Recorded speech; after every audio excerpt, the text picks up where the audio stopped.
Ladies and gentlemen, thank you so much for joining in. बहुत बहुत शुक्रिया आप सभी का to join us virtually today. My name is Ravin Kundu and it is truly indeed a pleasure to welcome all of you to Exchange for Media News Next Conference 2022. Well, today is a special day because, of course, we are doing Exchange for Media News Next Conference in the morning and ENBA in the evening as well. And it's truly an honor to have INB Minister Anurag Thakur to be the chief guest. While the conference that's happening right now is happening virtually, the award ceremony is happening in the evening physically in New Delhi at Imperial.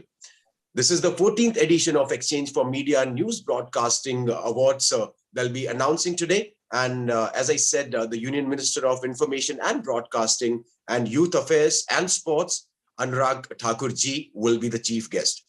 The ceremony is going to embark in the evening, and we are going to recognize all the members of media fraternity who are helping to shape the future of broadcasting in India.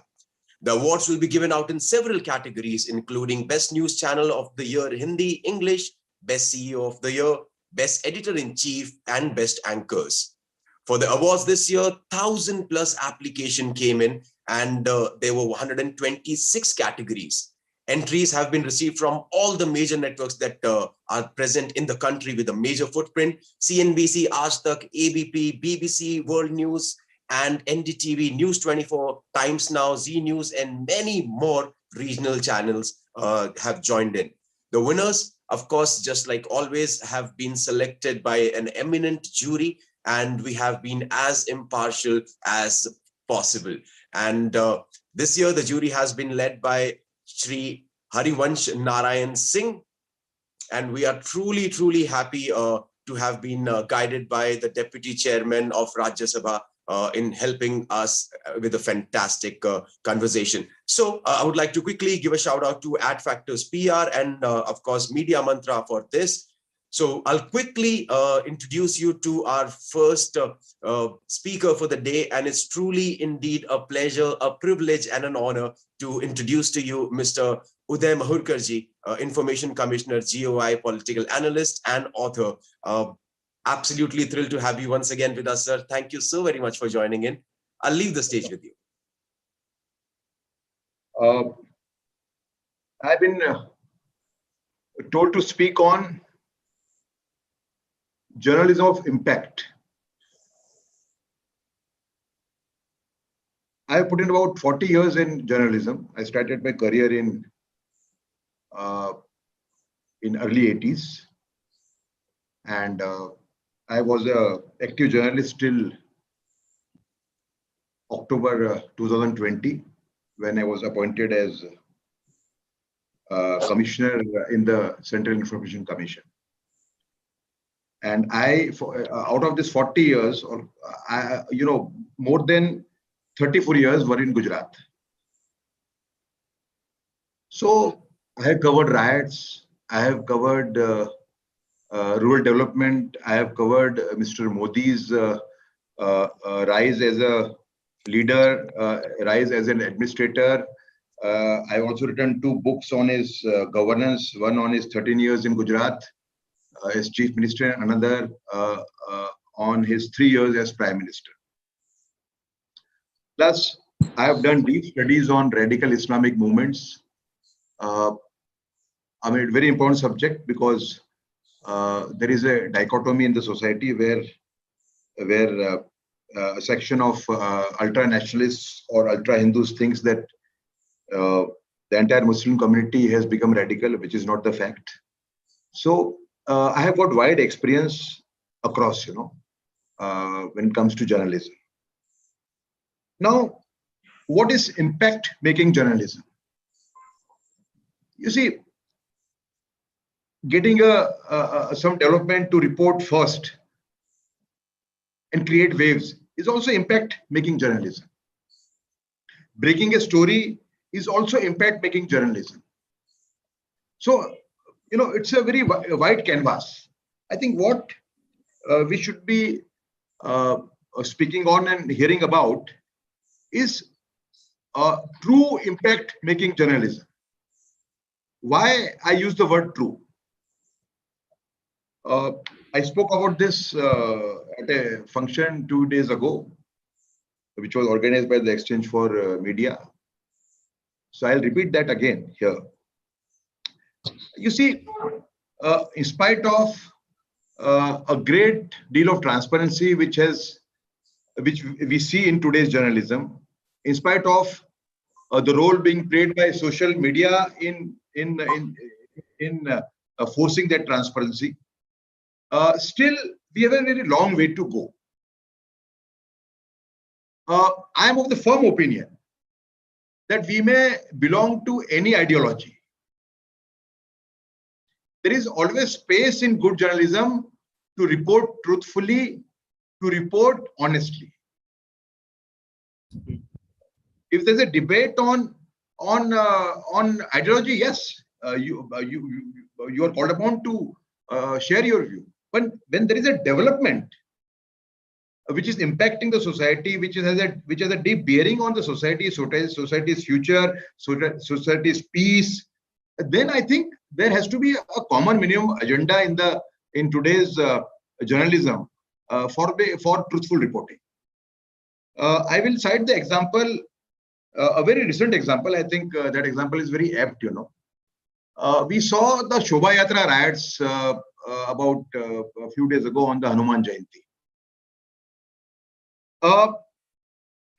What we read suddenly one day in the newspaper was that the Rath Yatras were passing from certain areas and they were stoned. And that led to riots at least 10 to 12 places in the country.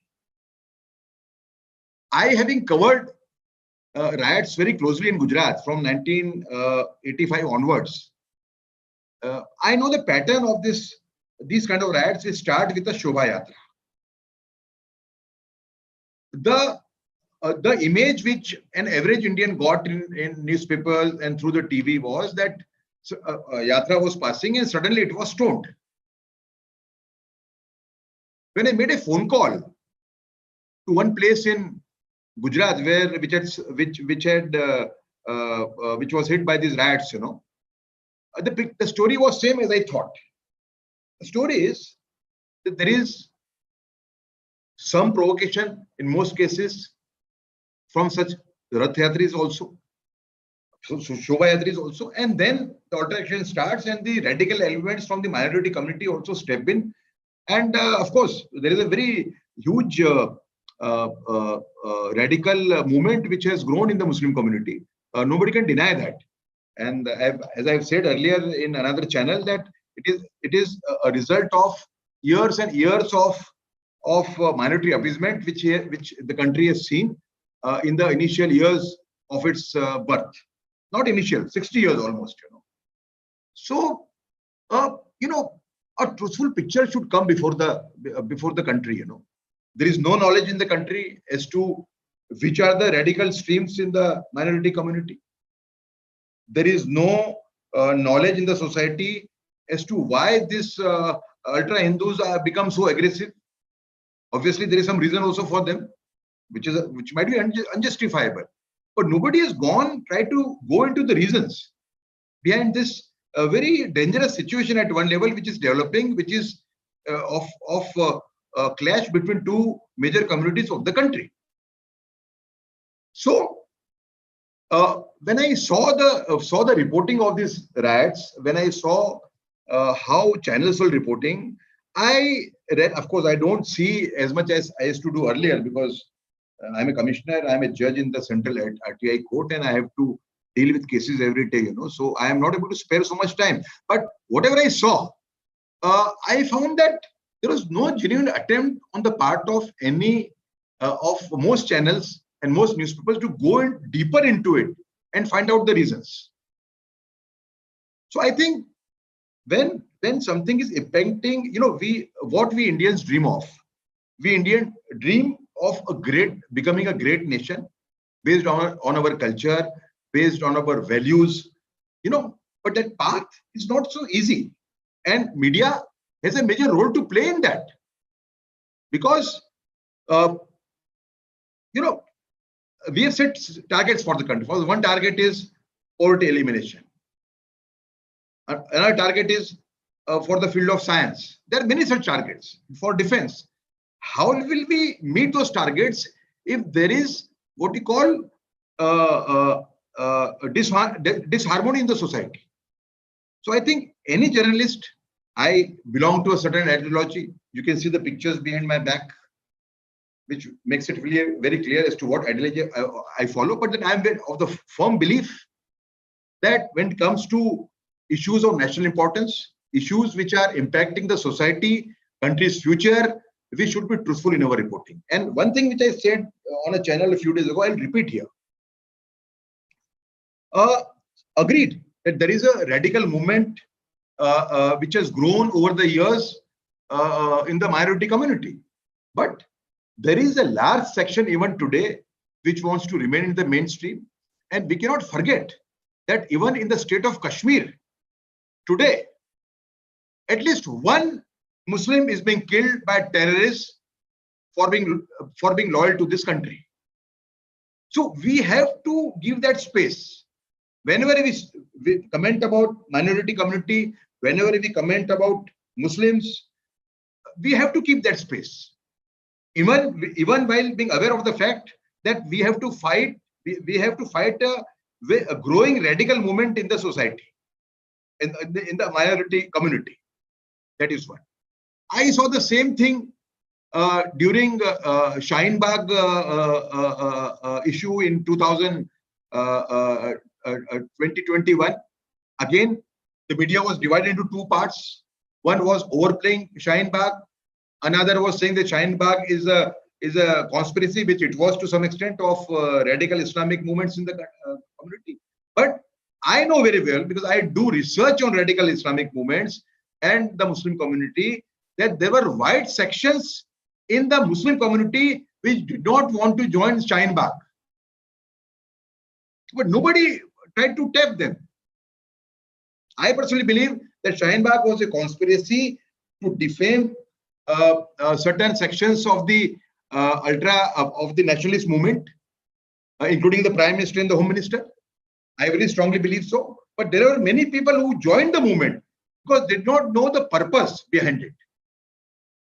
So I think it would have been very good had the media, whichever ideology it follows, whichever side it is taking, should have reported with truthfulness. Right. Third example, I'll just take 2 minutes. Third example, you see, there was a report a few days ago that the poverty levels in the country came down drastically between 2011 and 2019. Having written books on 2 books on the Prime Minister Modi's governance, including one on his 3 years as Prime Minister, I thought he should get the major part of this credit for bringing down poverty levels in the country. But I did not see any newspaper, any channel going into it, because I have done these books. I mean, his policies have contributed in a major way to bringing down the poverty levels in the country. But there is no channel, no newspaper which went deep into it, probe and find out. As I tried to find out, I tweeted also. I read my book. I tweeted the cover on that particular day that my people should read this book to know how it happened. Right. So in the end, in my closing comments, I would say that impact-making journalism should be, truly impact-making journalism, which would have an element of reporting with truthfulness. Thank you. Thank you, Mahurkarji. बहुत shukriya. And I would like to invite Mr. Ruhil Amin, Senior Editor at Exchange for Media and BW Business World, to continue this conversation with Mahurkarji. Thank you, Rob. Mahurkarji, you raised very valid points. Journalism has taken on a lot of, criticism has come its way. We are partial, biased. Journalism of impact that we are discussing. How do we find it again? And that's my direct question to you from our viewers as well. How do we find that again? Will we see that, or will we just see the continuation of, journalists belonging to, taking sides? What is your view on this? it's a long road ahead, but not impossible. I think there has to be a self-introspection in the media fraternity, one. And secondly, we should follow the nation first of all leaders. For example, I believe in Veer Savarkar. Veer Savarkar has been projected in a particular way. But after having written this book on him, I look at him very differently. I look at him as a person who was truly following the principle of nation first. Veer Savarkar suffered much because of Pandit Jawaharlal Nehru's hostility towards him because of ideological reasons, not personal reasons. Correct? Yet, after Jawaharlal Nehru became the prime minister, I was going through old records. I saw that whenever Jawaharlal Nehru, he was the biggest critic of Nehru's policies, particularly on defense and foreign affairs. But whenever Nehru took a good step, he issued a statement praising Nehru and welcoming his policy or statement or step. So we need to think, you see, first you have to inculcate this whole thing about nation first. Nation is first. Then comes the party, then comes your job, then comes your your media house. So nation first if we adopt, and for that some top leaders will have to step in and talk about it. I think the time has come. You see, this thought will not go from down to up. It has to come from the top. So some top people from politics, some top people from the media fraternity have to speak about it. For example, Right. one thing which I'm very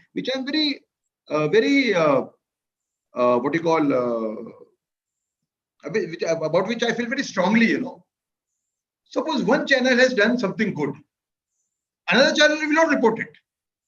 What kind of journalism is this? Suppose today's awards are being won by everybody. There should be full reporting in every channel. Why should we think that Falana channel is our rival and we will not report their achievements? So I think that kind of nation first spirit has to Right. be inculcated in the society and in the media fraternity. I just on this point, the other day when we were doing the day-long conference of English journalism 40 under 40, a point was raised by all, people who represented different channels that they need to talk to each other more often. They don't talk to each other actually. So while we might have that competition, but of course we have to talk to each other in some way. My final Their question. political leaders also have to step in. You see, Right. political leaders also have a big role to play. For example, something has happened, and as a spokesperson, I feel very strongly about it. That I should stick to this view. The dictate I get from the party leadership is different. Right. So there should be a common minimum agenda where that's no compromise. You Absolutely. see, there has to be common minimum agenda between the media, between political parties. I think there should be in this country a nation first conference where all the top people, with all honesty, with all humility, should chart out a common minimum agenda where they should say that they will speak in one voice on these things. Right. Perfect. I'm unfortunately, out of time, but I really want to thank you for joining us on this News Next first, the longest conference that we have for the last 4 days has been going on. But thank you so much for joining us, Mr. Maholkar, and over to you, Ravin. Thank you so much. Thank you once again, Maholkarji. Thank you once again for being here with us. And of course, Ruhail for making sure that all the conversations that we had with the Information Commissioner are always enthralling and with a lot of wisdom. Thank you once again. Cheers. Thank you. Okay, so I'd really be happy to invite on stage now our editor-in-chief at Exchange for Media and BW Business World, Dr. Batra, to come and say a few words.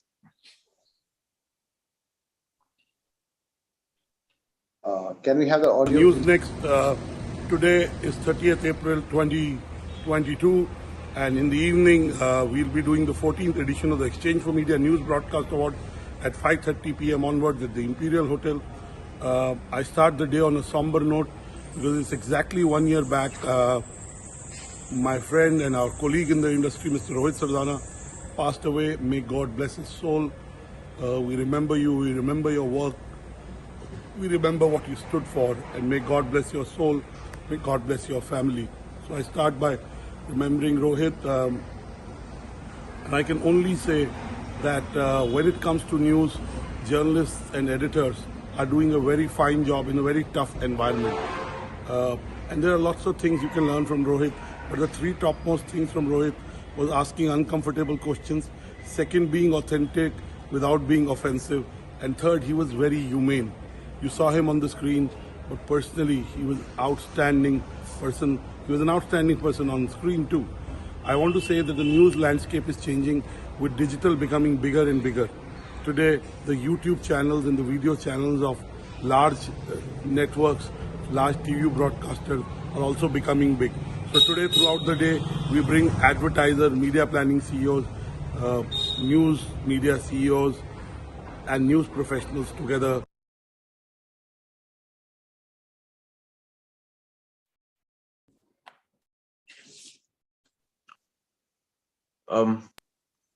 There seems to be a connectivity issue, and we apologize for that. But with the virtual events, I think that that's seldom is the case that it goes without internet glitch. So I'm sure that Dr. Batra would join us when the internet allows us to. In the meantime, I would like to once again welcome all of you to Ad Factors PR Presents Exchange for Media, 11th edition of News Next 2022, powered by Media Mantra.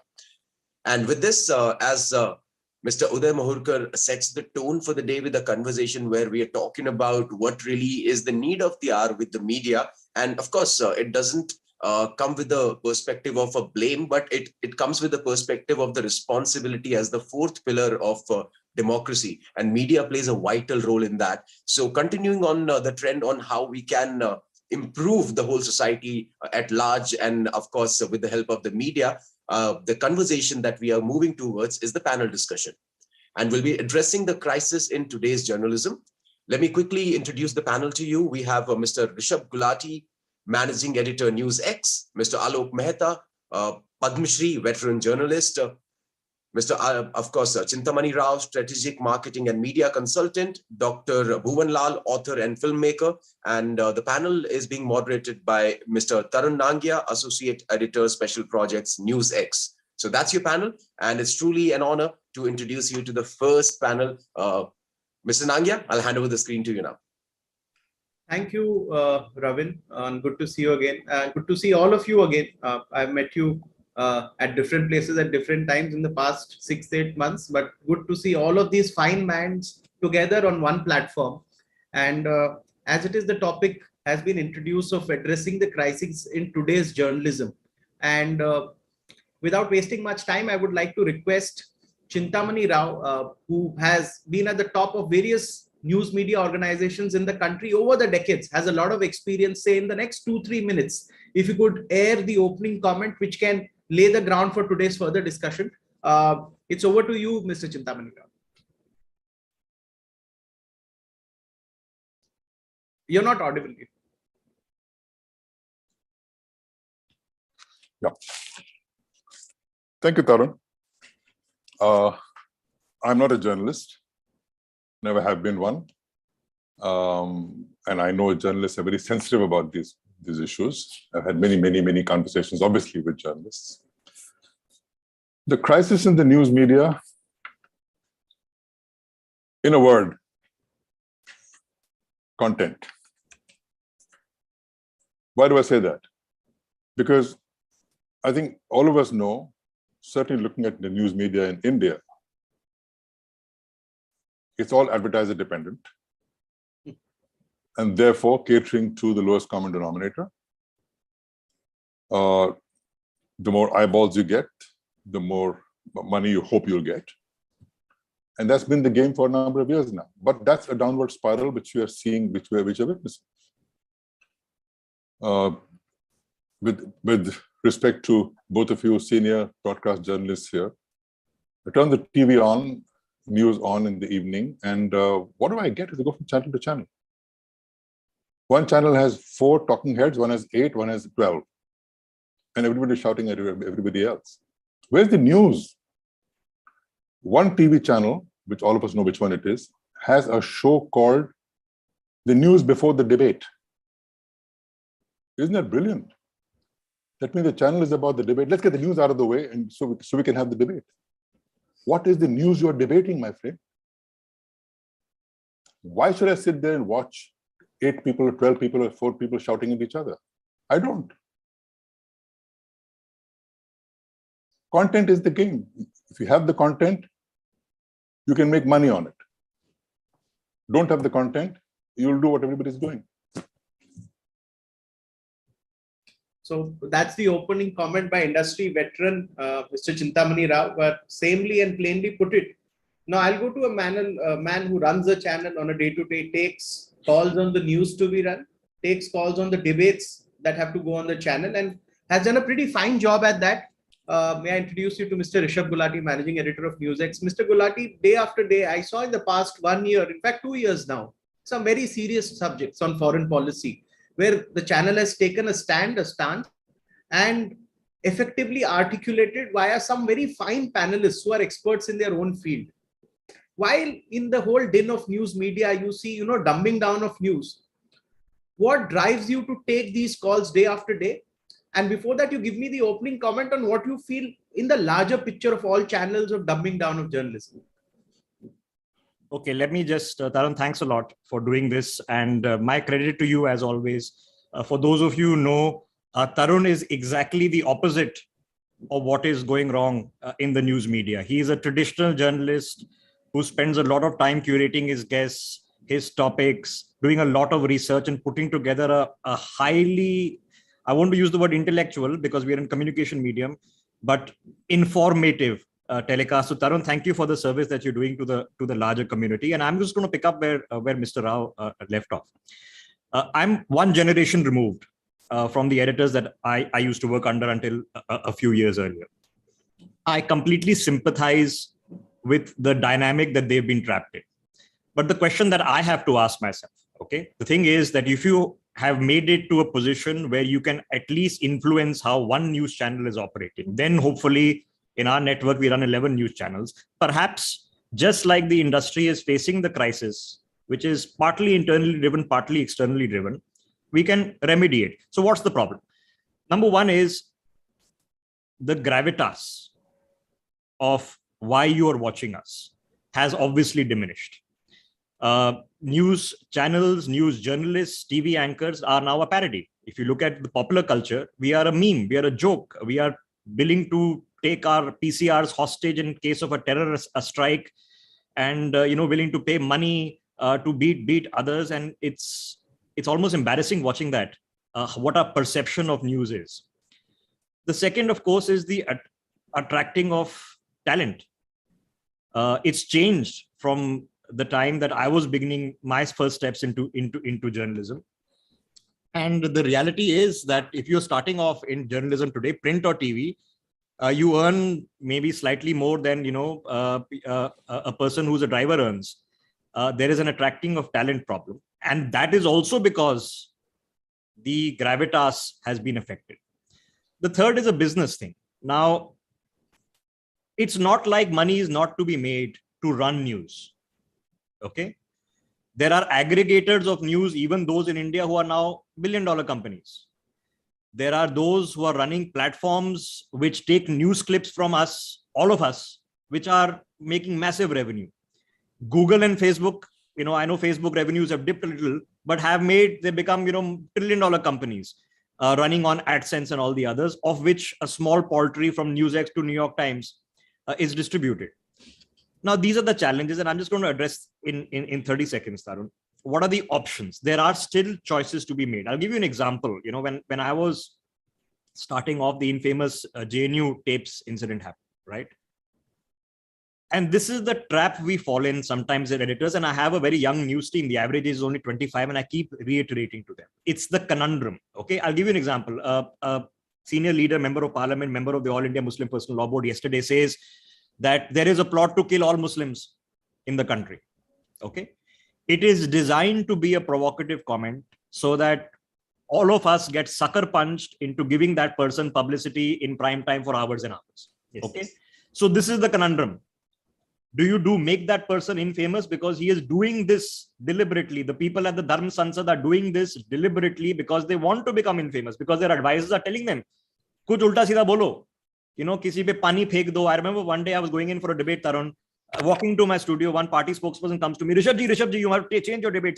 I'm going, what's happened? I'm trying to look out, checking with my input team, what has happened, some developing story I've missed. On a different channel, some spokesperson had thrown water on somebody else's face. Okay.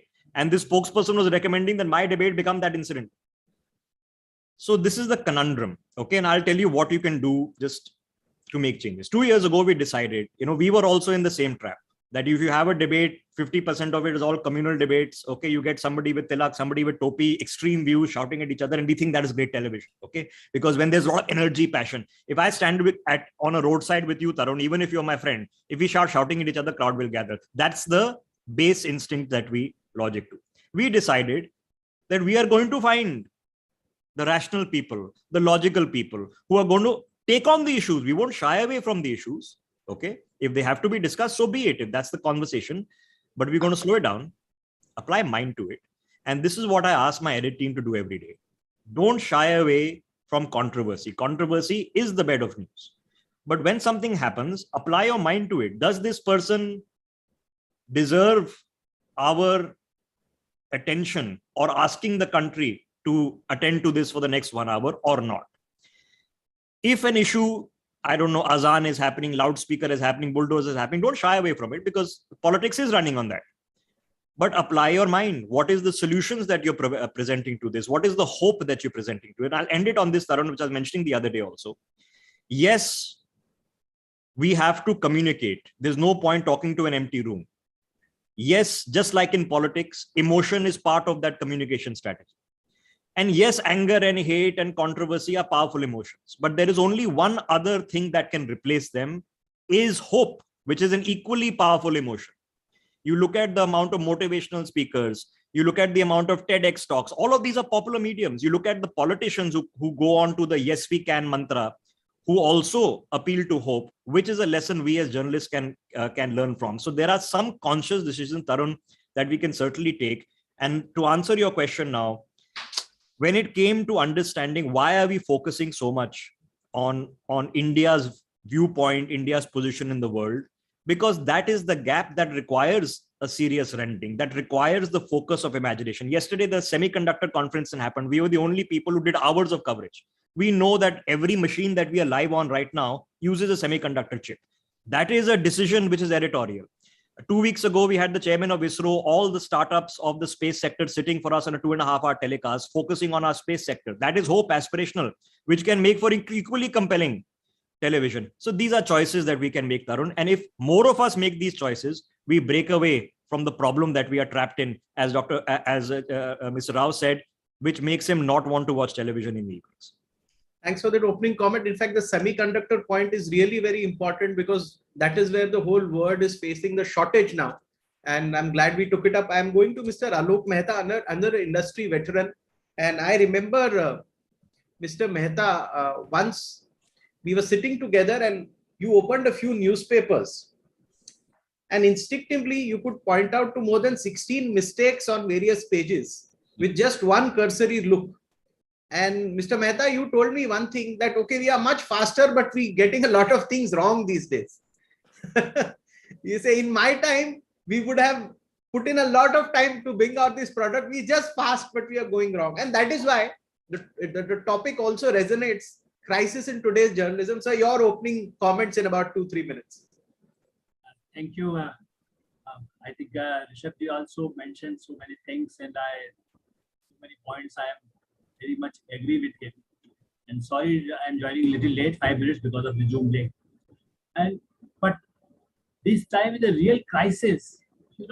For 2-3 minutes, I just wanted to mention, if you go to old files, even at that time, when the Bhindranwale were projected on the print media on the cover pages, people like us used to say, okay, so much publicity they are giving. Same thing yesterday, what happened in the Punjab. If you just what Rishabh was just mentioning, Khalistan, Khalistan. So unnecessary, we also give so much importance. But if you discuss with issue, which we discussed in India News and News too, but that's why I feel that there should be limitations, even on the what you said about the print media. When you said some mistakes are going on, then you said, okay, bhul sudhar. Tomorrow we'll say okay. But nowadays, even the news channel, there are Broadcast Writers Association, number of press council, and all press council is not, these broadcasters are not the under of a press council. But even then, I think this is a other controversy. But what I feel, it's a very real, serious time because of the social media and television expansion and digital media also expanding a lot. That's why I think one mistake can create havoc, can create a situation like if you say the nuclear war. You see, number of channels they are showing day before yesterday. They are showing nuclear war. Russia just going to throw nuclear missile in United Kingdom. I think you both are, Mr. Rao must have also. I called my daughter. She's sitting in London. So I asked, "Bhai, what is happening? You come here. There is some nuclear missile is coming." There's nothing, not a news item I have seen. Why you see such kind of news? I say, I know. That's why I called you. Any channel, private channel, there's some media, digital media. She's very expert in the digital media, better than me.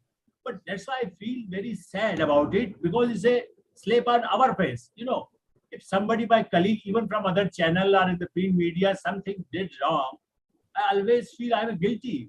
If somebody take bribe or something, money for some news coverage, then I feel somebody asked me, how people ask money for this, for your bulletin, somebody is paying for you, or what you speaking, somebody, when the ruling party or the opposition party or somebody is paying. It looks that we are all getting money. That is the tragedy, and especially the competition. What I feel, earlier also we had the competition. I remember those days, one newspaper in UP, I'm not mentioning the name, the even editor used to go in tempo with lathi people and with the tempo, the newspaper bundles to just take. If some other newspaper come there, they will just say, okay, go out, your bundle will destroy. So editor and the publisher and the management were part of it. Now it's a very big newspaper, but even then, I feel this kind of next step is the what just recently mentioned, throwing water. Maybe sometimes some two anchor will fight with each other and there will be a new scene. If they are sitting in some United Nations conference or some conference in Vigyan Bhavan, they start fighting with each other. So why you are not talking about the nuclear? This is a threat. Same thing with the communal. What I mentioned in the earlier. Certainly religious. Everybody feel that religious. We should play everything on Eid or Diwali, Holi or any festival, Ram Mandir or Masjid, Ramjan. We use every day. But yesterday I told my colleagues that every day on Ramjan time, on Iftar time, we can just give some line on our television channel because thousands, millions and millions people also watch. What time or they can make this fast. So it just give a board viewership. At least they will know, okay, 7 o'clock we will get this on this channel. Or some Guru Nanak Jayanti is there, if there are some fasting or some prayer at some specific time. When we carry, news channel also carry this, but only on Ayodhya or something like that. I said for every religion, if we broadcast, we telecast, then it's not the big, because of balancing, because of viewership. That's a because fair both point. the religion and the community in the society, they work together, live together, and will survive. That's a very telling comment as an opening comment. Mr. Mehta, thank you for that opening comment. I'll go to Mr. Bhuvan Lal. Mr. Lal, I know your knowledge of both the American continent and the Indian continent is good. So I want to ask you to juxtapose the situation in the United States with that of India with regards to news television, in addition to your opening comment. Thank you, Tarun. Thank you for inviting me here. I tend to agree with most of what is being said here, but specifically just wanted to make a few points. One, We pride ourselves as being a huge democracy, possibly the greatest democracy in the history of humankind. And the United States also is a democracy.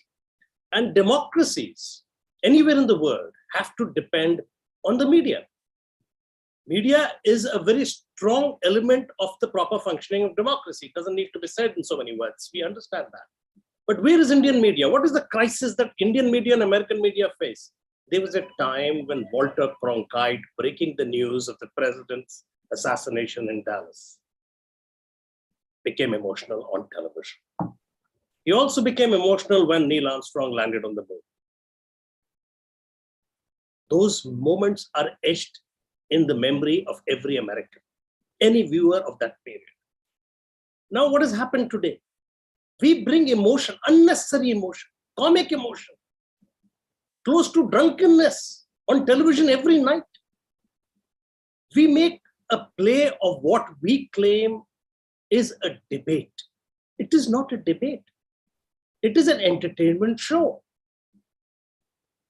We are a civilized country. 5,000 years of debating. That's not on display on television. Please don't call it a debate. And it's a lot of work. Alok Mehta ji is here. Ask him what a journalist is. I look up to him. A journalist works 24/7. Even at 3 o'clock in the morning, he will wake up if there's something important and research that. Getting 4 talking heads on the television studio and making them speak loudly on issues which don't really matter to the country is the easy way out. It's in fact the easiest way out. And for the marketing people who possibly will hear this, you guys are ruining this business. We are very serious people and we are taking very serious decisions because all debates, so-called debates, all issues that are discussed on television impact the electoral process. We elect our leaders based on this. We make choices. And you're forcing us to ignore so many issues and focus on issues which are completely irrelevant to our existence. The other thing that I'm seeing, the quality of people that we see as anchors overall, I'm not specifically mentioning anybody, also don't come prepared. They actually have an agenda. And then they are no longer journalists. They're politicians. They're taking positions. Taking a position as a moderator. For example, right now, Tarun is the moderator. If he takes a position, then he's not part of the moderation process. He should be a panelist. He should join a political party and say, this is my position. So we are giving the viewers a confused content. It's not really journalism, news. Let's not debase it. We should get back to the basics. Some of the journalism schools that are part of your community right now, they should invite veterans like Alok Mehta ji, and they should illuminate before the next generation of journalists walking into the studios tomorrow to understand what this business really is. And lastly, we are not alone in this. North America has similar problems. The crisis in journalism there is acute. The polarization that we see on Fox is unbelievable. They take positions like CNN takes positions. They just take positions which are untenable. This is not journalism. This is politics. That's all I want to say right now. Okay. Thank you for that opening comment. I'll go to Mr. Chintamani Rao. Mr. Rao, Rishabh Gulati made a comment about the budgets of newsrooms, which doesn't allow for hiring the best talent in that sense, because like software companies, like other companies which are, say, in manufacturing, the budgets are not so high because the revenues are never so high. Do you think that makes the job of running a newsroom more challenging for an editor? Because if, as the management and the newsrooms all over the country are not these very big organizations as far as revenues are concerned, can you throw some light on that issue?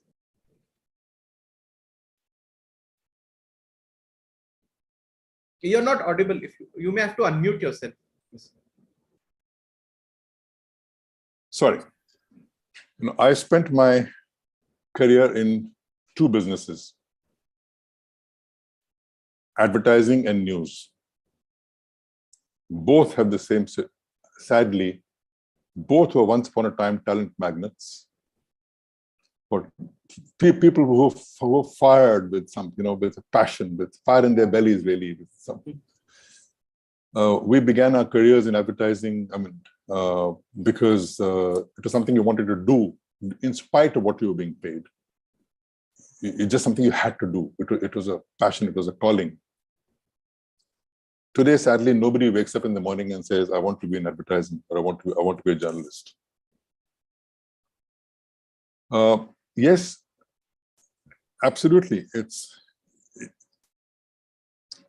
If you can't pay a decent wage, you're not going to get people.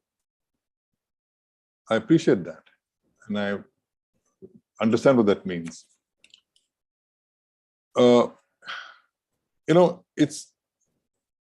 Everything is connected.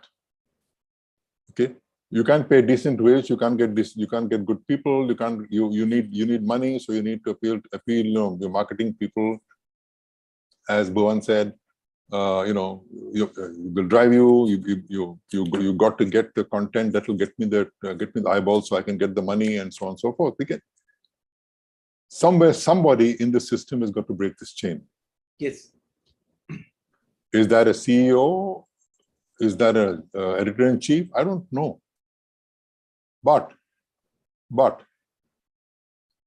I believe, with respect, Rishabh, what it is for editors to do is some of what we've been talking about. You have to, even in the 21st century, you have to have people who will come to you in spite of what you pay. You have to find those people, you have to fire them, you have to fire their imagination, you have to light the fire in their bellies. Otherwise, what are all the talking heads about? The talking heads are about, it's much cheaper to get 5 people calling, connected on Zoom or Skype than it is to go out and get news, isn't it? So I guess the answer lies in, as I said, somebody's got to break the chain. Thanks for that telling comment. I'd go to Rishabh Gulati. Rishabh, because you engage with a primarily younger team, from first-hand experience, I know that you put lots of posters in the office, bought in some furniture, exciting to make the office a young place. I think you yourself put in all of that, because you're motivating a young team to turn the office into a sort of a place in Gurgaon, like an IT office, primarily to keep these youngsters motivated. But despite that, if your budgets are low, not like a software company or startup, because startups get funded very well, and they can poach your people like how, they can just come pay double the salary and take all your staff. How difficult it is to get good people in the newsroom, because in the end you rely on them for your output. Otherwise you'll have to do everything all the time despite hiring them.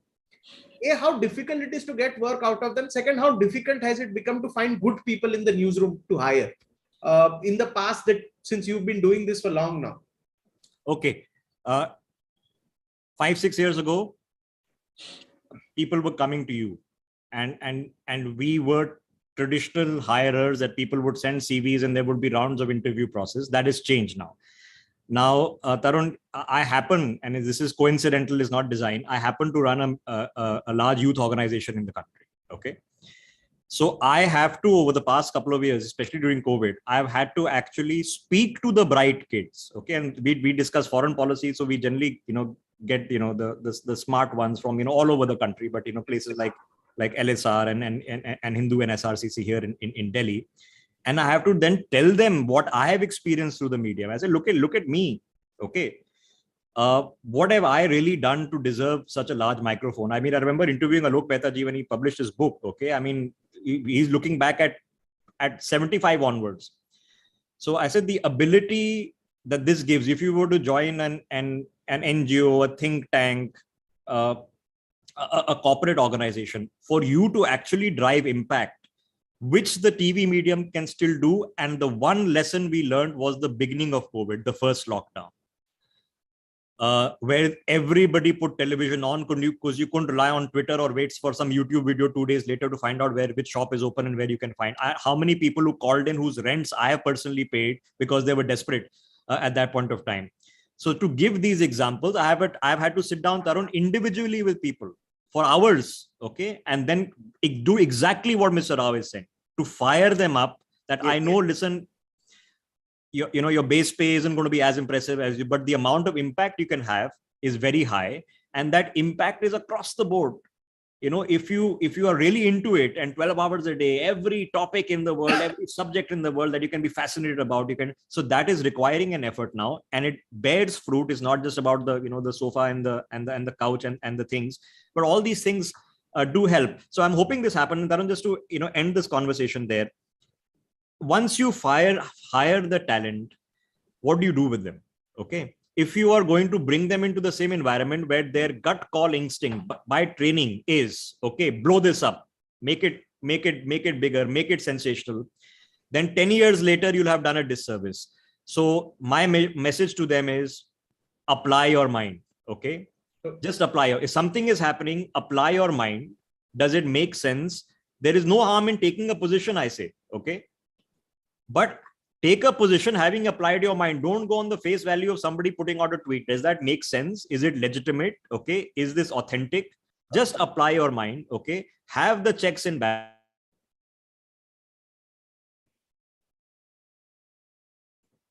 You're back again. Yeah, so I was just saying, apply your mind, have checks and balances, and when in doubt, just double check. Okay, that speed of wanting to do it first and fast, calm down a little bit on, because honestly, it doesn't make a difference. So this imparting of a little bit of thought process makes a difference in the team. And now when I see, when these young kids working and actually coming up, they listen, this has happened, but this is the solution to it. We had one of our colleagues, Devika, when the Nirbhaya thing was going on, when those the mercy petitions were pending because of technicalities, she literally sat down with lawyers, Tarun, and drafted the regulation changes themselves. Okay. Then somebody mentioned on a panel that, listen, you all talk about Nirbhaya, what about the other cases? So then we ran a campaign investigating 12 other cases and whether they came to fruition or not. Okay. So taking these ideas gives me, like I said, hope that you can head this in the right direction. I'll leave a last example, Tarun, because I know we are out of time. I was interviewing the chairman of the UP Madrasa board. Okay, when this entire thing happened, that you need to Jan Gan Man in all madrasas. Okay, now what would have been a non-entity, I gave him half an hour at the top of 9 o'clock, because this is the guy, not the people in the All India Muslim Personal Law Board who are actual pioneers. And his point was that, listen, you guys in the media take Jan Gan Man because you think you can make controversy. What we are doing in terms of teacher recruitment reform, in terms of curriculum reform, in terms of infrastructure reform, nobody wants to talk about. So I said, now you sit with me and let's talk about that. So half an hour detailed conversation in the style that you do them. Okay. And put it at 9 o'clock at the top. So these people become the faces of what represents the country, not the people who say the most nonsense provocative things. I'll leave it there. Thanks for that frank comment. Mr. Rao wants to come in. Just for one second, Rishabh, I'm reminded of what Steve Jobs said to John Scully when he hired him from Pepsi, right? Do you want to come with me and change the world, or do you want to sell sugar water for the rest of your life? That's well said. I'll go to Alok Mehta ji. Alok Mehta ji, I have a request to make of you. ये answer Hindi में विस्तार से दीजिएगा 3-3.5 minute में. I have interacted with journalists across the spectrum, Hindi, English, और एक country में tradition था टॉल एडिटर्स का, जो लिखते थे. उनके 30-30 साल पुराने आर्टिकल कई मिनिस्टर्स ने मुझे लाके बताए कि ये एडिटर ने 1978 में ये लेख लिखा था, या इंग्लिश में. some of them have gone and later उन्होंने काफी किताबें भी लिखी है. ऐसे भी कई एडिटर्स है. तो एक this country has a fine tradition of editors who are very fine intellectual tall minds. Do you think that tradition is vanishing away slowly? आप मेरे को अगर थोड़ा सा विस्तार से 70s, 80s, 90s से अगर एक्सप्लेन करेंगे कि इसमें क्या आपको चेंज दिखता है? सबसे इंटरेस्टिंग बात यह है तरुण, ऐसा नहीं है कि अभी सब खराब हो गया और हम ही बहुत अच्छे थे 70s वाले. उस समय भी दिल्ली के जो बड़े 2 हिंदी के अखबार थे, वो ऐसा लगता था कि सरकार के हैं. नाम इसलिए दोनों जगह मैंने काम किया है, इसलिए क्या कहूँ, और मुझसे बड़े थे, बुजुर्ग थे, उनके पास में नौकरी के लिए जाता था कि भाई नौकरी मुझे दे दी. तब मैं एजेंसी में काम करता था.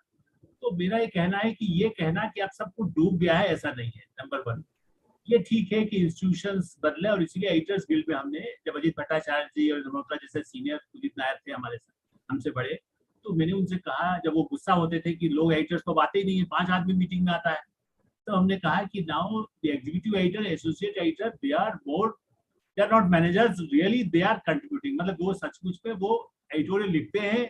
एडिटर खाली मैनेजिंग, जो नाम उसका मैनेजिंग डायरेक्टर एडिटर नहीं होता, बट वो मैनेजिंग ही काम करता है।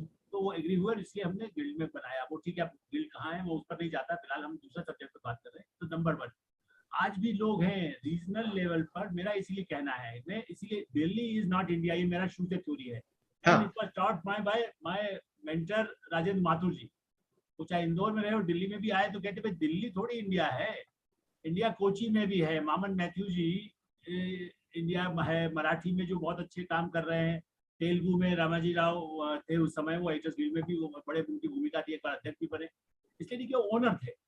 तो ये सही है कि कई गड़बड़ वाले तब भी थे, इसलिए पेड न्यूज पर आधी, जो आपने किताब का जिक्र किया पावर इज पॉलिटिक्स, उस पर 40 पेज तो इसी पर है कि पैसे लोग बिकते थे पहले भी और अभी भी कुछ बिकने वाले हो सकते हैं। तो रीडर, 2 अंतर है जो अभी राव साहब ने भी कहा कि एंकर, पहले न्यूज खाली पढ़ने वाले न्यूज रीडर होते थे। Mrinal Pande started the news reader in NDTV, माने she was also journalist earlier, but woman magazine में थी, दूसरी जगह थी। तो न्यूज रीडर तब दूरदर्शन के लिए अलग चीज था, एनडीटीवी में भी न्यूज रीडर अलग चीज था, नाउ एंकर है। लेकिन हाँ, मेरा ये कहना है कि आज कोई एडिटर जो बहुत सीनियर रहा है, वो बाद में अपनी ओपिनियन, नाम भी लेना है तो राजदीप सरदेसाई मान लीजिए अपना कमेंट, और वो लिखा हुआ होता है वो पढ़ दे। जबकि अलग बात है वो भी कई बार ऐसा कमेंट करते हैं जो दूसरों को इंस्पायर ये करना चाहिए कि वो खाली सवाल पूछे। मैं इस पर मैं डिफर करता हूँ। तो एडिटर्स हैं, उनको थोड़ा, इसीलिए मेरा एक और रिक्वेस्ट है, चूंकि पैसे मैं चाहे उसका 12 मिनट ज्यादा लूँ आपका, मेरा ये कहना है कि कम पैसों में भी टीम, मैंने न्यूज इसलिए नहीं कि आप और हम सामने बैठे हुए हैं, वहाँ की टीम और दूसरी टीम, मैं भी दूसरे चैनल सबको मैं देखता हूँ, लोगों से मिलता रहा हूँ, वो सब मेरे बड़े कई मित्र भी हैं, कोशिश की गई है। उसमें एक ही है, मेरा लीडरशिप के ऊपर भी है। देखिए, मैंने सबसे कम स्टाफ में दिल्ली नहीं बल्कि पटना जैसी जगह में भी, और बहुत रिमोट उस समय में, और 16 पेज का अखबार, दिल्ली में 10 पेज का अखबार टाइम निकलता था, मैं 16 पेज का, और उससे आधे से कम स्टाफ में, जबकि चीफ एडिटर यहाँ बैठे होते थे, बोर्ड पर लगाते थे। इसलिए मेरी तारीफ नहीं कर रहा हूँ, staff. So if you have good leadership and you से ओके, मेरा रिक्वेस्ट है, क्योंकि आप तो लोग तो करते ही है, लेकिन हो सकता है आगे और रिव्यू करें हमारे यहाँ भी और दूसरी जगह भी, कि जैसे जिस पर आज होता है उस पर यदि एक जो वैसे कॉन्फ्रेंस में डिसाइड होता है कि आज शाम को क्या डिस्कस कर रहे हैं, मोटे तौर पर अचानक सब्जेक्ट बदल सकता है, you give some brief to your anchors. Problem होता क्या है कि वो बेचारे समझते हैं कि सवाल क्या पूछे, क्योंकि यदि हम यंग लोगों को लेते हैं, they are talented but they are dependent on Google. But मान लीजिए उनको खालिस्तान का क्या हुआ था, कनाडा में और अमेरिका में वो क्या कर रहे थे, राजीव गांधी के समय में कैसे प्रदर्शन कर रहे थे, somebody give 5 minutes some brief any crucial matter which already know कि भाई आज 15 अगस्त है तो सबको मालूम है इस पर डिस्कस हो रहा है, अचानक आज 15 अगस्त हो गया, प्राइम मिनिस्टर ने ऐसा बोल दिया। और फ्रेंकली स्पीकिंग, जब बहुत सारा ये नहीं था, तब आधा भाषण तो पहले तैयार मालूम हमें होता था कि क्या बोलने वाले हैं prime minister.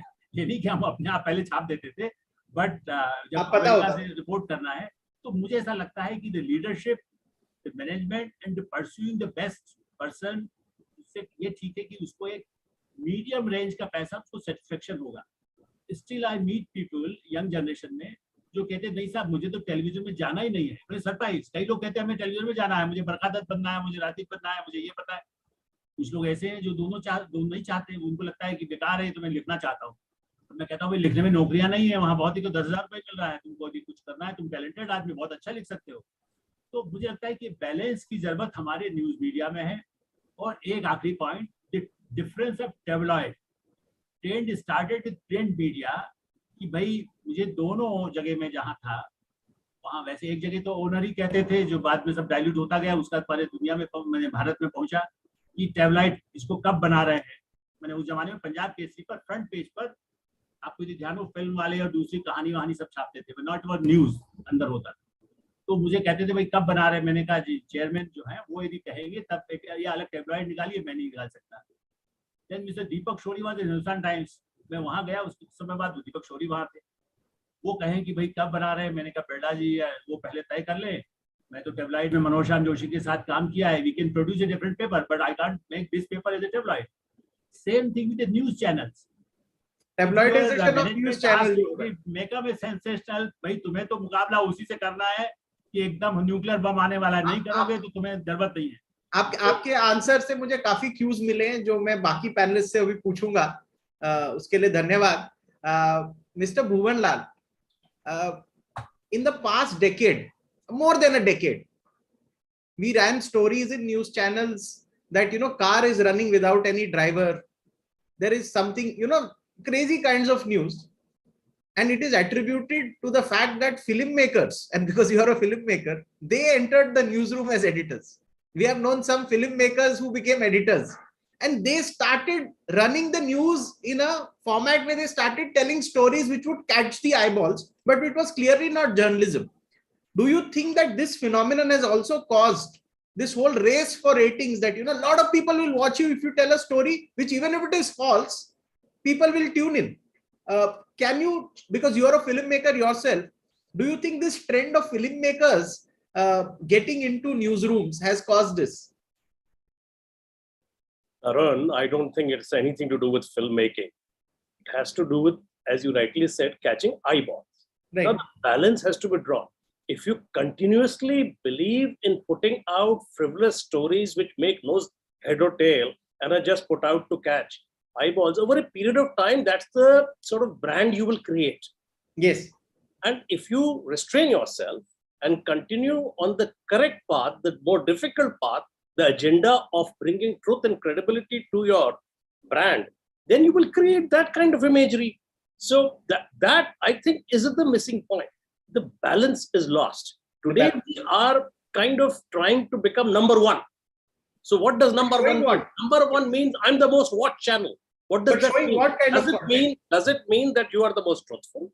Yes. Does it mean that we will turn to you when there is a crisis? Does it mean that at 9 o'clock I will shut down everything and watch you? What does it mean?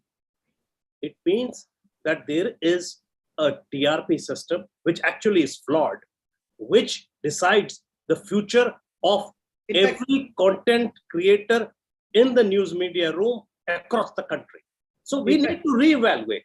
We need to reevaluate what our principles are as an industry. I want to add to that. At the Newsnext conference yesterday, day before, one of the channel editors said that my channel has gone off TRPs.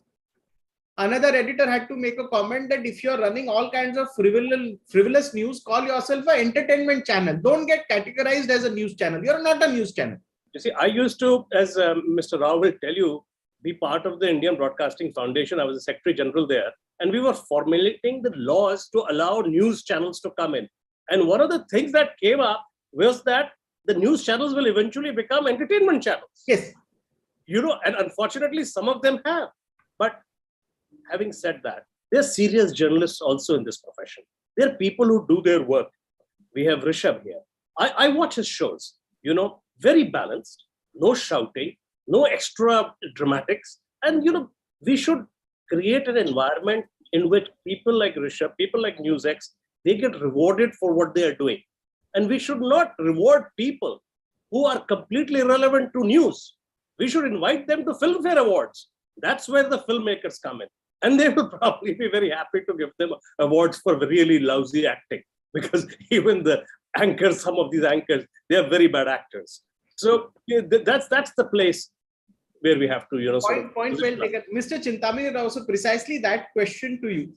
You hire special kind of filmmaking talent to make stories which sell and get the eyeballs in your race for TRPs. And secondly, now you have a string of channels saying we are going off TRPs because we can't compete with channels that show infotainment or that show, made up stories for TRPs.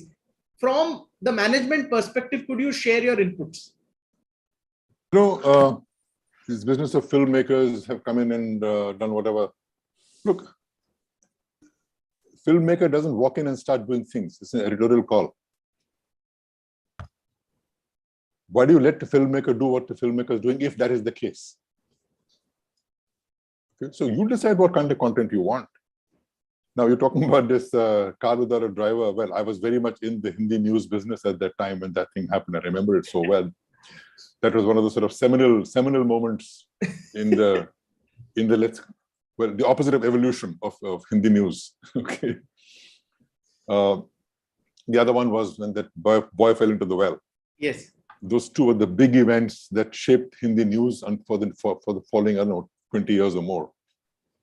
But like I said, it's an editorial call. You are letting that happen.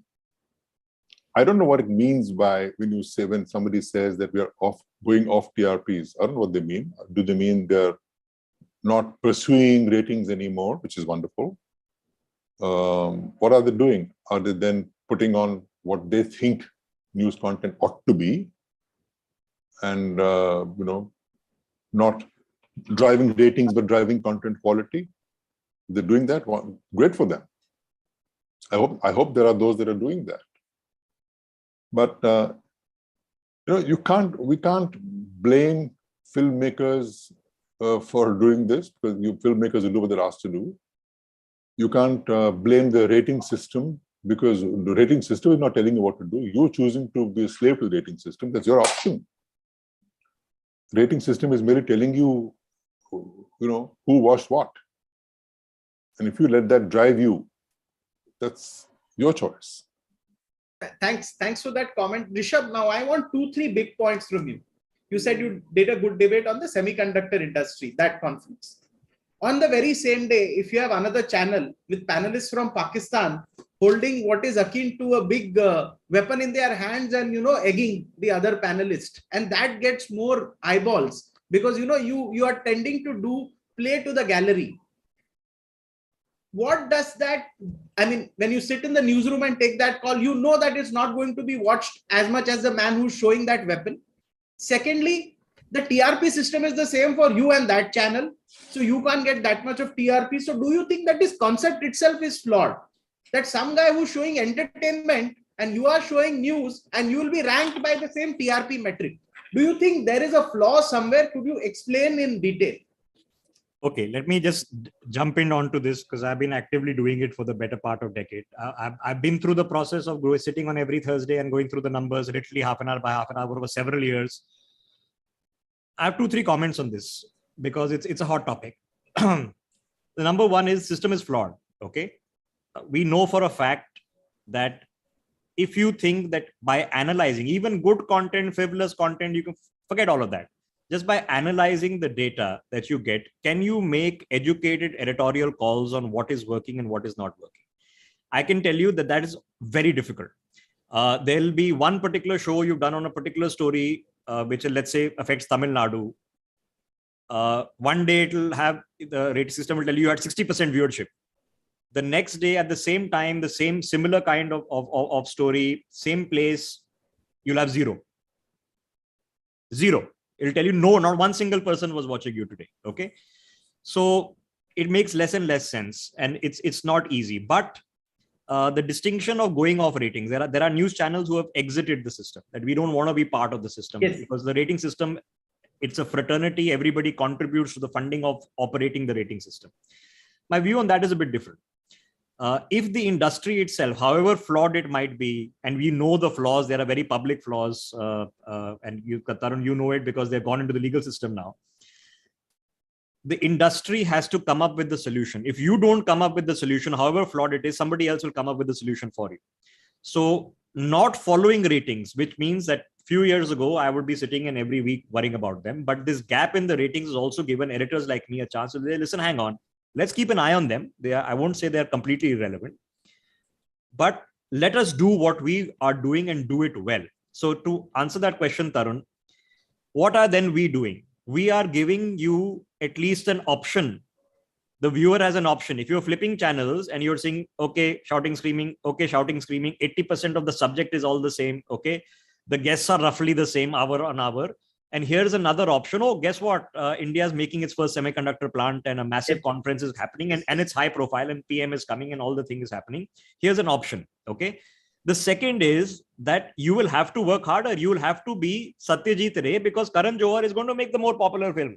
Okay. So your film will have to be better. You'll have to make Schindler's List. Okay. You'll have to put in that extra effort to bring that hope and power. If Dr. Bhuvan Lal was, to write a rom-com, okay, and book on it, he could expect to sell more copies. If he wants to do a serious book on Har Dayal, he's going to have to do a lot more research, making it a lot more impactful, go out there and tell people the story more often, okay, for them to, but it can happen. Okay, it is possible. There is a room for the Satyajit Ray kind of movies also, the national movies also. Okay, as much as there is for song and dance. So these are hope lessons that can be drawn, Tarun, from this. Thank you for that input, and that gives me a cue for my next question to Alok Mehta ji. Alok ji, एक मेरा सवाल है, जैसे ऋषभ ने बोला कि ये call लेना पड़ता है जिसमें जो न्यूज है उसको दिखाना जरूरी है, ना क्योंकि सिर्फ कोई प्रतिद्वंदी कुछ भी दिखा रहा है इंफोटेनमेंट आप वो दिखाए. आपने जब से यू बीन एन एडिटर, आपने कहा पंजाब केसरी ने, आपने कहा मैं टैब्लोडाइजेशन नहीं होने दूंगा पेपर का, तो जो न्यूज चैनल में ऋषभ ने कहा वही आप कह रहे थे. न्यूज़पेपर ने इसको डील किया एक टैबलॉइड फॉर्मेट का इजाद करके कि ये टैबलॉइड फॉर्मेट है, अगर ऐसा कंटेंट चाहिए तो उसमें जाइए. और हम टैबलॉइड की तुलना कभी भी सीरियस न्यूज़पेपर से नहीं करते हैं, और हम एक टैबलॉइड चैनल की तुलना एक सीरियस न्यूज चैनल से करते हैं. क्या आपको लगता है ये हम गलती कर रहे हैं कि टैबलॉइड चैनल्स एंड ये आपके serious are in the same basket, आप उनको सेम बास्केट में रख के कंपेयर करते हैं? आपको लगता है क्या हम गलती ये कर रहे हैं? नहीं, देखिए दिलचस्प है, मैंने उस समय जो कहा ना कि वो टैबलॉइड पर कह रहे हैं, आज पंजाब केसरी ने वो पहले पेज पर न्यूज ले आया, वो उन्होंने दूसरे कन्वर्ट हो गए, वो टैबलॉइड टाइप का करने लगे. उनका सब्जेक्ट 2 लाख है, पंजाब केसरी का 8-7 जितना भी लाख है उतने लाख हो गया है. सो ये सही है कि यू हैव टू सस्टेन, आपको अपने हिसाब से हमें अपनी नंबर 1 क्रेडिबिलिटी जो हम इस पे कह रहे हैं.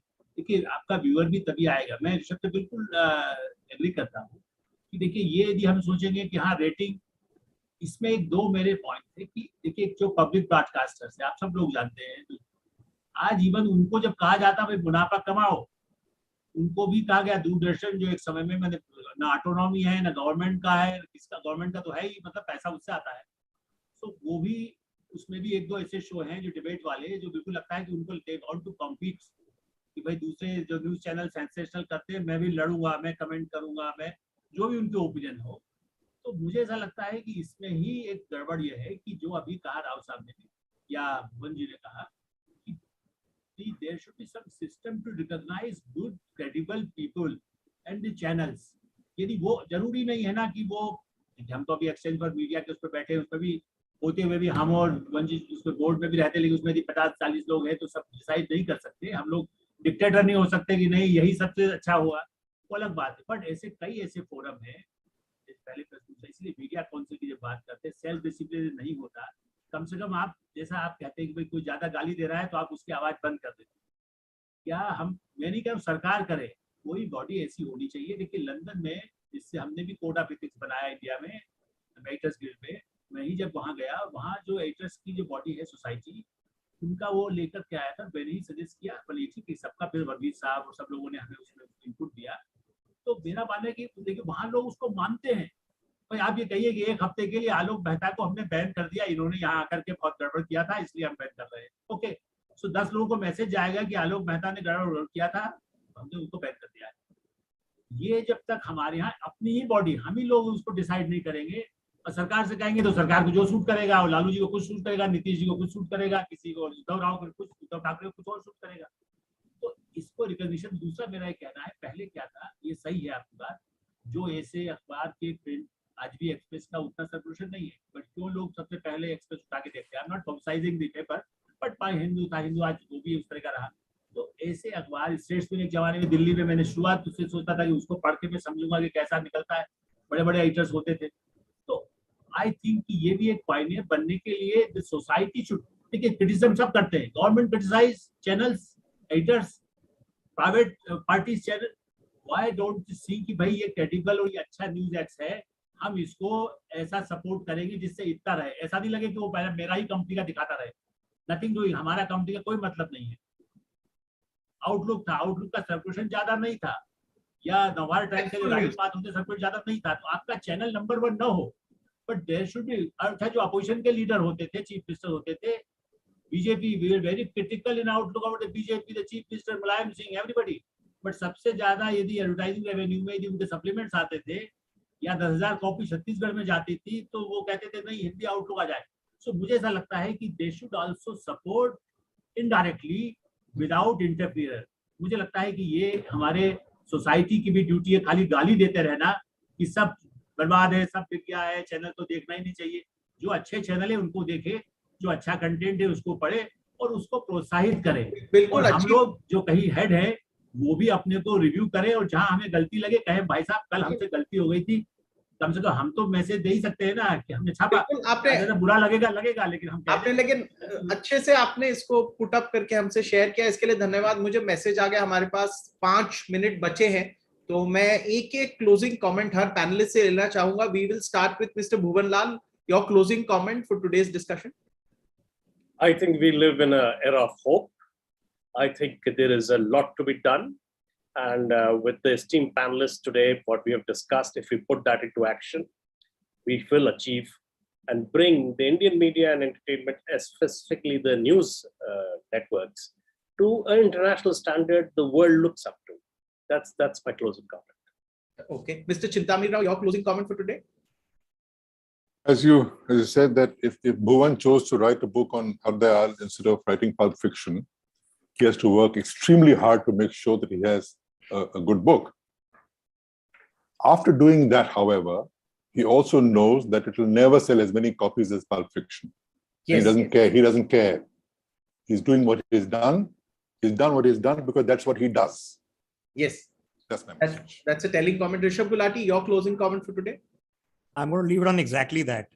For young journalists out there and people who see journalism, TV journalism, especially with a lot of cynicism, the majority of people I worked with are not sold out. They are not agenda running. Okay. They genuinely come and they're trying to do the best job that they can do. If you're reporting on the field, you are sometimes in horrible conditions. Okay. Men or women. So there are lots of good people. They deserve your respect and credibility. We are trapped in a paradigm. Okay. We think that there is only one model that works. If the good people out there just take a step back and say that, can we try other experiments? Can we try that seriousness? Can we try the different kind of format, breaking away from the debate? Because yes, absolutely right. It is very easiest thing for me is to have 5 people on a panel, put an anchor there with absolutely no research, 5 minutes notice and start off on something, okay? Because it's filling time. It's easy. For me to do the elements and put together the right visuals and the right photographs and the right scripts and the right graphics, of course, then requires a lot of time and effort, but it is possible. So there are good people in the industry. The vast majority are not sold out. They're not running political agendas. They're just trying to do the best job under immense pressure. If you are messing around with powerful people, okay, don't think that that's a benign thing that is happening. So under a lot of pressure, under a lot of considerations, so give them your respect and credibility and give alternative voices. People who don't make themselves the news, that today we are number one, so the next 3-hour telecast is going to be about ourselves. Okay. Give them a chance. Maybe you'll discover something worthwhile. Thank you, Rishabh. I'll go to Mr. Alok Mehta. Aapka final closing comment is discussion. Optimistic, मैं बड़ा भरोसा मुझे India के भविष्य पर है, channel पर भी है। यंग लोगों को क्रेडिबिलिटी जिस तरह का आज भी कह रहे थे, मैं मानता हूं कि लोग हैं और उनको ऐसे हम कैसे एक दूसरे को प्रमोट कर सकते हैं। अच्छा यदि आप कर रहे हैं तो चमचागिरी नहीं, बट यू से कि डूइंग आपसे जूनियर मोस्ट भी है, यदि आप उसको कहें अप्रिशिएट करें, चाहे पैसा न भी दे, का ये है कि हम दूसरों को अप्रिशिएट करने में बड़े कंजूस है। हम अपनी तारीफ सुनना चाहते हैं। हम यदि कोई बहुत अच्छा कर रहा है, ऋषभ, तो उसकी तारीफ करने लगता है कल ये मेरी कुर्सी तो नहीं ले लेगा। तो इसलिए दी एडिटर, द ओनर, वो ये ना सोचे कि उसका दिमाग खराब होगा। इसलिए मैं एक और कहूंगा, आखिरी point, we should also care. मैं नहीं कह रहा हूँ कि सिर्फ पॉलिटिकल न्यूज ही चैनल तो नहीं है ना, there should be balance for 3 generation, either from print और विजुअल मीडिया। 3 जनरेशन, एक ओल्ड जनरेशन है, या कहिए आप 60 है वो, या उसके पहले 50 से वो, इसी तरह से बीच का है 25 to 50 and 10 to 18 या 20, 21. You have to cater those. Entertainment में भी अच्छी चीजें हैं। यदि कोई शादी हुई है, शाहिद कपूर या किसी का भी, जो मुझे सबके फिल्म वालों के नहीं होते, आलिया भट्ट है मान लीजिए, तो आप उसको भी नहीं दिखाएंगे तो लोग कहेंगे यार इस चैनल पे तो मैं नहीं जाना। हो सकता है उसके बाद आपका डिजिटल पर जो सीरियस डिस्कशन है या अयोध्या पर है, दे विल लिसन। बट यदि आप कहोगे कि मैं तो आपको सीरियस देता हूँ, मुझे कोई परवाह नहीं है यंग लड़का क्या देखना चाहता है, मैं तो खाली राव साहब को दिखाना चाहता हूँ, then is a problem. So I think we have to cater 3 generation with credibility, promoting good people in our own media. With this we bring an end to our discussion. Thank you, Mr. Alok Mehta, Rishabh Gulati, Chintamani Rao, Dr. Bhuvan Lal. Thank you for sharing those fine opinions. I think this will be seen, lessons would be learned, and there are many takeaways from today's discussion. Appreciate your joining us, and I would request Ravin to take over. Thank you. Thank you. Thank you very much. Well, thank you to all the panel here. Can I be a little forward and say that thank you for providing more value in that 1 hour of panel discussion than a month of 9 p.m. prime time for way too many channels out there, to be honest. So truly an honor to have all these esteemed gentlemen out here sharing what really needs to be shared. And of course, to summarize this, I would like to say that Dr. Rao pointed out clearly responsibility versus TRP. Gulati sir said, apply your mind while presenting the news. Dr. Lal said journalists taking positions are politicians and not journalists, truly. But I'm grateful for Mr. Mehta's comment that said there is hope in the future. So, and of course, Mr. Nangia, thank you so much. Truly an honor to have you moderate panels and bring out value like nobody else. Thank you. Thank you so much, Ravin. Thank you so very much. Wonderful. So that is just the first panel of 11th edition of E4M News Next 2022. So you can understand that we are having a fantastic time here. And I am truly honored to invite on stage the next fireside chat that we have for you. I would like to introduce you once again to on the screen, Mr. Avinash Kaul, CEO, Network 18 and MD, History and TV 18, who's in conversation with Mr. Sudhir Mishra, Managing Partner at Trust Legal. So this is the next session for half an hour. I'm sure you'll thoroughly enjoy this. Mr. Mishra, I'll hand over the screen to you, sir. Thanks a lot, Ravin, and welcome, Mr. Kaul. Wonderful to engage with you for half an hour. And thank you. Thank you, Sudhir. Yeah, it's my pleasure to have you here. And so the topic is very broad. Actually, it's beyond what you handle on a day-to-day basis. We are talking about the entire conventional media. And with Elon Musk showing his interest and actually buying Twitter, and that's the news world over, digital platforms and social media platforms, or the hybrid of both of them, are under a lot of scrutiny, a lot of questioning.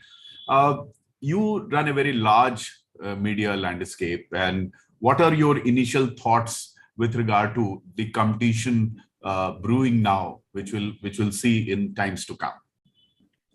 See, I think, Sudhirji, the competition has always been there. News, fortunately, unfortunately, is a business that ever since the advent of mankind, one has to know what's happening in the surroundings, either to prepare yourself or to warn others, or whatever is happening in other different places with different people. Everybody has to know. Sure. Now, till the absence of a formal structure of disseminating news, you would gather news, you would pass it by word of mouth, which sometimes led to gossip, sometimes led to information flow, but all in the same vein, it has always continued. Competition came as people increased. Competition came from different sources, written sources, different sources has come in. Now, if you look at the current Indian landscape, we already have more than 200 news channels, 24-hour news channels across, 15, 16 languages in India. So there is already a hyper competition. There is, thousands of publications, spread across the length and breadth of the country, some with very small circulation, some with large circulation, with multiple editions galore. You also have, online specialized news verticals as well, which are also catering to different demographics, different geographies, different verticals within news. So you're already seeing a hyper competition. Now, you would look at social media also from that same context, that suddenly you have a bunch of, people who are also using that to spread news and also to receive news.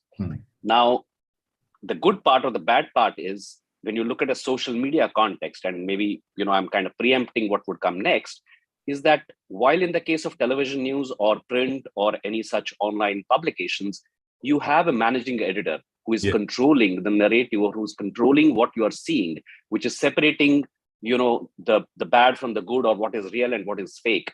Unfortunately, in the case of social media, it is your friends on your social feed who, when they like a particular story or share a particular story, contribute to the algorithm. And when the algorithm takes over, that becomes your managing editor. Yes. That shows you what you are clicking more and more. Yes. And that is a very interesting theme, because we seem to blame everybody else, excepting perhaps because these are our friends. We chose them in our social networks, and they are sharing this content, which means that they are playing the role of a managing editor in serving us news, because the algorithm does pick that. So how does one control that? So it's only a choice of, in real life, you would control your friends. You would, as you know, our parents would tell us at one point of time, choose your company wisely, right? But unfortunately, the same doesn't seem to be applying in social media. Yeah, but it's a very interesting start you have given. You have been actually quite confident about, and competition, you are saying it's already there. There are various platforms which are parallelly existing. When we talk about media, people like me who have been reading newspapers because of the parental pressure, when I was 11 or 12, I started reading newspapers, and I still read 3-4 newspapers seriously every day. And but we had dedicated programs on television, like we will see something on NDTV, something on News 18, something on Z. There were 1 or 2 bright spots which were like, I know my father would watch this, my mother would watch this, some of my friends would watch We the People or whatever. But with this kind of onslaught with the mobile phone in hand, and the kind of information we are absolutely burdened with, and I'm not coming to the business part of it. I'll surely also ask that. What are the brightest spots for you so far as conventional media is concerned, whether it's television or print? What are the brightest spots? People need to know those stories.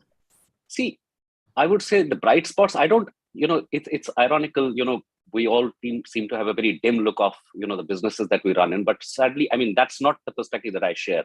Wonderful. And I'll tell you why. I mean, I began my career, hopefully in news, in around maybe 2000, which is, the time was only 37, 38 million households in India had television. Today, after 24, 25 years, we are 210 million households in India.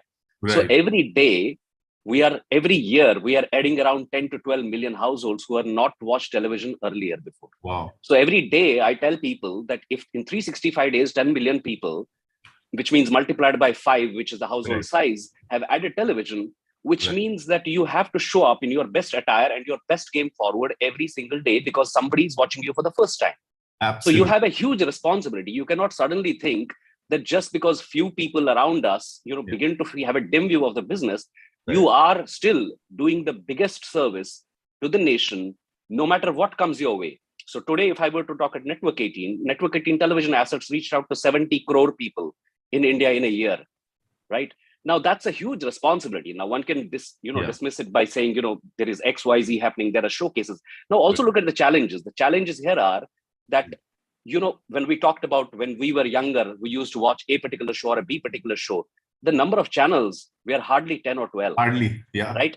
Plus, the single screen was the biggest thing staring at you. There was no 4G. There was no mobile phone. There was no smaller screen where you could see personalized content, right? There wasn't enough even news gathering happening at that point of time, because, you would just get served what was getting served on either Doordarshan, or if, the erstwhile, the leaders of private television, NDTV, would do something, and that's what would, get picked up. Now you have a challenge where those generations have become older. Now, those are the ones which are probably now, in their 60s or late 50s. Now, they prefer debates. The millennials do not prefer those things. Millennials prefer what happened in the earlier panel, Alia Bhatt marriage.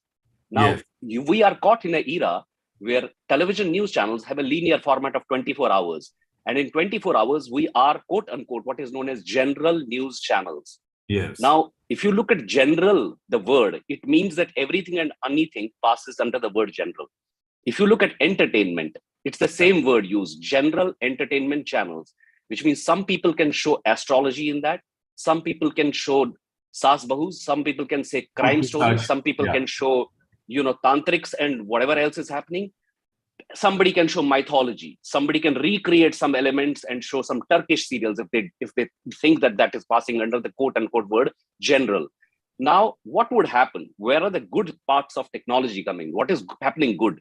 Television has a limitation because television is a linear network and it's expensive to produce, and it is disseminated through DTH or set-top boxes and things like that. So the entry barriers are pretty high. Now look at the best part, the video dissemination happening on online. There is no reason why you wouldn't have a 24-hour sports news channel only online. Absolutely. There is no reason why you wouldn't have a 24-hour crime channel, crime news channel, only for online. Also tech channel, or maybe a tech channel. Yeah. Absolutely. Not only that, for example, for heartwarming stories, or let's say if I was to launch a channel, Motivation 18 as an example, which is only about motivating stories about incredible work that Indians have done. Now that is where the golden opportunity lies. You actually just have said about one channel which is likely to come. It's an amazing idea. But what I'm trying to tell you, it depends on, because you are a multi-cuisine restaurant. You have a lot of chefs. Absolutely. Yeah. What you decide to serve is dependent on who is coming to you. On one platform, if everybody is coming to you, are having a mix and match of everything. I think, Mr. Kaul, you made a very important observation that we are so huge as a country. If you see how many people use Twitter or Instagram or Facebook, it's not the kind of numbers which justifies the population which we have. But so far as, so same happening to television, same happening maybe to print. Print was always something like, I know people who will read their newspapers come what may. So I think everybody will have their own place. But tell me one thing about the business part of it, that the digital platform or the social media platform or the hybrid of them, they are garnering a lot of advertisement now. But it's not that television news or the conventional channels and conventional media also is not getting advertisement. I think it is balanced, or there is a huge divide happening. See, let me put it this way. The best part about what we all do in media, and we can all, in these conference rooms and panel discussions pontificate about everything else. But the best part, and that is what I think is the beauty, which is the beauty of the Indian democracy, or beauty about everything in the world, which is the controls of what people listen to or what people watch is with them. Wow. They can switch off, they can switch on, whatever. Doesn't matter what any managing editor will serve you. If you decide to switch off the remote, or if you decide to close your ears and eyes, you will not listen to it. Nobody can influence you till you do not want to be influenced. Right? Okay. Now, the same thing that we talk about in Twitter, trending topics, right? Now, few of us who are obsessed with, every 30 seconds going on to Twitter to check what is happening, what the breaking news is, look at today's trending topic and ask the cab driver who's sitting outside, does he know what is trending on Twitter? He has zero clue. He doesn't even know where his next meal is going to come from. So what is he going to worry about? So it is just that we have created an echo chamber for ourselves. Absolutely. And we are listening to these rebound reverbs coming back and forth. And we believe that there is a fire in the jungle and that everybody is burning and that everybody needs to, run towards one corner. Wow. Whereas the reality is nothing is changing. Even if, let's say, some channels will go completely, let's say that there is a war happening and 20,000 things are happening. Things don't happen like that. Nobody misses their evening dinner, on the fight for the dinner just because of some channel deciding, because people are smart. People are extremely smart with the choice of time and where they want to invest it. Where I was going with this is the same is true for the business models. Yeah. For the business models, if people find good content, they go there. And when people go there, advertisers follow. And when you have advertisers following there, it really doesn't matter whether it's on TV or on digital. Today, both are making money, but the quality of the content will determine the business models, nothing else. If you look at, for example, if you go back home and watch a series on Netflix or on Amazon Prime, who is the managing editor there? And I come back to this term managing editor. I'm the managing editor. Because no, you are not even the managing editor. Let me also put it that way. The recommendation engine, which is based on an algorithm, is the managing editor. But it serves you because the content discovery is a challenge. You will never spend 2 hours trying to find the content that you really want to watch. So it's the same Google thing. It's the same Google thing. It's an algorithm. Yeah, it's an algorithm. Right. Depending on how much time you watched a particular series, it throws up similar series in front of you. And then you go from one series to another. Before you know it, you've gone down the rabbit hole. So now it's Alice in Wonderland all over again. Very important thing, Mr. Kaul, you are saying here. When we want to say that, I do a lot of environmental lawyering. Before we became a large media law firm, actually, we work for many channels. And we go to all these conventional broadcasting authorities and other places where social platforms don't come as of now. I realize that when we say that, which is the best environmental law firm, I never find my name into the top 2 pages. But when it comes to work, everybody comes to us, even the law firms come to us. So I never understood, you just told me that it is not something which even a person who wants to reach to a target can decide. It's something like a methodology which is absolutely based on like I told you, your choice of friends on Facebook are the ones who determine who your managing editor on social media is. It's as simple as that. Change your friends and you will see the feed change. Very simple. Try it. Try it. Thankfully, I'm not on Facebook. I just do LinkedIn. I'm very happy with that. Very interesting. Tell me something about the television. A lot of new churning is happening. News 18 is, of course, something which we go there for a lot of balance kind of thing. When, as you just hinted, that when there is a war being shown on the screen and nobody actually, after seeing for 1 second, where is the bomb going to come, the Third World War or the nuclear bomb, and you realize there is nothing like that happening. So you go back to this. But what are the sensible things which people are learning from TV, and what are the future models you are looking at, which are, like you just mentioned, that motivation can be one area. You said about sports, and a lot of investment is coming in the conventional media industry, including Network 18, which is in news. So what are the sectors? Yeah. So Sudhirji, what we are doing right now is, you are already aware that we have the largest news network. We have 21 news channels in 15 languages, probably one in every state. The next logical level for us is something that we're piloting on digital, which is known as Local 18. Now, Local 18 is essentially hyper-local, every district news. Wow. Every district at one center, because there are 739 districts in India. There is no reason that everybody needs to gravitate towards what is happening in the national scenario. Because, for example, if you look at Hindi news channels, unless and until there's a war, nobody else cares about what is happening in United States or UK or even Europe on a day-to-day basis. Yes. It is supposed to be the role of, quote unquote, either the English news channels or the international news channels to feed you that. Yes. So somebody is defining your circle on where you want to go. Now we are trying to loop the circles in far closer to what will actually constitute as news that you can use, which is news from your own district, because you will relate more to it. And as logically what would have it, your time spent increases the moment you are closer to your home, because you talk to your family the most. You probably talk to your neighbors the second most. You probably talk to your office colleagues, equally more, or if not more, because you spend more time in the office. So you always talk closer to the people wherever you are. If depending on how many hours you spend in a location, you are probably talking within a 2-kilometer radius far more than anything else. So you want to know more what's happening there. At a district level, I think it gives us a huge advantage in terms of picking up what some of these quote unquote trending topics, not using the Twitter terminology, but trending topics of each district, which kind of makes it a very enriching experience, because then you are going just beyond an opinion to actually news that you can use, which is really empowering for the people. And if you look at, some of the bright sparks of these things, it uncovers a whole lot of different level of talent, because some of the work that the general entertainment channels have done with their reality shows of songs and dance is to build, the talent pool of singing and dancing in the country. With Local 18, it brings in a grassroots journalism culture. It brings in surfacing of all those kind of talent who are looking at developmental works happening in their districts, who are looking at some inspirational entrepreneurs coming from that district.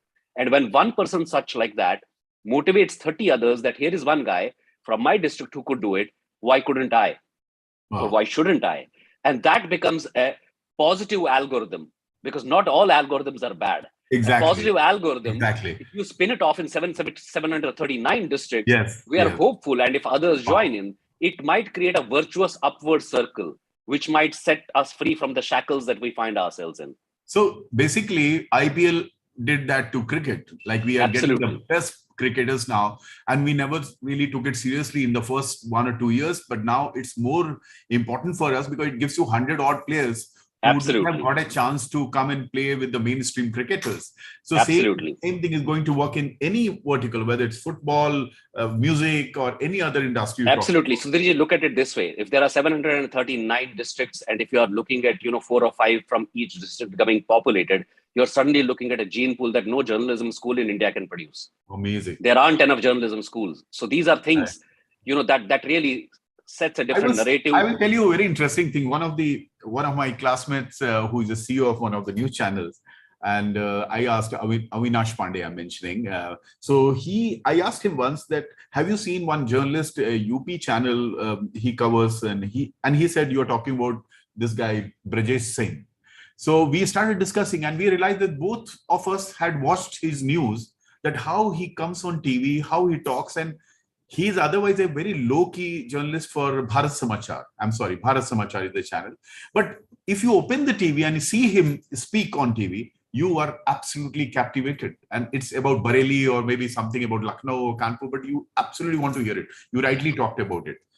One more thing I wanted to share with you, that Veer Sanghvi in his article in print wrote about that he is not worried about the Elon Musk taking over Twitter. And he said that, a lot of things which are happening, people know what Twitter does and the troll and the dedicated IT sales. So TV and prints have a very different thing.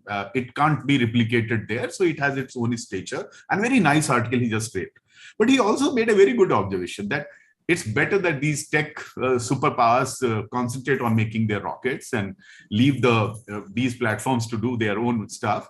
But coming to the people who own the media houses, it's always historically rich people, businesses used to own media houses, and they were very responsible about it. What do you think about it? See, in media as a business, if you were to look at it, I'm not giving about examples only about news businesses. Yeah. Essentially, globally, if you look at it, it does need a maverick thinking. It does need an independent mind, which is willing to see what others can't see. So if you look at Walt Disney, who had thought that these things would happen? Sumner Redstone, Rupert Murdoch, like all of them, very strong individuals in their own right. Even for that matter, it's not even restricted only to media. Steve Jobs, right? Creating industries or creating products that nobody else could think. So it is just the force of nature in these individuals that pushes them to go far beyond what normal people can envisage or imagine. These are visionaries in their true light. And in a media business, these are not some things that, you can have 20 people agree to that vision. Unlike a banking or unlike a manufacturing sector where, overt regulation and over safety then brings in committees and consensus. Now, these are individual speakers. You go out on a limb and believe in what you want to do. And then you go all out to make it happen. Similar in the case of Elon Musk. It's another matter that he's now looking at Twitter, but otherwise, the kind of things that he did with Tesla or what he's doing with SpaceX, it does need somebody who's completely thinking, miles apart than any individual on the planet at this point of time. Now, what he decides to do with it is not known to us today, but what he did with Tesla was fantastic. Now, I don't know if the algorithm cycle can be broken to be reversing it and making it a positive, virtuous algorithm cycle. If he could do that, because he has the resources, it would be the biggest benefit to planet Earth, Because otherwise, there are enough studies galore if you have heard about the negative bias, Negative bias is what drives algorithms, If I was to take this conversation of ours, and typical negative bias would mean that, this is what the fiery conversation happened, controversial, versus a nice picture that, Sudhirji and Avinash's conversation was nice and enriching. This one won't go viral. The other one will go. So that's a negative bias. And algorithms pick up negative bias, give it more legs and, fire, and that goes viral. And that's what is happening everywhere, whether it is television media, whether it is online. Can somebody change it upside down? That's what you're saying. Absolutely. If you reverse it, then that is a positive virtuous circle, because people also do like to share good stuff. Now look at our WhatsApp groups. We may hate it, but we have certain family WhatsApp groups. The elder people might every day say good morning, would also say some nice quotations. Those also, some of us don't like it, but the point is that there is a huge culture of that going around, and that's also going viral. And if some algorithm picks that up and spreads those motivational things, it's just a flip of a button. It's just an algorithm. Now, nobody is invested in that positive algorithm because the positive algorithm thus far wasn't really tried and trusted. But if somebody were to do that, and I would look at people like Elon Musk to probably contribute massively to that. They will take out a formula which will basically, it can potentially clean up a lot of stuff. And that is what the expectation would be there. Because like I keep coming to, the algorithm is the managing editor. If they change the managing editor, you will see different things. Or unless and until you change and if the worst case happens, if it doesn't go in the positive, it goes in the negative sense, like as a consumer is king, you can go off Twitter, you can unfollow the friends, and you can clean your feed once again. The choice is always an individual's. And this social media platforms, their regulation in any country is an issue. Even in India, of late, I'm telling you that most of them are landing up in high courts, and even one or two issues, they're going to Supreme Court. Unlike televisions and print media, where it will go to a local. There's heavy regulation. Absolutely. They are very heavy regulatory. They have their issues. If you do some program which goes to before the regulator, you will have to go and make your point. But it is being it is being seen consistently now that the judgments after judgments are coming where it looks like as if there was no defense and absolutely no preparation so far as the social media giants are concerned. Like they have taken a stance which was absolutely not needed to be taken. What do you think? Voluntary controls, and like you said, that we were not even knowing who is the managing editor. Now we know who is the managing editor. It goes out of their hand, or what is the reason? See, the thing is, when social media networks are built, they are never built to disseminate news. Right. That's not the first objective. Right. Now, what happens is these are tech platforms which are based on an algorithm that if you like nice photographs, you will see more nice photographs, or your friends will share, you will share more of those. Now, unfortunately, what happens is when it becomes a feeder into digital, indices, because the referral articles from, giants like Facebook or Google are the ones which contribute in large measure to what you see is as the online, feeding the engine kind of a thing. Then that's where things start to go wrong, right? But there is no other alternative to it, right? So the question is that now to retrofit, because if somebody were to build a pure play, I'm building a social network which is not, for example, known as Facebook, but is known as Newsbook, hypothetically speaking. And there I will only attract the people who are actually only supposed to be looking for news. And then in that platform, I will build a positive bias and not a negative bias. You will see that engine will operate, but it will operate reverse, because the positive stories will get shared more and the negative ones will be pulled down by the algorithm, right? So the tech is the same. It is the same thing. The atomic bomb can be used to destruct the planet, or the atomic energy can be used to harness and make the planet, energy sufficient. Absolutely. So it is all in the hands of the individual. Technology per se is not really bad. It's just a question of where you decide to put it. Yeah, Mr. Kaul, but a lot of legal jurisdictions, when we go to international legal platforms and we in the conferences, the kind of ambush which these tech platforms, the media tech platform, international media tech platforms are facing in European Union and other places, because their global ambitions and absolutely being showed that this is not something anybody will interfere. There is no sovereign concept there. Why is it so that we as a nation, and you talk about a lot of nationalist thing, why we are not understanding this part that one, it takes a lot of time. Everything is on mobile only. Nobody goes to a desktop to do any of these social platforms. Why India as a country has still not taken a very harsh stand so far as, except for TikTok, which was banned, where we are not talking about that. Looks, it is something which is as bad as East India Company. I'm sorry, I'm making something like that. See, these are all real things, but you have to see it from a prism of it's a lot of things combined together. Like this algorithm that I talked about is not only a content algorithm, it's also an advertising algorithm, because the same advertising also feeds off on the same thing. Unfortunately, when this algorithm works well for business, then there is very little motivation to give it up for a positive one, which may not be good for business, but is great for content, right? Now, those choices of, as long as the money keeps coming in, then some of these, choices become difficult to make. Even for Indian publishers, still a large part of the traffic does come from these giants. Now, to take it on, there are many conversations which are happening to figure out, how there is a fair share or how there could be different things that could be happening. But to be honest, right now, till there is no, big alternative, this is what you're left with. Absolutely. Then you can only hope that someone, like we talked about, if Elon decides to he decides to change in the reverse swim, but there could be a positive spin to that, because then you are not only chasing revenues, and good quality revenue will come. It's not, because as you go to the least common denominator, the CPMs also drop. It's not that they are really, going up. Computer karna padega. Achha, just one of the last questions which I have to ask you is a very personal question about Network 18 only, because I remember coming in Menka Doshi's program, The Firm, many times. Why it has been discontinued, Mr. Kaul? So what happens is, Neerji, it's basically the choices of the content vary with years as we are keeping on doing, right?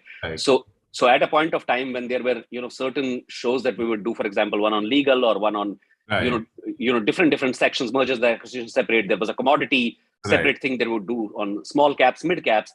Today, unfortunately, the new advent, the millennials, the newer younger generations are, we have now shows far more on crypto, on NFTs, and all those kinds of things. But we do have periodic, but not a daily function, but we do have something that we do for the legal fraternity. But unfortunately, it's something which we are not, able to do on a weekly basis. It was a all through very the good year. program. It was a brilliant program, and it Absolutely. used to condense all the economic issues which had a legal thing. And I believe that's missing. None of the channels have that product. I just thought to tell you. Maybe No, I must also tell you I must also tell you there is a huge opportunity of having a 24-hour court news channel of all the happenings in the legal system. Because your print is devoting 70% pages on court issues. Absolutely. So Absolutely. there is completely a demand, because Mr. Anurag Batra has started a legal vertical completely. I'm doing a show with him.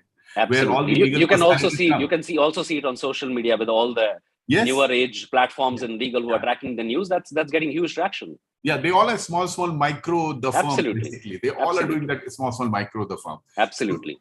So thank you, Mr. Kaul. We are absolutely done with the time, and you have told us so many ideas. But for me, the biggest takeaway is what you talked about, the algorithm, which is I was not aware, because I'm not on most of these tech platforms except for LinkedIn. But I did understand that there is a positive story which can also develop. There is no need for any pessimism.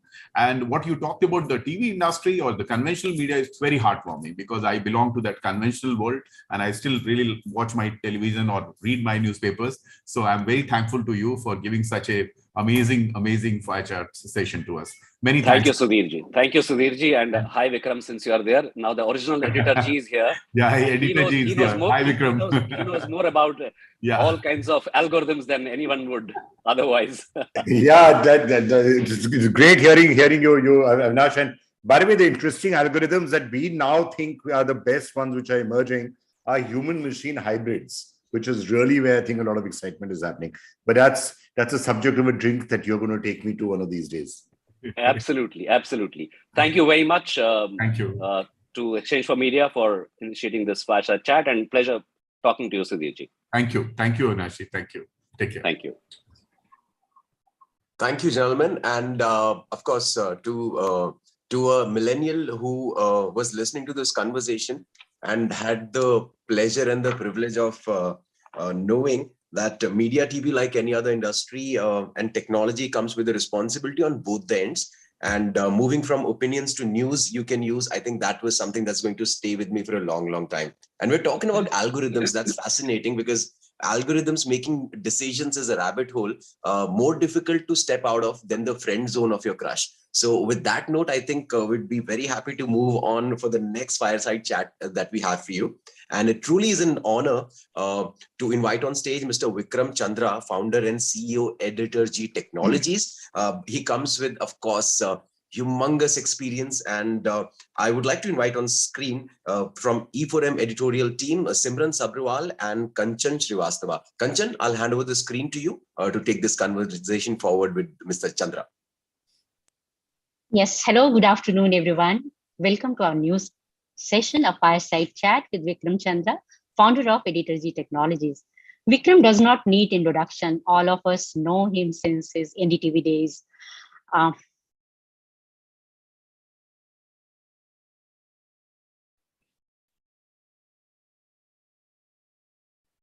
Kanchan, I think you can take the screen now. Okay, sure.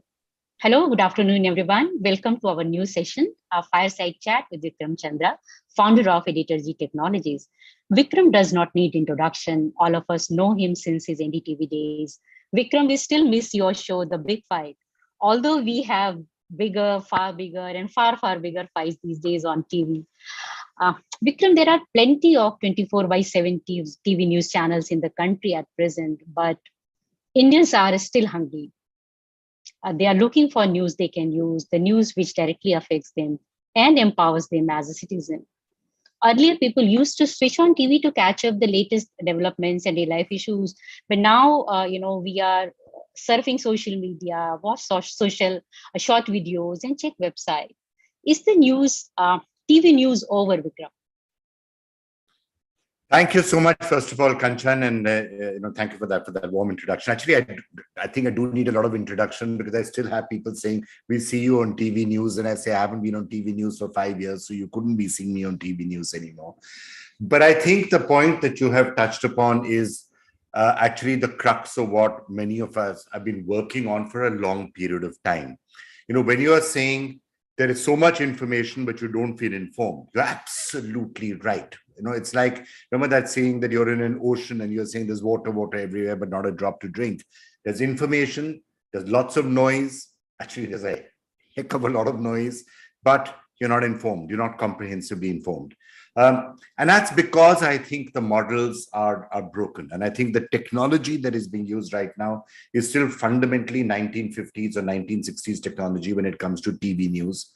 The business models on TV news are broken because you're not getting subscription money in India. You're dependent entirely on advertising. Advertising comes from TRPs. It means you've got to get TRPs, which come from 40,000 boxes in a country of 1.4 billion people. And we all know that TRPs only come from yelling or screaming or tabloid or those sort of things. So that's the environment that there is, right? And if you're trying to get information from social media and you think I'm being informed because I'm seeing people's WhatsApp forwards in the morning, हाँ मुझे सब पता है दुनिया में क्या आ रहा है मैं जानती हूँ because मुझे सुबह लोग WhatsApp forward कर देते हैं मैं Facebook में देख लेती हूँ खबर. That's not the answer either. It's coming to you from an ideological echo chamber. 50-60% of what you're seeing could be wrong, could be fake, could be incorrect, certainly could be opinionated, because everything which you're seeing is coming to you from opinions, from different opinions. The same thing which is either is coming to you from left wing or right wing or some other wing. How do you get a comprehensive, how are you informed in a comprehensive manner? There's a vacuum out there. So what we've been trying to do is find possible solutions to this. There is no point all of us just going on wringing our hands and saying, isn't it terrible? Kya kare? This is the way the world is. We have to try and find a solution. And I think solutions will come. And I think my own belief is that the solutions will come from technology. Mm-hmm. Who do you think is responsible for the decline of TV news, and what could be the possible solutions? I mean, you mentioned technology, but if you could broaden this aspect. I think the decline of television news fundamentally started with the business model, as I said, right? You had a situation where the only way that TV news channels could make revenue or lots of revenue was to chase TRPs, because subscription models in India were not working. We thought digitization would fix subscription models. Never happened. So TV news had no choice but to go on chasing TRPs. And the minute you get into that, you got to chase TRPs, then you got to do what it takes to get TRPs. Now, there are honorable exceptions. Not everyone does that. There are still very high quality shows and very good channels out there. But I'm saying that's what the logic of the business model dictated. And then I do believe somewhere along the way, certain things, I don't mind people necessarily being, everyone's entitled to their opinions. Everyone is entitled to have their point of view. I think sometimes if you're saying that it's okay if you have a certain point of view, but if you're saying I have this point of view, a pro-government or anti-government point of view, and as a result, because I'm pro-government, I can never say anything bad, or if I'm anti-government, I can never say anything good, then somewhere that unbiased and comprehensive sense of information is being missed out. But then again, that's what gets the TRPs from. So that's the way the system is, right? Because it's very clear on television and even on things like YouTube. It's when you're really opinionated and you're giving one person's point of view, that's where the TRPs come from. And that's also where, for example, YouTube views will come from, because then your that echo chamber comes along and watches you and listens to you and retweets you and likes your videos on YouTube. So that's why it's happened, and I don't see any easy solution. If I could have come up with a simple solution within television news, why would I have left it? I'd been there and very happy and very well settled for 25-30 years. I don't know how many years I'd been when I've been 25 years I'd done TV news. I wouldn't have left it if I had thought that there were easy solutions that were possible in TV news. So the reason I quit was because I felt the only way to disrupt something or to come up with solutions is to do it entirely from the outside. And that's what we've been trying to do. Video consumption has gone up substantially, since we have seen a lot of digital news formats have come up, digital media houses have come up, and many journalists have launched their own YouTube channels. And besides, everyone, having a smartphone is now a news creator. And the content which they share is going viral now. So how do you see this growth in video news production and consumption both? I think it's clear to anybody who watch, and this has been clear, by the way, not now, it's been clear for nearly 10 years, that there's absolutely no doubt in my mind that the future will lie in digital and that the future will lie in streaming. And by the way, it's not just a news phenomena. This is across the board. If you see all the conversations that are taking place in any gathering, it is about where are the shows that are making an impact in entertainment or movie. Okay, movies fine are being released in theater, but a lot of it is happening around Netflix or Amazon Prime, or even if you're looking at the Stars or the Z's and what's happening on Z5, what's happening on Hotstar. So that's where the buzz is. So it's all around OTT and around streaming. It used to be, sports used to be where you would say, okay, you have to go and watch live television. Even there now, increasingly, people are watching that online. So the movement towards OTT and streaming and digital is, I think, irreversible. And the pandemic has only accelerated that. You don't have to be dependent on a linear channel and appointment viewing and having to remember that at 8 o'clock, I'm going to switch on to watch the show. That era is more or less gone, in my opinion. I could be wrong, but I think that era is gone. So now that it is digital, what is the question around news and information that we've got to look at? I think a lot of the other things are solved. News and information, our view is that the present form factors are not well designed for news and information. And the reason is actually as follows. If you're watching a movie on OTT or streaming, that's fine. You go, you select the video, the movie that you want to watch or the series that you want to watch, and you click on it, and then you can sit back with your big screen and you can watch it, and an episode will last 1 hour. And then it'll play the next episode. Or if it's a movie, it'll last 2.5 hours. If it's a sports match, it'll last 3 hours. So you can select what you want and then lean back. The problem is with news and information, you really don't want, you want to be able to watch 25 or 30 news stories in, let's say, 20 minutes. That's what you would want, right? Any news viewer, you want to be informed, you want to get 25, 30 stories in 25 minutes. And then if you want, you can see a long debate about one of the issues that really matters to you. That's what normally users would like. How do you get that in present digital formats? You can't, because what you're doing is, and especially imagine it's on a big screen. Imagine having to go on searching for news stories. Now show me a news story about what happened at the Chief Justice's meeting today. Acha, what happened in this? Now tell me what happened in this live chat. Who's going to keep on doing this?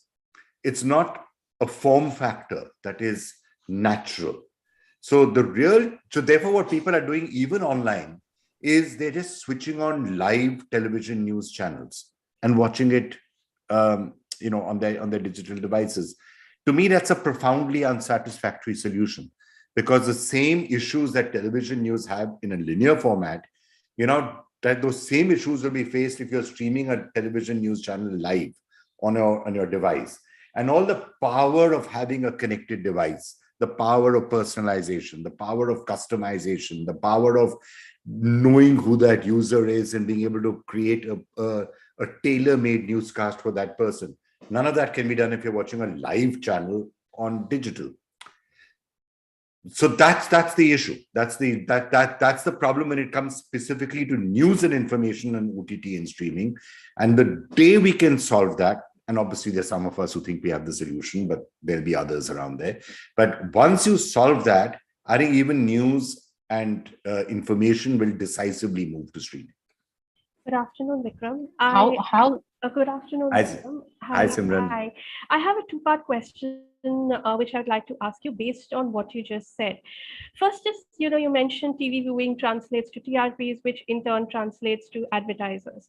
Monetization on digital platforms is tough, as we all know. But even over here, increasingly, we are seeing virality and trending is what's the buzzword, with unique viewer, number of views and unique viewers being the buzzword again.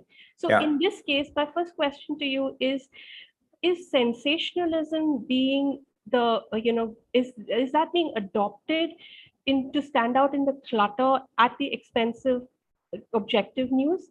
The second part, which is a continuation to this, is how much of dependence on algorithm and tech can you then rely on when your ideological preferences and your views, what you get to see is based on your history? And where is the space for gut and empathy in reporting? Okay. I know they're excellent questions. The short answer to question number one, the answer is yes. I mean, obviously, we know that opinionated content is what gets TRPs and will also do really well when it comes to engagement and, retweets and shares and, traffic when it comes to digital formats. Tabloid works, sensationalism works, being opinionated works. Trying to be middle of the road and saying we will give you a comprehensive thing doesn't necessarily get you that sort of traffic. I wish I had the answers and the solutions for everything, which I don't. I think I have the solutions for some things, but not everything. The answer to that first part of what you said will, I hope, come when advertisers, when brands, when others realize that the value of high quality, credible, non-sensational, non-tabloid content is more than the other. So yes, this is sensationalism. This is somebody having a holiday in the Maldives, right? And this will get 100,000 views, let's say, or very high TRPs. This is a very detailed discussion on how digital trends can be used to transform Indian industry, whatever it is. I'm giving you rough examples. Or how do you solve the water crisis in India? This will get 5,000 views or 10,000 views. But in some ways, it is worth my while as an advertiser, as a brand, to back this also, because it is reaching the right audiences. It is reaching the right sections. This is what my target is. I should be putting some of my money behind high quality content. I think that trend is slowly starting to come, because I think there are brands who are realizing that just to constantly put your brands behind what you described as sensation is okay for the amount of reach that you're getting. But is it necessarily translating into sales? Or is it really making an impact on people's minds? Is it enhancing my brand value?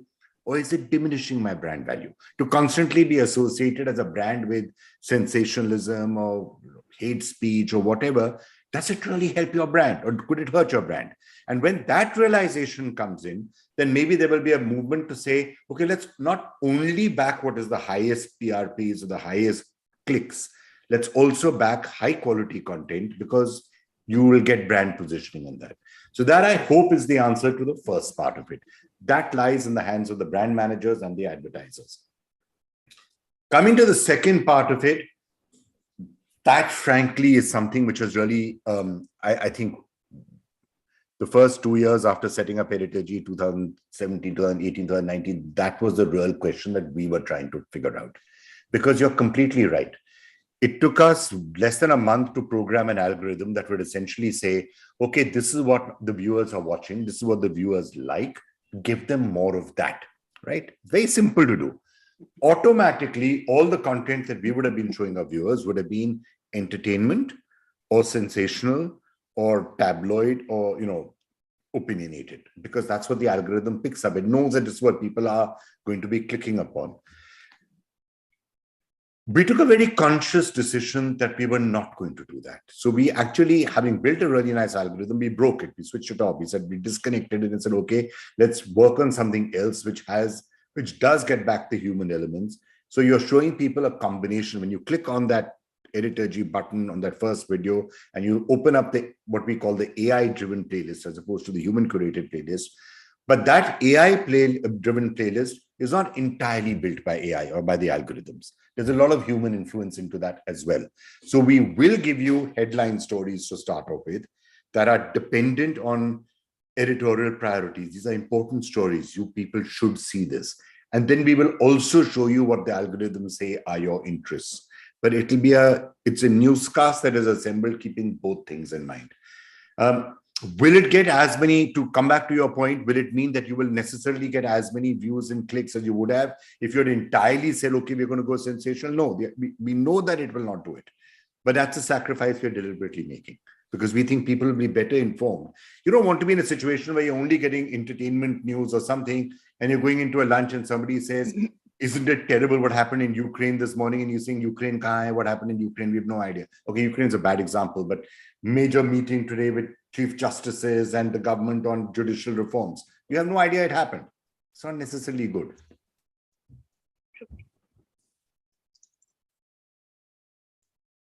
Hi, Vikram. Hi. Since you provide news in curated and personalized video format, so I would like you to please share the insight of video news consumption in India. I mean, what do Indians watch the most? And what is the average attention span at present? See, to be honest, if you go by taking your decisions on the basis of entirely on the basis of this is what people are consuming the most of right now, this is what will get the maximum engagement, this is where you will get the maximum traffic, what you will do will be very different to what perhaps a long-term solution eventually will be. And at least at our level, we are trying to, yes, we do have stuff that people will want to watch. And yes, there are enough videos that we are doing that are getting a lot of traffic and traction. And obviously, a lot of them are what you would call popular content, right? Which is fine. There's sports, there's entertainment, there is lifestyle, there is politics of a certain side. But I think our real focus is not necessarily to only track that, right? Our focus is try and build a comprehensive news experience, because only when you have built a comprehensive news experience, it will take time for that to be popularized. You will not get the instant gratification of saying, okay, I am putting out a video of somebody having a holiday in the Maldives, right? Wearing a certain outfit. We know what sort of traffic that will get. If you put out a comprehensive newscast, maybe you won't get that sort of traffic today. But as people start coming to that, there is a value they will get to that. There is a certain habit which then starts to be built up with that. And yes, it will take more time. But over a period of time, that is the better, that is the more correct, that is the longer term solution to actually finding an answer to the problems that are plaguing the industry right now. There is a vacuum. There is a vacuum today. There's so much information, but people aren't informed. You can't find a solution to that by saying, okay, we're going to give you more of the same and say that is a solution. That's not a solution. That's, okay, you're pandering to whatever is happening right now. Is this possible for you to share some regional insights? I mean, I'm really curious. I mean, what kind of news is preferred in UP, or maybe what news is preferred in Maharashtra, or maybe in South? I mean, look, I could share what I think. You know what sort of news is like there. Obviously, in Maharashtra, now there's something happening about what is happening with Nabir Rana and what's happening with this and who's arresting who, and fine. And then there'll be entertainment news. So I think all of that is fine. I think what I'm trying to say is that our focus is on a slightly different issue. I'm not actually spending my days sitting and thinking about, okay, what is somebody in Uttar Pradesh watching? So let me try and give them what they're watching. That is not necessarily the core of what we are trying to do. The core of what we are trying to do is, how can you use technology? How do you use platform theory? How do you use AI and AI theory and the principles of AI? How do you use the theories behind peer-to-peer networks? How do you use not crypto, but the basic logic behind why a blockchain is successful technology? How do you use all these technologies that are so clearly disrupting every industry in the world? They're going to transform everyone's lives as we know them. How do you use these technologies to fundamentally make changes in the video news industry? That's what I would like to spend my time thinking about, not necessarily what we can put out to get the highest clicks tomorrow. Because if you're able to do all of that, then the possibilities are sky high, right? It's very ambitious to talk about companies like Airbnb or whatever, but when Airbnb started off, Airbnb had only looked at it and said, okay, we are going to try and think about how many rooms does the Marriott have, or how many rooms does somebody have, and what does Marriott do to get its customers inside? Then you're not thinking about a radically different model. You're then trying to make iterative improvements on what is already happening out there. So we are, in a sense, trying to do something radically different. May work, may not work, but I think it's worth a shot. We would also like to know about the challenges in the digital videos news segment. I mean, are the challenges different for the TV news apart from monetization? To some extent, the challenges are similar, right? The challenges are again arising from the fact that if all of your content consumption and content viewing is whether measured in TRPs or measured in time spent or measured in clicks, if your business models are entirely dependent on that, how do you try and make a change? So that's a fundamental question which I think underlies both the segments. TV has other problems. TV has other problems, which is that it is fundamentally running on like 50-year-old technology. The core of television news is 50-year-old technology, right? The beaming down to you from somewhere, and it's improving, but it's still fundamentally the concept of linear television is old. It's 50, 60 years old, and that's not going to change. In digital, you can apply some of the technologies of the present and use them to transform the business. I think Simran was saying something. Simran. Yes, I just wanted to ask you, because you mentioned, just something based on what you were saying, is we have an aversion to pay for news. With TV being free still, most of the channels are free to air. Are you seeing now that people, at least in the online space, are they willing to pay for premium content?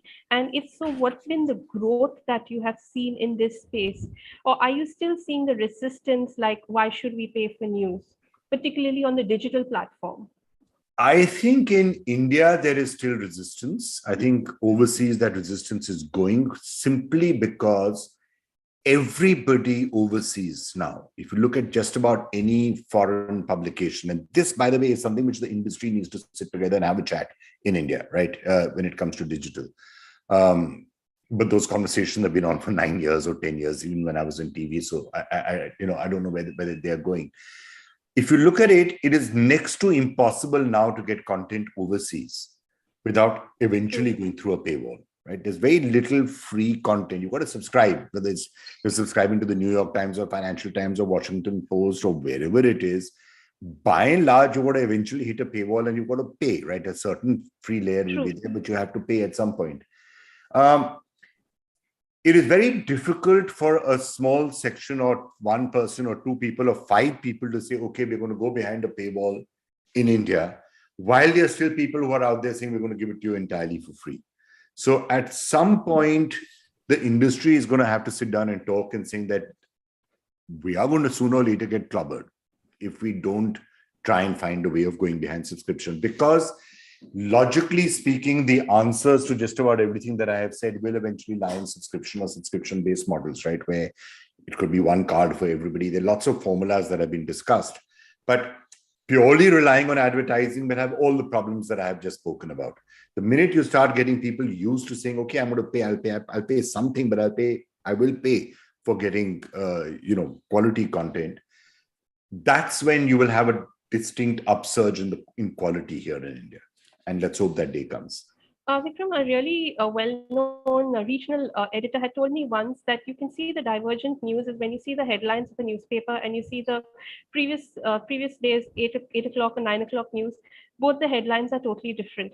Now, when you look at even the digital medium, what is covered on digital, a lot of it is not even covered on primetime news. Say things as simple as, say, unemployment and inflation.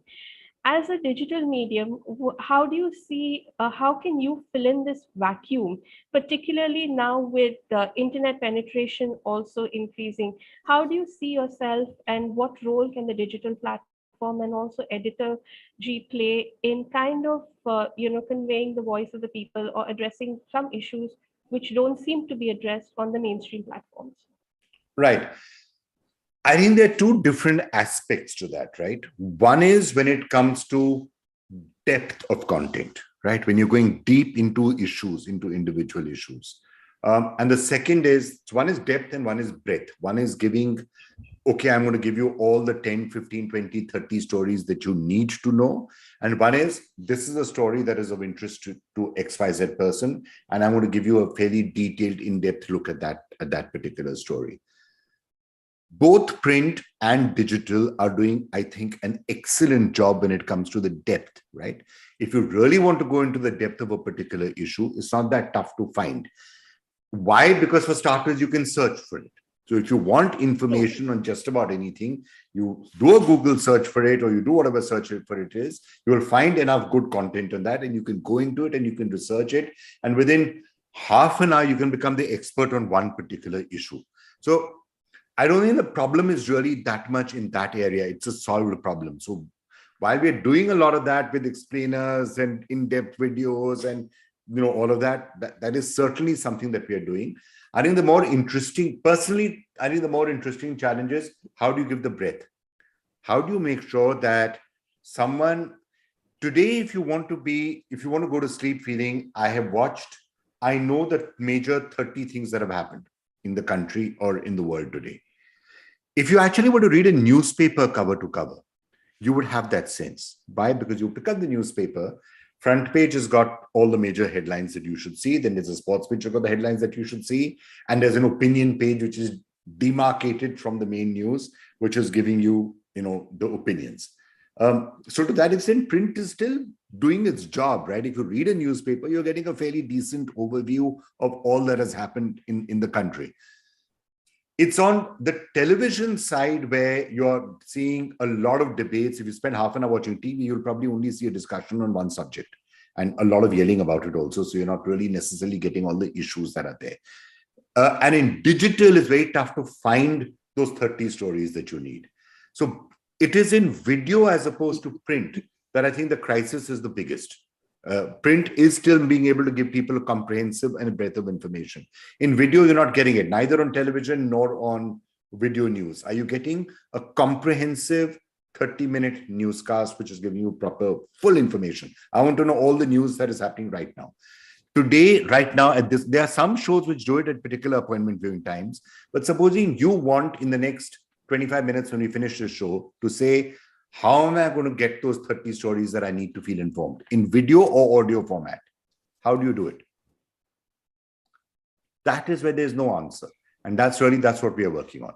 I mean, with a quick, obvious plug, right now, I believe that we've got an answer because you can do it. You just have to open Editor G, tap that first button. We'll give you 25 stories that will keep you nicely informed of everything that's happened.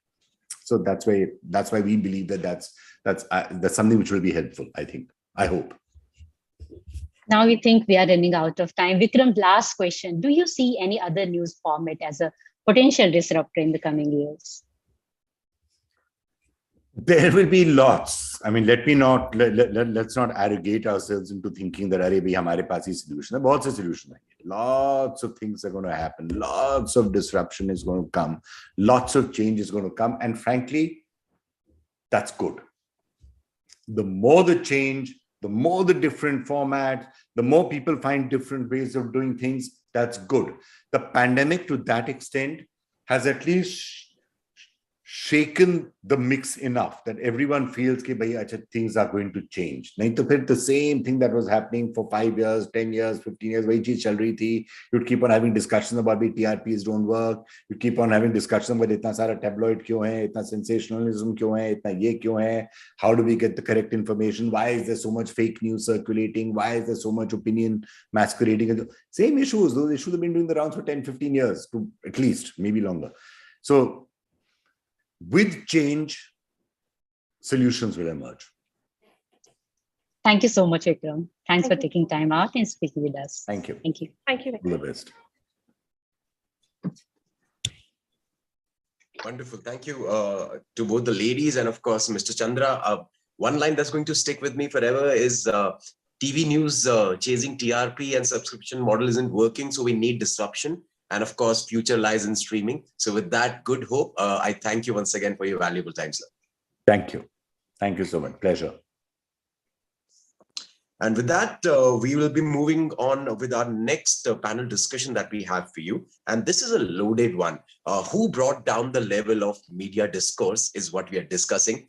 We have Shazia Ilmi, representing BJP spokesperson, Anurag Bhadoria from SP, Saeed Ansari, executive editor and anchor at Aaj Tak, will be joining in 15 minutes from now.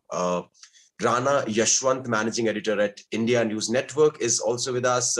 And joining him is Charu Pragya from BJP. The moderator is Nazia Alvi Rahman from Exchange for Media. She's the editor, and I'll hand over the screen to her. Thank you, Ravin. Am I audible? Audible and visible. Nazia, all yours. But I can't see my other panelists.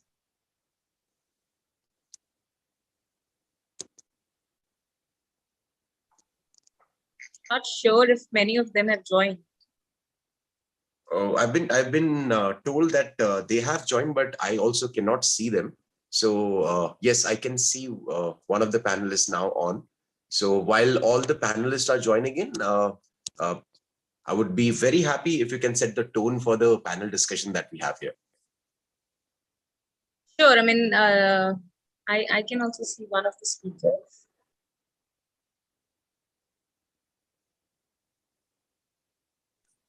Hi, good afternoon. Or if hello, Mr. Yashwant. Hi, good afternoon. So, sir, as of now, I only see you and me on the amongst all the panelists here. So maybe if Ruhail can do a quick check when are others joining. Yeah, otherwise it will become a fireside chat with Mr. Yeah, they are joining. They are joining. Yes. Maybe you can start with your first question. They are just logging in, all of them. Okay, so this is actually a very, very interesting topic. Ruhail does a very good job with curating an agenda, and I think the kind of topics he has been giving me, he is also quite well suited for a television thing. That like he has this potential of creating very provocative topics to discuss. So today's discussion is that, you know, when and how is something I would want to know, but who brought down the level of media discourse? Now, he is not questioned. He's written this as a statement of fact that it has come down.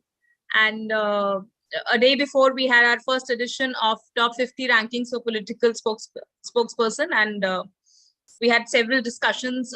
Perhaps almost everyone, you know, univocally said that blamed it on the anchors, and that is why we got this idea of, you know, bringing anchors and spokesperson together to understand who exactly is responsible. I think Mr. Rana has also stepped out. I'm the only one right now on the panel. Ms. Charu Pragya is just joining us. I think she is there. She's just switching on her camera. Okay. So, Rana ji, if you can give me some idea of, you know, so that day most of these spokespersons blamed it on you. क्योंकि हमारे anchors हमारे ऐसे ही topics रखते हैं, इन्हीं topics पे हमको बुलाया जाता है. They don't want to talk about infrastructure. They don't want to talk about health. They don't want to talk about education. They only want to talk about very provocative topics. So why do you blame us? So if I can have your first view on that. Sir, आपका audio of है. Mute कर रखा है. नाजिया, सवाल आपका बड़ा बुनियादी है और ये देश में कोई नया है नहीं. पिछले कई वर्षों से यह सवाल घूमता रहता है और कई मंचों पर आप जाएंगी तो ये आपके सामने आकर के खड़ा हो जाता है कि टेलीविजन चैनलों में जो बहस होती है उसका स्टैंडर्ड बुनियादी सवालों से हट के क्यों है और वो क्यों झगड़े में, लफड़े में, गाली गलौज में घुसा रहता है.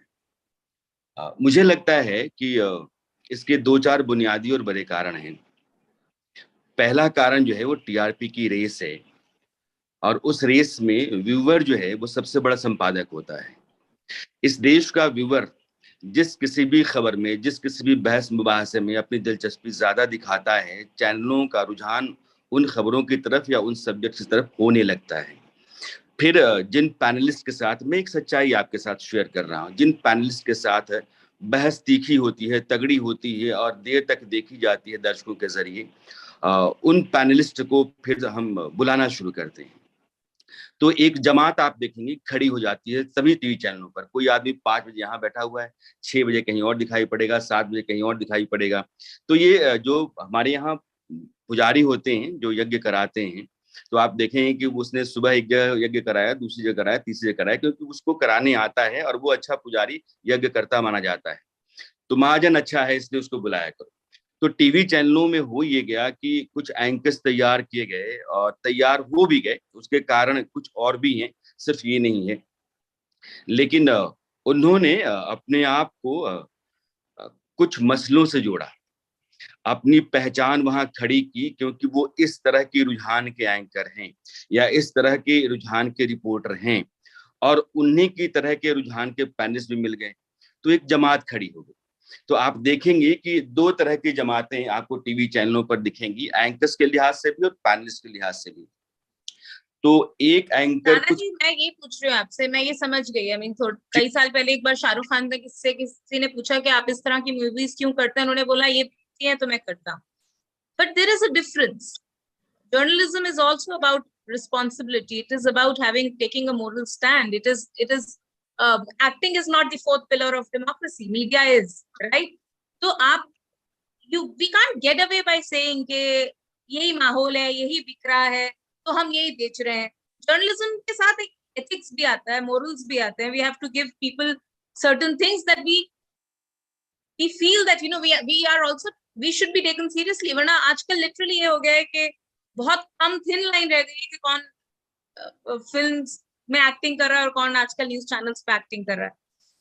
देखिए, आपको सुन करके, हालांकि मैं वहीं आ रहा था जहां आपका सवाल है, तो निदा साहब का एक शेर है कि सब कुछ क्या कहती हैं निगाहें, बीच में मेरा फोन आ गया था.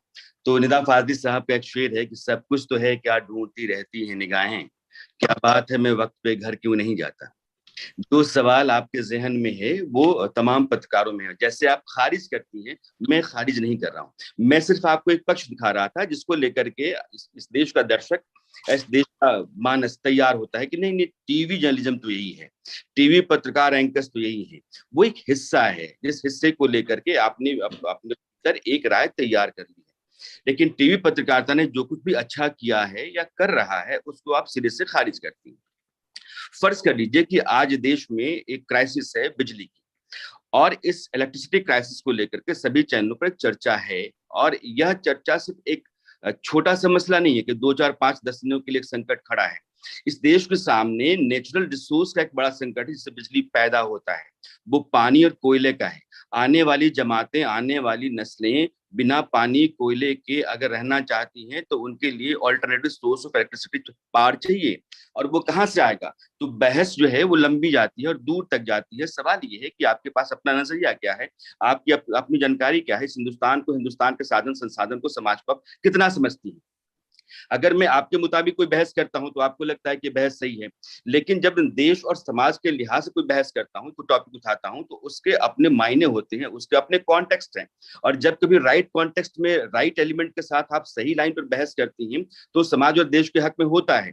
लेकिन 2 समय या 3 समय जो बहस हो जाती है वो टीआरपी की लड़ाई है. लेकिन उस आधार पर अगर आपने पूरे टीवी चैनल को या टीवी चैनलों में काम करने वाले समूचे पत्रकारों को एक ही लकीर से नापना शुरू कर दिया है, एक ही हाँक देनी शुरू कर दी. एक ही लकीर से तो नहीं नाप रहे हैं. अब चारू जी आ गई हैं. चारू जी हमारे साथ परसों थी.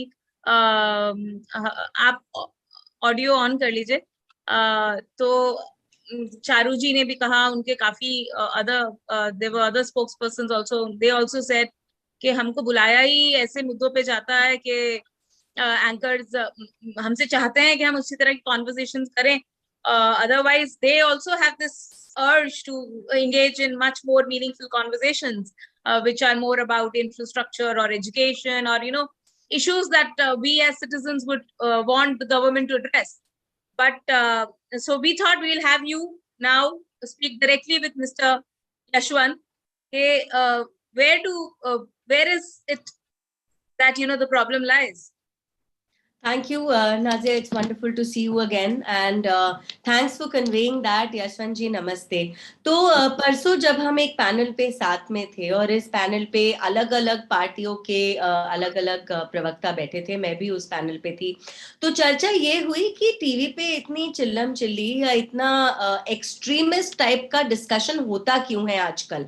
और अगर कोई प्रवक्ता आराम से बात करना चाहे, मुद्दों पे बात करना चाहे, वो विषय ऐसे होते हैं कि हमें किसी नहीं मिलता to talk about agendas which we feel are more important. तो जब टॉपिक ही आपका हनुमान चालीसा होगा, आप उस पर जाकर नए अस्पताल कितने बने उसकी लिस्ट नहीं बता पाओगे हमारे देश की जनता को, and that becomes a concern. And obviously इस पैनल में मैंने ये भी बोला कि वेयर डज द फॉल्ट लाई, हमको अब एनालाइज करने की जरूरत है। क्या ये है कि जनता इसी तरीके के मुद्दे देखना चाहती है, तो टीआरपी की वजह से चैनल्स यही इश्यूज पिक करते हैं, एंकर्स यही इश्यूज पिक करते हैं और फिर प्रवक्ता इन्हें डिस्कस करने आते हैं। कुछ अगर आप बिजनेस चैनल्स या नीश चैनल्स को छोड़ दीजिए, मेन स्ट्रीम जितने भी न्यूज चैनल्स हैं उनके विषय घुमा फिराकर इसी टाइप के हो जाते हैं, और फिर बाद में ये कहा जाता है अरे ये पॉलिटिकल पार्टी का स्पोक्स पर्सन काम की बात नहीं करता, इन्हीं मुद्दों पर डिस्कशन करता है।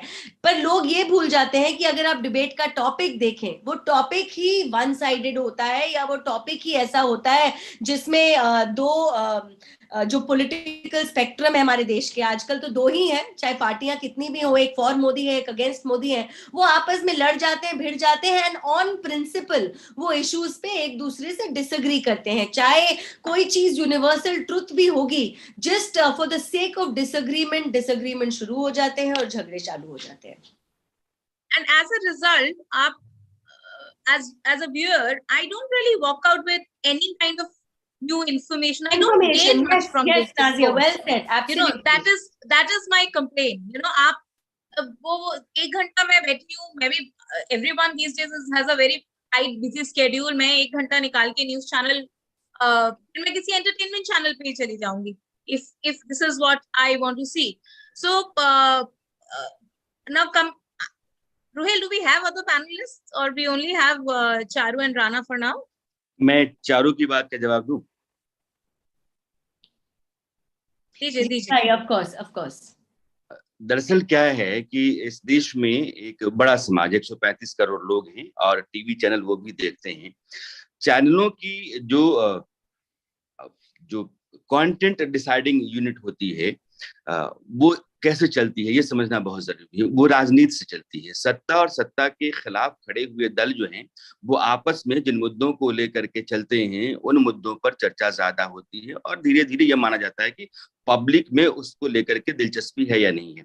अगर लोग उन खबरों को या उस तरह की बहस को नहीं देखेंगे, उसमें दिलचस्पी नहीं दिखाएंगे, तो उस तरह की खबरें धीरे धीरे हाशिए पर चली जाती हैं, चर्चा से बाहर हो जाती हैं। लेकिन मैं ये जानना चाहता हूं कि इस देश में खरगोन एक मुद्दा है क्या? इस देश में नवनीत राणा मुद्दा है क्या? इस देश में करौली कोई मुद्दा है क्या? लेकिन बीजेपी और कांग्रेस, ये दो दल, इन दो दलों ने हमको ये बताई कि कभी आकर के बीजेपी के प्रवक्ताओं ने, बीजेपी के नेताओं ने ये कहा हो कि देखिए महंगाई बहुत ज्यादा हो गई है, हम इस पर बहुत सीरियस हैं, हम कुछ कर रहे हैं, या फिर ऐसी व्यवस्थाएं जो है ना सरकार ने की हैं ये बहुत जरूरी है, या विपक्ष आकर के सरकार के खिलाफ महंगाई पर, बेरोजगारी पर कभी लंबा धरना दिया। पर राणा जी आप बुलाइए ना उनको उन मुद्दों पे, आप बोलिए उनको कि आइए इन मुद्दों पे बात करते हैं। चर्चा नहीं, मैं आपको बताता हूँ सच्चाई ये है कि जब आप फोन करते हैं तो आपका गेस्ट पार्टी कि आज जो है हम महंगाई पे चर्चा करेंगे, तो महंगाई पे करेंगे तो बीजेपी अपने प्रवक्ताओं को कहेगी आप मत जाइए, कांग्रेस वाले आ जाएंगे। जब आप किसी ऐसे मुद्दे पर जाएंगी जो बीजेपी को सूट करता है, कांग्रेस को नहीं करता है, तो कांग्रेस वाले कहते हैं कि ठीक है सर कोई दूसरा मुद्दा करिए।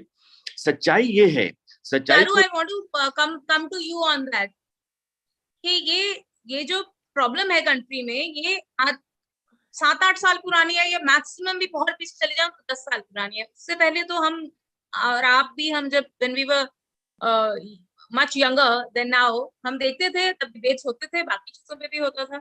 There is a point जब ये सडन डिक्लाइन हुआ, हमने बहुत मतलब इन चीजों पे भी होता था, लेकिन 10 बार उस पे होता था तो एक बार इन बातों पे हो जाता था, because you know religion, sensationalism, all these things are important to Indians, you know, as people.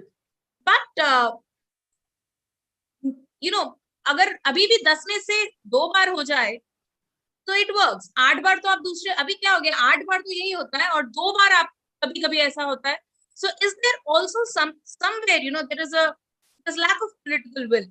There is an agenda that comes through you, or you know what he's saying that आप जैसे there are channels जहां आप अपने spokespersons नहीं भेजते हैं, क्योंकि those channels want to talk about issues that perhaps the government is not comfortable talking about. No, respectfully, Nazia, there is only one channel where BJP does not send spokespersons, and that is because, or it's on a question of respect. No other reason, and we have stuck to that. That doesn't mean there are no other channel which discuss difficult issues. तो हो सकता है कि वो channels को आज आप niche channels बोलें, लेकिन बहुत सारे ऐसे alternative programs भी होते हैं जहां पर complicated issues discuss करे जाते हैं. हाँ, ये हो सकता है कि उन issues पे बोलने वाले लोगों की संख्या कम हो, क्योंकि उसमें पढ़ाई करने की बहुत जरूरत होती है, तैयारी की बहुत जरूरत होती है. जो ये extremist मुद्दे होते हैं, जो ये हिंदू मुस्लिम टाइप के मुद्दे होते हैं, उसमें एक ही बात चलती है रिपीटेडली. ऐसा तो नहीं है कि आपको रोज नई पढ़ाई करनी पड़ रही है. Whereas if you want to discuss say fuel price rise or things like that, you will have to study a lot more, and you will have to get some statistics and data, learn that and put that out on television for people to understand in an easy way. What I have started thinking is that एक image जो हो गई है news channels की, and आज भी ऐसे news channels हैं, मैं generalize बिल्कुल नहीं कर रही हूँ मैं, लेकिन ये बोल रही हूँ कि जो mainstream news देखने का जो scene हो गया है, one, it has become very loud. So there are few channels जहां पर झगड़े और तेज आवाज में एक दूसरे के ऊपर बोला नहीं जाता. ज्यादातर तो Charu, I want to come back to जो राणा जी ने बोला कि जब हम डिफिकल्ट इश्यूज पे आपको कांटेक्ट करते हैं तब आप लोग आते नहीं हैं, तो मजबूरन उनको ये इश्यूज रखने पड़ते हैं. नहीं, बिल्कुल भी नहीं. मैं राणा जी की बात से सहमत बिल्कुल भी नहीं हूँ, क्योंकि ऐसा है कि जितने भी कॉम्प्लिकेटेड इश्यूज होते हैं हम उस पे जाते हैं, चाहे वो लीगल इश्यूज हो, चाहे वो इकोनॉमिक इश्यूज हो, चाहे वो टैक्सेशन इश्यूज हो. पर जैसा मैंने कहा नाजिया, इन इश्यूज पे डिस्कस करने के लिए इन डेप्थ स्टडी और रिसर्च लगती है. इसमें प्लानिंग बहुत लगती है, एक प्रवक्ता को भी पढ़ना पड़ता है, पत्रकार को भी बहुत पढ़ना पड़ता है, और इन इश्यूज को शायद देखने वाले तो काम है ना, ये तो पत्रकार का भी काम है, ये तो प्रवक्ता का भी काम है. Yes, but मैं आपको यही बोलना चाह रही हूँ. आप एक चीज और नोट करिए, अगर आप एक इशू डिस्कस कर रहे हो, उसको भी शांति से डिस्कस करने वाले आज की दिन में कितने चैनल बचे हैं. ज्यादातर ऐसे बड़ा सा पैनल होगा, बड़ा पैनल नहीं भी होगा तो भी आपको एंकर एनकरेज करेंगे कि जरा जोर से बोलिए, एक दूसरे के ऊपर बोलिए. So that whole idea of a decent debate is lost. A decent debate becomes a cacophony of noise, जिसमें आप बैठकर अगर वो सुन रहे होते हैं, अगर कोई व्यूअर उस डिबेट को देख रहा होता है, उसमें से टेक अवे बहुत कम होते हैं, चाहे विषय कोई भी हो. तो जब आप शांति से डिबेट ही नहीं कर पा रहे हैं, जब आप शांति से अपनी बारी में बोलकर दूसरे के बोलने की बारी में शांत इंतजार नहीं कर पा रहे हैं, I think we are losing the essence of news, we are losing the essence of debates on news channels. चलिए Rana ji, you have a supporter now.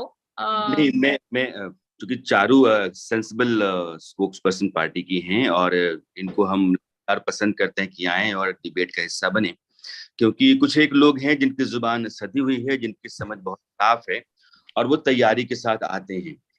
India news को अगर आप देखेंगे, मैंने बार बार ये कोशिश की है कि जो जरूरी और बुनियादी मसले हैं उनको उठा करके लोगों के बीच में एक राय तैयार की जाए और वो साफ सुथरी राय हो. मैं शायद आपको सुनाई पड़ रहा हूँ क्या कि आप? अच्छा, ठीक है.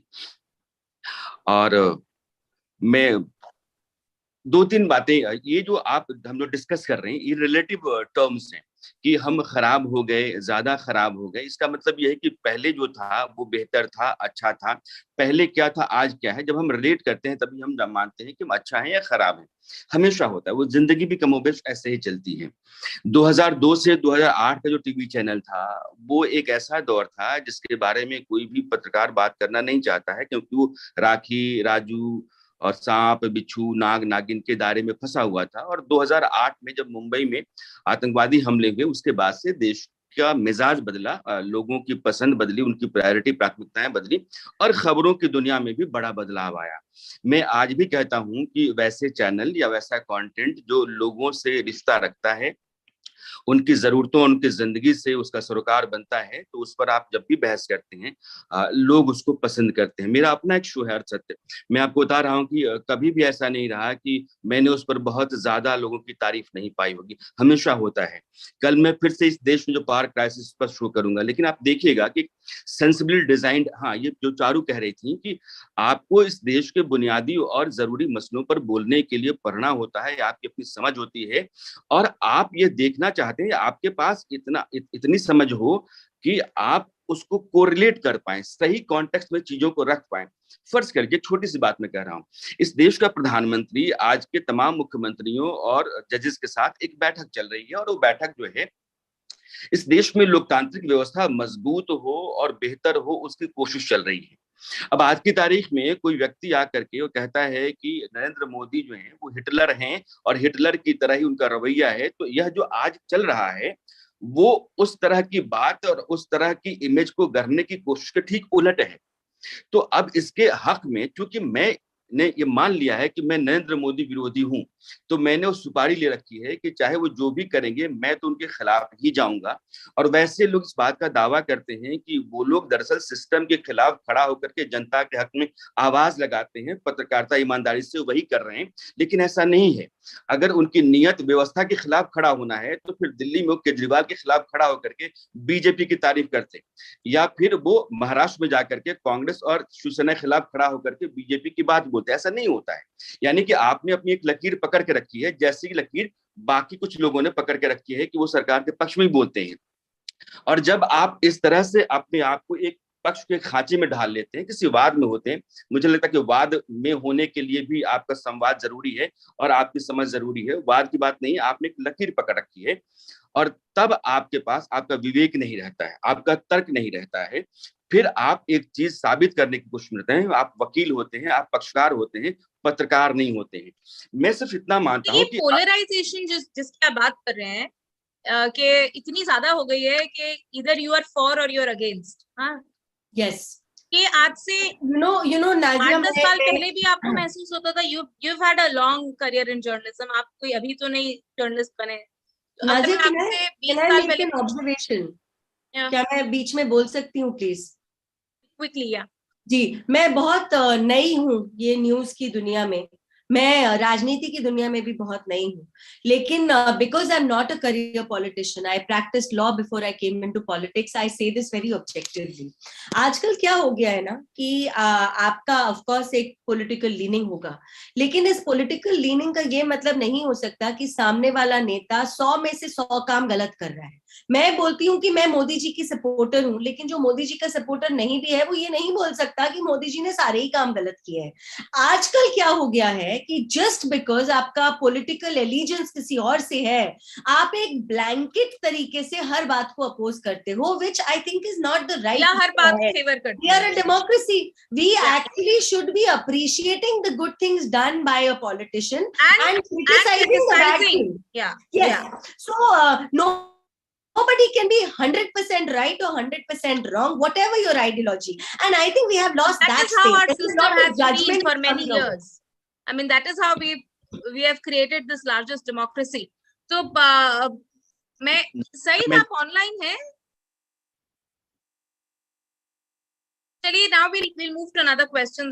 जी नाजिया, मैं हूँ, मैं थोड़ी देर में आपसे आपकी डिस्कशन में शामिल होऊंगा।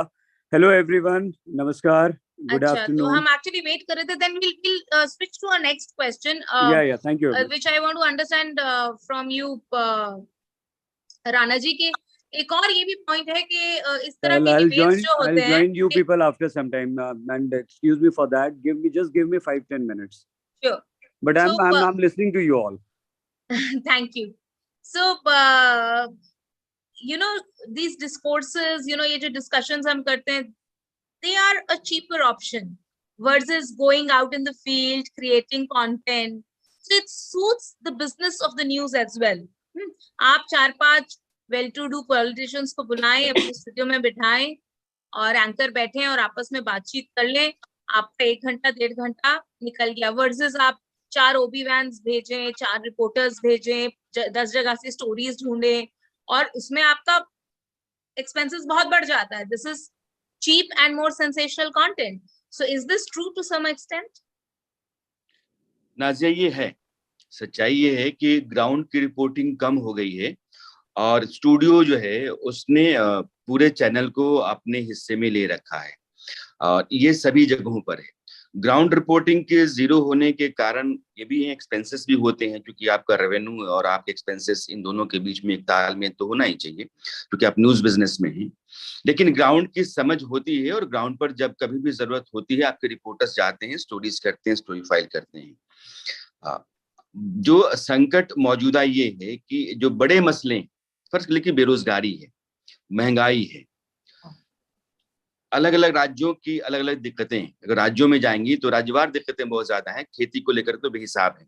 तो वैसे लोग जो गांव खेत से आते हैं उनको इस बात की समझ ज्यादा होती है। वैसे लोग जो पूरी तरह शहरों में पढ़े वो शायद इस बात को, तकलीफ को ना समझ पाए कि जो लोग गांव में रहते हैं उनकी फसल मारी जाती है, उसके बाद अपना परिवार चलाने के लिए वो किस तरीके से अपना देह पीटते रहते हैं, उसके बाद भी 2 जून की रोटी जुटा नहीं पाते हैं। ये मुश्किलें उनके साथ रहती हैं और एक बड़ी आबादी हमारे देश में इस तरह की जिंदगी जीती है। तो इस तरह से गुजर बसर करने का जो सवाल है वो सीधे सिस्टम पर आता है। अब स्टोरीज वहां से जब फाइल की जाएंगी आपकी, तो उसके लिए आपको मेहनत करनी पड़ती है, रिपोर्टर्स डालने पड़ते हैं, फिर वो कॉस्ट इन्वॉल्व होता है। आप कोशिश करते हैं कि 1-2 स्टोरी उठा करके उसके जरिए बहस करके देश में एक राय तैयार की जाए कि इस तरह के हालात बने हुए हैं तो क्यों बने हुए हैं, इसका निदान होना चाहिए। लेकिन अभी की तारीख में क्या हुआ है कि माहौल देश में ऐसा है कि बहुत कोशिश करके आप सेंसिबल डिबेट करते हैं या ग्राउंड रिपोर्ट के जरिए कोई अच्छा शो तैयार करते हैं, आपको नंबर नहीं आएगा। मैं आपको बता रहा हूँ, वहां 4 इधर के और 4 उधर के जो पैनलिस्ट बैठे हुए हैं और एक एंकर बैठा हुआ है, आपसे 2 गुना ज्यादा नंबर उठा जाएगा और फिर टीआरपी की रेस में आप पिछड़ जाएंगे तो बिजनेस मारा जाएगा। तो यह एक बड़ा कंसर्न है। चूंकि ईमानदारी से मैं आपको यहाँ बता रहा हूँ, मंच खुला हुआ है और हर आदमी खुले दिल से बोल रहा हो, हम न्यूज बिजनेस में है, एक लड़ाई नंबर की होती है और नंबर की लड़ाई जो आपके रेवेन्यू से रिश्ता रखती है, तो आप इन सब चीजों को दरकिनार नहीं कर सकते। उन बातों पर फोकस आपका ज्यादा रहता है जिन बातों के जरिए आप ज्यादा से ज्यादा आई बॉल अपनी स्क्रीन के साथ अटैच करके रख सके। और ये लड़ाई की पहली और बुनियादी जरूरत है और ये चल रही। कारण जो है, आपको लगता है कि बीच में जिस तरह से टीआरपीज बंद कर दी गई थी, जब रेटिंग्स नहीं आ रही थी पिछले 1-1.5 साल, तो कुछ माहौल बेटर हुआ था आप लोगों के लिए?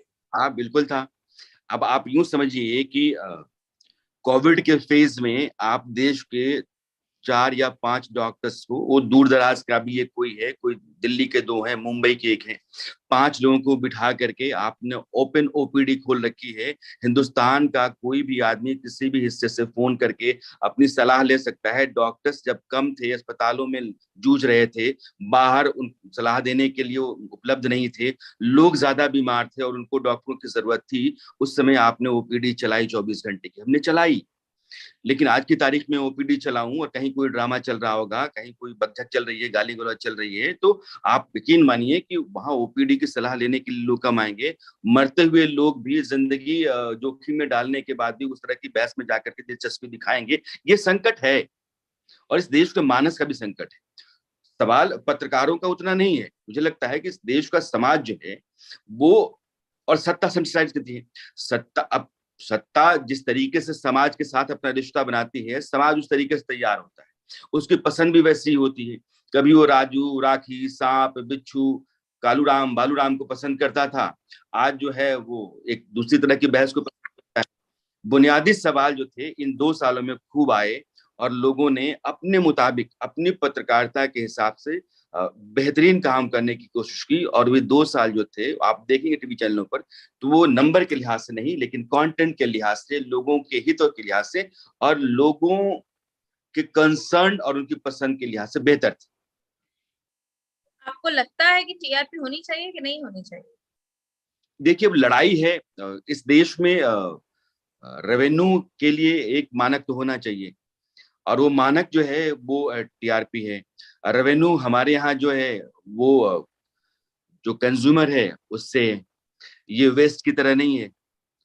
तो अब जब कंज्यूमर है, I'll also make one observation. So, जब ये there was a controversy where some senior people were involved in ratings and कई brands ने openly stand लिया था and they had stopped advertising on certain news channels. आपको लगता है maybe we should have people from brands also here, that we all together can improve things. So what if advertisers start choosing for more meaningful content, and आपको perhaps आपको भी फिर you will have that liberty to create better content, क्योंकि आपके जो advertisers हैं वो आप में आके कहें कि we will invest in you only if you do some sensible content. If you do this kind of content, we'll not advertise. And it did happen, you know. Briefly, because we're in the business of brands, I know several brands who backed out. उन्होंने कई channels पे spend करना बंद कर दिया था. So you know, unfortunately, some of our panelists have not joined. तो ये more or less एक fireside हो गया राणा के साथ ही, और उनको मेरे ज्यादातर सवालों के जवाब देने पड़ रहे हैं. Charu, would you want to, you know, add to this? See, accountability lies on everyone. You can't get away by saying कि ये तो anchor हमसे इस तरह के सवाल पूछते हैं. Now they say कि हम जब sensible सवाल पूछते हैं तो politicians आते ही नहीं है हमारे से बात करने के लिए. Then there is this entire revenue game. So do you feel that we all, you know, if we can talk more of solutions, you know, how can we, there is only thing common in what I am saying and what you are saying and what Rana is saying is कि देखो quality तो इस time खराब हो चुकी है. We are only discussing कि वो क्यों खराब हो गई है. We are trying to put blames on, you know, each one कि ये उनकी वजह से है या इसकी वजह से है, लोग देखते ही हैं. शायद अगर हम लोगों को better quality की चीजें दिखाएंगे तो लोग वो देखेंगे. Yeah. So Nazia, what political initiatives can we take? This is only my opinion. I could be wrong. But what happens is when we produce quantity, then quality gets compromised somewhere or the other. And we have discussed this also previously. There are so many news channels today, 24-hour news channels, which is trying to churn out content every single minute. And of course, the life of content has become very short. आजकल आप किसी भी पत्रकार से बात करेंगे, वो content की जो लाइफ पहले हुआ करती थी, वो बहुत घट गई है. तो I think because of that pressure also on news channels, things become difficult to manage. And like you said, it's very easy to put people in boxes on a screen on television and have them talk to each other. But when there are going to be so many news channels, each news channel doing so many shows a day, trying to fill up a whole day with information, there is this war to see which channel is better than the other, which anchor is better than the other, आपका content कितना अच्छा है, कितना अच्छा नहीं है. I cannot even say कि number of channels घटा देने चाहिए, because of course that is not going to be a solution. But the struggle for everybody in this space today needs to become more about bringing out quality over quantity. So instead of saying that we do 6 shows a day, why is it not possible to people to focus on 3 fantastic shows? And I know ये बोलने में बहुत ही idealistic लग रहा है. I wish I could say the same for political parties कि आप दिन में एक ही debate में participate करिए, लेकिन अच्छे से पढ़ के तैयारी कर आप जाइए. See, it has become an ecosystem. So for somebody like me, I'm assigned a debate from my party.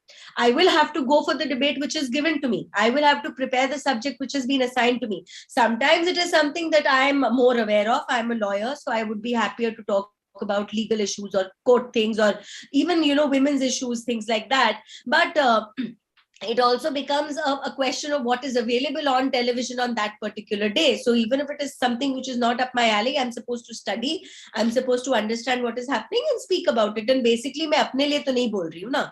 Everything that I'm saying today is on behalf of my party. It is to carry the message of my party's policies, thoughts to the people of my country. I'm only a medium. I'm supposed to only say what my party wants to convey. So I think in a practical way, the solution can be to very consciously have anchors say कि मुझे झगड़ा नहीं चाहिए अपने show पर.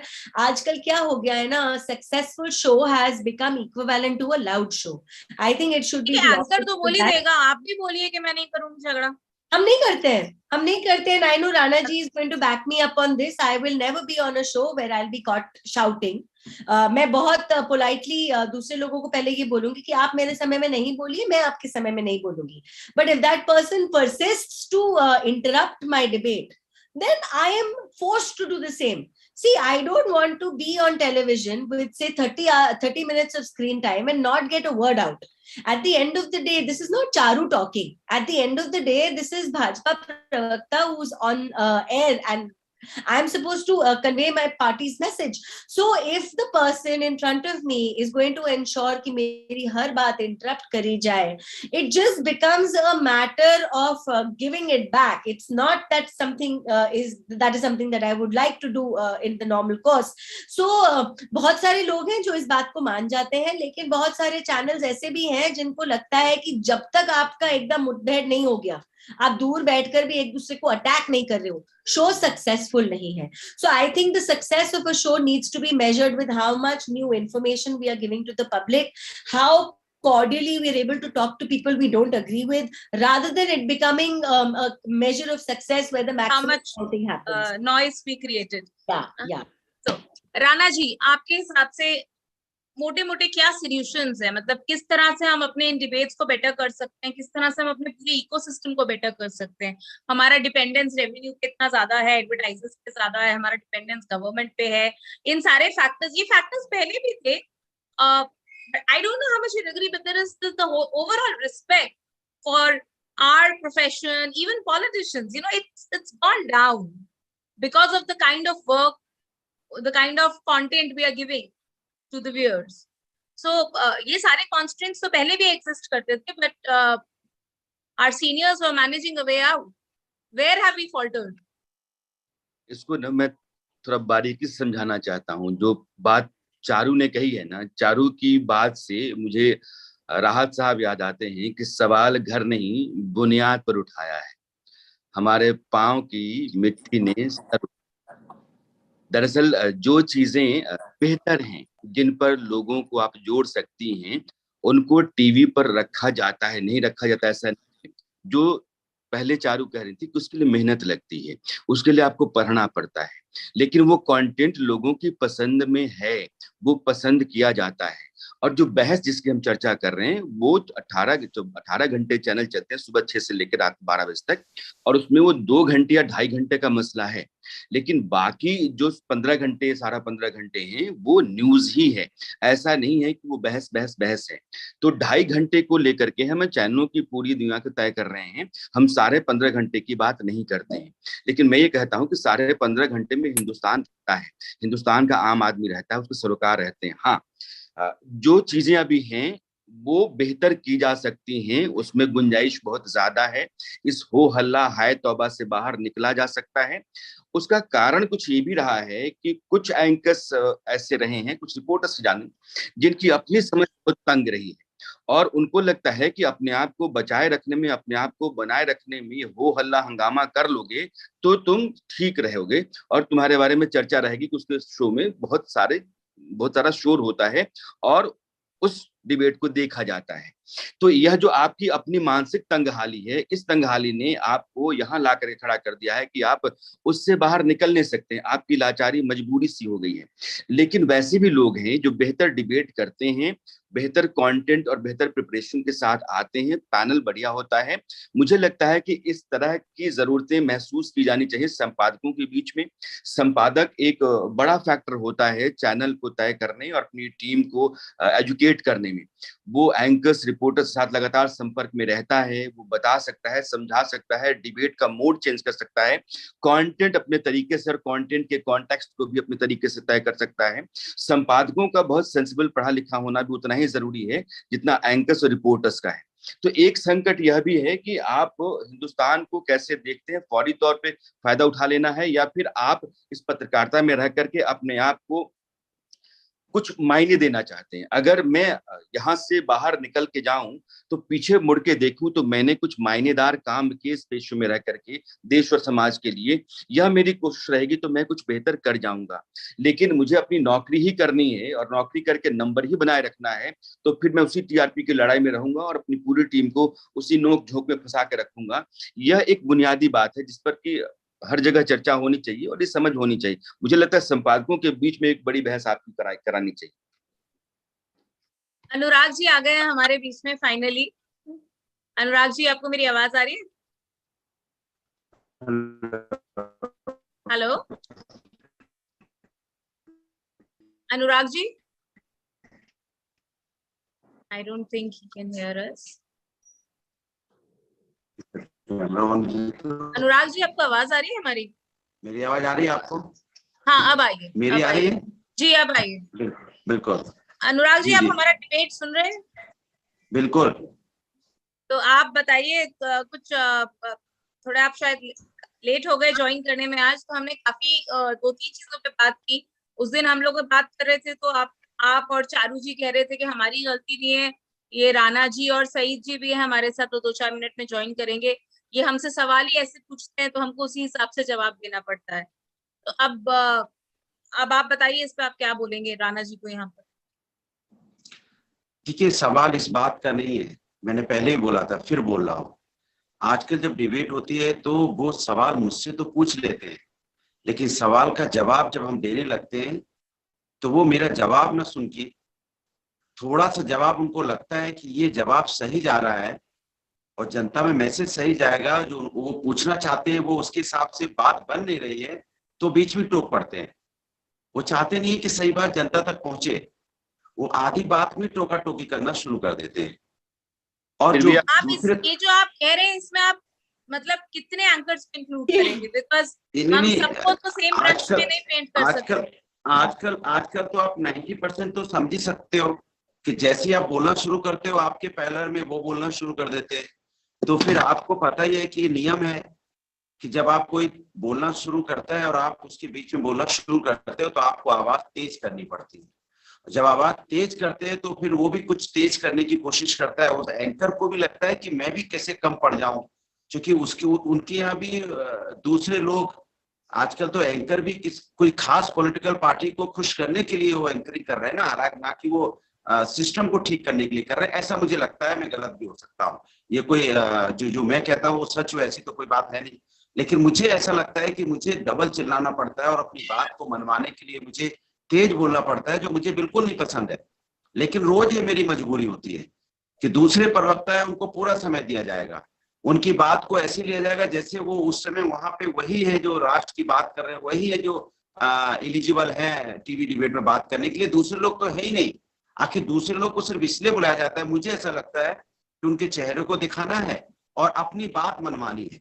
माने हम कुछ बोलेंगे उसमें से कुछ आधा पोर्शन लेके चिल्लाना शुरू कर देंगे। अनुराग सर, आप ये तो प्रॉब्लम तो मैं समझ गई आपकी। आप हमें बताइए हम इसके सॉल्यूशंस कैसे ढूंढे? अब वो बोलते हैं टीआरपी ऐसे आती है, कोई बोलता है कि जब हम दूसरे इश्यूज पे बात करना चाहते हैं तो गवर्नमेंट अपने स्पोक्स पर्सन को भेजना छोड़ देती है। थर्ड पॉइंट इज जो हम डिस्कस कर रहे थे कि रेवेन्यू का प्रॉब्लम है, जब टीआरपी आती है तो रेवेन्यू आता है। तो आप without me going too much into blame game, can we look for solutions कि हम इसको कैसे फिक्स कर सकते हैं in our little ways, you know, if we can? तो आपको अनुराग भदौरिया बनना पड़ेगा, अपनी बात कह के हटना पड़ता है वहां से। मैं अपने इशू चाहे तेज बोल रही हूँ लेकिन जनता तक अपनी बात पहुंचा के ही चुप होता हूँ।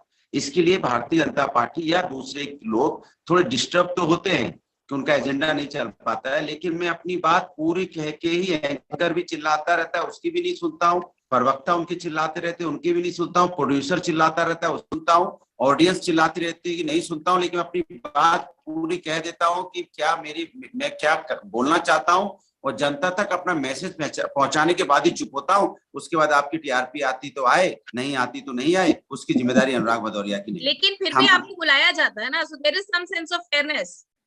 नहीं, अब वो उनका बड़ापन है कि मुझे बुलाते हैं, लेकिन मेरा यही है, मेरी जिम्मेदारी टुवर्ड्स जनता की प्रति है, मैं अपनी बात उन तक पहुंचा के ही चुप होता हूँ। जी, Charu, you wanted to say something? Yes, I did. So actually, I don't think opposition spokespersons are as much of a victim as they pretend to be. Because frankly, every time I am on a debate, मैं अपनी बात करती हूँ, I think I am outnumbered. तो मेरे सामने, अगर हम उत्तर प्रदेश की बात करें, अनुराग जी यूपी से आते हैं, पिछले बड़े चुनाव हमारे उत्तर प्रदेश और बाकी के प्रदेशों में हुए थे। सो एक सपा का प्रवक्ता होगा मेरे खिलाफ ही बोलेगा, एक बसपा का प्रवक्ता होगा मेरे खिलाफ ही बोलेगा, एक कांग्रेस का प्रवक्ता होगा मेरे खिलाफ ही बोलेगा, आम आदमी पार्टी का भी होगा मेरे खिलाफ ही बोलेगा. So at the end of the day, BJP people are isolated, and it is very wrong of people in the opposition to say हमको corner किया जाता है. I disagree. The second thing is, it is also very unfair to say that all news channels are out to get you. वो अपना कोई agenda चलाने के लिए आपको बुला रहे हैं. I don't think that's the case at all. At the end of the day, I understand every patrakar will also have a political leaning, or every news channel also might have a political leaning. But trust me, nobody wants to be branded, really. Most of them don't want to be branded, and they will want to give equal space. And I say this very respectfully. I have some very dear friends in the media and the journalism fraternity. So मैंने ये देखा है कि most of them try to keep their personal opinions out of the debate. Most of them do that. And the last point I want to make is, अब अनुराग जी खुद admit कर रहे हैं कि ना मैं एंकर की सुनता, ना मैं दूसरे प्रवक्ताओं की सुनता, ना मैं जनता की सुनता, मैं बस बोलता ही रहता हूँ. And let me tell you, he's not the only one.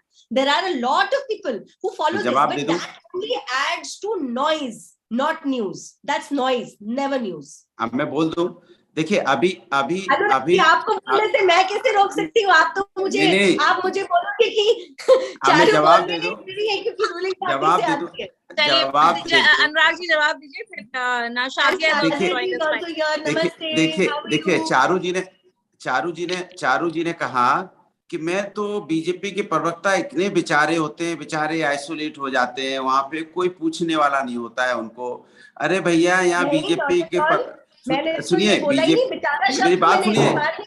अरे भाई भाजपा का एक प्रवक्ता 10 के बराबर सुन तो लीजिए. पार्टी बैठी है, अच्छा मैं अपनी बात कह लूं. आप बोलेंगे सारे मोदी जी के खिलाफ. I just want to come into this and tell you that this is, we are not debating. ये डिबेट तो हम उस दिन भी कर चुके हैं. अभी मैं चाहती हूँ कि आप दोनों मिलकर, अरे मैं अपनी बात आप तीनों मिलकर एंकर से पूछें आप इस तरह का एजेंडा क्यों सेट करते हैं कि हम लोग. अच्छा मैं अपनी बात कह लूं. मैं अपनी बात कह लूं. देखो मेरे साथ अत्याचार हो रहा है, मैं अपनी बात नहीं कह पा रहा हूँ. देखिए चारू जी ने कहा कि मैं बीजेपी के प्रवक्ता बहुत आइसोलेट हो जाते हैं बेचारे. वो भूल जाती है कि वहाँ बीजेपी के प्रवक्ता भी होते हैं, एंकर भी होते हैं, और राजनीतिक विशेषज्ञ 2-4 बुला लिए जाते हैं जो बीजेपी के होते हैं. उनका पद पता नहीं कहाँ से नया एक राजनीतिक विशेषज्ञ एक नए पद जनरेट कर दिया गया है, और वो 2-3 आ जाते हैं, और वो 3-4 मिलके उनका एक ही काम है कि भारतीय जनता पार्टी का जयकारा करना है. उसमें एक आरएसएस भी आ जाता है, और उसमें कभी कभार बजरंग दल भी आ जाता है. अनुराग सर, चलिए हम अब थोड़ा सॉल्यूशंस की तरफ जाते हैं कि how can we fix this. Now Shazia has joined us. I mean, you joined us just when we are about to wrap up. We just left with 10 minutes to go. So okay, I just want to add one thing. I've been hearing everything. मैं अनुराग जी की बात को के बारे में कुछ कहना चाहती हूँ. अनुराग जी, आप जो कुछ कह रहे हैं कि ये पॉलिटिकल एनालिस्ट आ जाते हैं, तो पॉलिटिकल एनालिस्ट तो और भी आते हैं, CSDS के लोग आ जाते हैं, ऐसे भी पत्रकार आते हैं जो पत्रकार कम कांग्रेस के सपा के सपोर्टर्स ज्यादा होते हैं. तो बात दोनों तरफ से होती है, ये आप भी जानते हैं.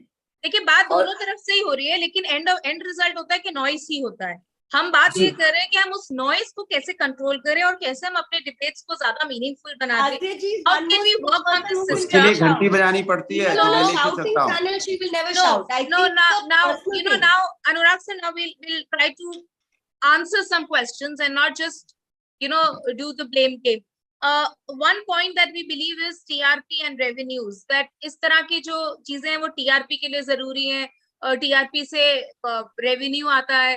So maybe we should have another debate where we'll bring in more advertisers and brands into it, जो बोले कि हम इस तरह के noise वाले shows को sponsor नहीं करेंगे. We will only sponsor when there is more meaningful content.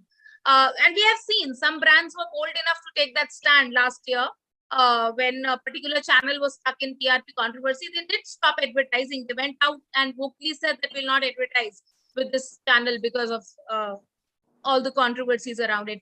Another thing that I want to ask Shazia, देखिए सारी चीजें हैं, but is there also lack of political will?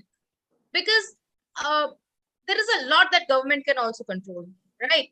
अगर गवर्नमेंट बोल दे कि आप इस तरह की फालतू डिबेट्स ना करें, मतलब ये डायरेक्टली तो नहीं बोल सकती है, but there has to be, there was an advisory issued recently, but advisory is too soft a thing. Advisory is कि मैंने कर भी दिया और मैंने आपको, आप you're free to go ahead. मैंने अपने को सेव करने किसी फंक्शन में क्वेश्चन करने कहती है कि नहीं हमने एडवाइजरी इशू की थी, but advisory not really means anything in a country like India. Until you impose a fine, until there is some kind of a punishment, nobody moves. So Shazia, But you know, on the government side, where are we lacking is what I want to understand from you. If the same government were to do anything more than an advisory, this is the same country where the press would get together, clamor and say that there is an imposition on us. We are being muzzled. नहीं, मैं advisory इस चीज पे कह रही हूँ कि आप फैक्चुअली इनकरेक्ट डिबेट्स मत करिए, आप प्रोवोकेटिव डिबेट्स मत करिए, बट अगर आप प्रोवोकेटिव डिबेट्स करेंगे तो मतलब जिससे कि कम्युनल क्लैशेस हो सकते हैं कंट्री में. You have seen there is a sudden surge in communal clashes in last few years, and they have been covered with very bare minimum journalistic ethics. हम भी जब जर्नलिज्म में पढ़ते थे बोला जाता था अगर राइट्स हो भी जाए तो आप कम्युनिटीज के नाम नहीं बताएंगे. अभी तो उस पे और फोकस कर करके इतने एक्स, इतने वाई, इतने जेड हुआ है. There is a clear thing where there is scope for, if there is a political will, things can get better.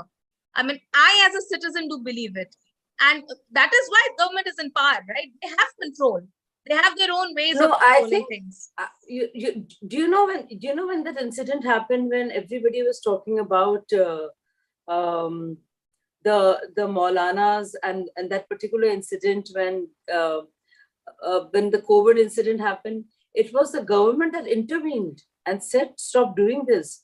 And in fact, it was Ajit Doval who had to actually go and meet Maulana Said or whoever it was, and say that, you safely go back, because every channel went up, a few channels went up. So, to control every channel's agenda cannot be. That was done. Every channel, it cannot be every. Was caused. Yeah, but government cannot control every channel's agenda. Definitely not. Not in India.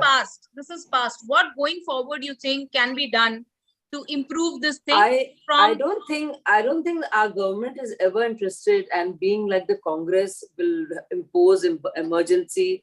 And the channels themselves, NBA themselves, have said that we are perfectly capable of regulating ourselves. So I don't think the government ever will interfere with the editorial policies of the channels. And I think it is the will. आप बहुत देर से सुन रहे हैं, आप बताइए मुझे. शाजिया कह रही है government will never interfere with the editorial policies and government will allow a free media to run. तो इसका मतलब एजेंडा आप ही ड्राइव कर रहे हैं, गवर्नमेंट तो नहीं कर रही है. जमहूरियत में सरकारों का अपना दायरा है, मीडिया का अपना दायरा है, और हम कभी नहीं चाहते हैं कि मीडिया को सरकार रेगुलेट करे.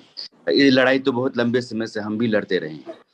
ये है कि वो हमारा अपना एक दायरा है जिसमें हम चीजों को तय करते हैं. अभी 2-3 बातें बस 2 मिनट आपका लूंगा. जैसे इस देश में हर नागरिक के पास यह अधिकार तो है कि वो अपने मुताबिक, अपनी पसंद के मुताबिक अपनी राय तैयार करे और उसके हक में बोले और उसके खिलाफ बोले. संतों ने एक अपनी पार्टी पसंद की रख ली, मौलानाओं ने अपनी पार्टी पसंद की रख ली. एक नेता आज की तारीख में किसी और पार्टी में है, कल किसी और पार्टी में चला जाता है. अनुराग जी यहाँ बैठे हुए हैं, इनकी पार्टी के 2 नेता हाल ही में किसी और पार्टी में जाने की तैयारी में हैं. अब कल मैं इनके खिलाफ कुछ बोलूं तो इनको लगता है कि मैं इनके खिलाफ हूं, किसी पार्टी के हक में हूं. तो ये अपने खिलाफ कम मानते हैं, किसी पार्टी का पैरविकार मुझे ज्यादा मानते हैं. लेकिन पत्रकार, मैं सोचता हूं कि पत्रकार के लिए आपने एक दायरा तय कर दिया कि जो चीजें जैसे हैं आप वैसे ही कहते रहिए. आप अपने तरीके से, अपनी समझ के मुताबिक बातों को मत रखा कीजिए. लेकिन जब काल, परिस्थिति और परिवेश बदलते हैं और चुनौतियां बदलती हैं तो आपको अपनी भूमिका बदलनी होगी. आज पत्रकार एक विकल्प से बेहतर विकल्प की बात करता है तो वो पैरोकार हो जाता है, पक्षकार हो जाता है, पार्टी का वकील हो जाता है. मैं कहता हूं कि आपको इस देश के लिए, एक समाज के लिए 2 या 3 विकल्प दिए जाते हैं. उन विकल्पों में आप अपनी सूझबूझ से, समझ से, जानकारी के आधार पर, पढ़ाई लिखाई के आधार पर यह तय करते हैं कि यह विकल्प बेहतर है. मैं नहीं कह रहा हूं कि वो ज्यादा खराब से कम खराब या उससे थोड़ा कम खराब, लेकिन अगर किसी ऐसे विकल्प के हक में मैं अपनी बात रखता हूं, इस देश के लोगों को समझाने की कोशिश करता हूं, उस तरह की बातें रखता हूं, तो मैं किसी पार्टी का पैरविकार बन जाता हूं। लेकिन दरअसल इस देश का पत्रकार, चाहे वो किसी पार्टी के खिलाफ बोल रहा है या किसी पार्टी के हक में बोल रहा है, वो अपनी चेतना के आधार पर, अपनी समझ के आधार पर एक राय तैयार कर रहा है और वो राय अपने देश में देना चाहता है क्योंकि उसको लगता है कि यह विकल्प बेहतर है। तो पहले की जो स्थितियां थी कि आप जैसे जो चीजें आती हैं वैसे ही रख दीजिए, बाकी फैसला तो हम करेंगे। हिंदुस्तान जहाँ की सूचनाओं के आने के रास्ते बहुत ज्यादा हो गए हैं, सूचनाओं के सोर्स बहुत ज्यादा हो गए हैं, सूचनाओं में घालमेल ज्यादा है, और हिंदुस्तान का मानस जो है वो पढ़ना तो हो सकता है लेकिन ज्ञान नहीं उसके पास। पढ़ाई लिखाई होती है, बहुत समझदार हमारा जो हमारी जनता है वो नहीं है। तो आप अगर मैं if I have understood what you are saying right is कि ओपिनियंस बहुत ज्यादा मिक्स हो गए न्यूज़ के साथ, और कैसे कॉन्टेक्ट, किस कॉन्टेक्स्ट में किस कंटेंट पे रखे। अब हमारे पास टोटल 2 मिनट बचे हैं, बट उसमें मैं क्लोजिंग रिमार्क्स लेना चाहती हूँ। Charu, if you are still there, I think Charu, because she was one of the first person to join, I think she is now left. Anurag sir, आप बताइए अपना क्लोजिंग रिमार्क्स बताइए। मुझे लगता है मच लाइक अदर डिबेट्स हम भी आज किसी कंक्लूजन पे तो नहीं पहुंच पाए हैं, बट डिबेट कैसी हो गई, इसीलिए चैनल पसंद करते हैं। देखिए, मैंने ईमानदारी से कोशिश तो पूरी की ना। At least end of the day, I walked out with a clear heart that I tried my best to keep it not in anybody's favor. आपकी बात को मैं अगर पूरा कर दूं तो आपने कहा ईमानदारी से कोशिश की। ईमानदारी हटा दीजिए, आजकल सिर्फ कोशिश ही हो रही है, और कोशिश कैसी हो रही है सबको पता है। उस कोशिश में हम भी लगे हैं कि अपनी कोशिश से कैसे अपनी बात जनता तक पहुंचा दे, वो भी हम भी कोशिश में लगे हैं। बट वो हम ईमानदारी से कोशिश में लगे, दूसरे लोग ने ईमानदारी का शब्द गायब कर दिया, वो कोशिश में लगे हैं। अब किस कोशिश में लगे हैं ये जनता जानती है। ईमानदारी भी सब्जेक्टिव है, आई एम श्योर वो अपनी ईमानदारी से कर रहे हैं। Conscious is also a very subjective thing. Shazia, how would you want to conclude? We have one minute to close it. सबकी अपनी अपनी राय है और अनुराग ने अपनी राय पेश की, और ये उनकी सोच है और सबकी सोच मुख्तलिफ है मेरे ख्याल से। तो मुझे लगता है कि सरकार को कभी भी अगर वो फ्रीडम ऑफ प्रेस और जमहूरियत की बात करती है, और जमहूरियत है और सच्ची जमहूरियत है, तो एडिटोरियल पॉलिसी को लेकर और अभिव्यक्ति की आज़ादी को लेकर कभी भी किसी भी तरह के, चाहे वो उसके मुखालिफ हों या उसके तरफदार हों, लोग, तो उनकी तरफ से बात नहीं करनी चाहिए या उनके खिलाफ इंटरफियर नहीं करना चाहिए। एक गाइडलाइन के तौर पर, एक ओवरऑल मार्गदर्शन के तौर पर वो कह सकती है। लेकिन जब बात बहुत ज्यादा हो, देश की सिक्योरिटी को लेकर कुछ बात हो, तो जरूर उसको सख्त कदम उठाने चाहिए। लेकिन उसके अलावा which your government has been doing. There has been an increase in sedition cases that have been filed in last and I think there should be more, because when it comes to security of the country, when there should be an also we should have more clearer guidelines on there is an sedition. incitement, when there should be an incitement and abetment that, you know, let's go against the country, and divisiveness, because that is hate, that is disavowalment, that is promotion of enmity. तो उसको लेकर करना चाहिए मुझे लगता है, क्योंकि वो जरूरी है। और आप यकीन नहीं करेंगे, कल मैं अमेरिकन एम्बेसी गई, वहां पे एक इफ्तार का आयोजन था और मैं बात कर रही थी, और वो लोग हैरत में थे क्योंकि वहां पे कुछ लोग मौजूद थे और बहुत सीनियर लोग मौजूद थे, और वो लोग उमर खालिद की बात कर रहे थे, आप यकीन नहीं करेंगे। और मैंने बताया कि उमर खालिद ने क्या क्या कहा अफजल गुरु के मुतालिक, और वहां के सीनियर लोग थे, और वो लोग हैरत में थे कि कुछ लोग भारत में उमर खालिद के तरफदार थे कि अफजल गुरु के को बचाने में लगे थे, जिसने पार्लियामेंट में अटैक की बात की थी। वो लोग सोच भी नहीं सकते हैं, मतलब उसमें चाहे वो डेमोक्रेट्स हो या रिपब्लिकन्स हो। मैंने कहा भारत ऐसा देश है जहाँ पे इसको लेकर बहस हुई।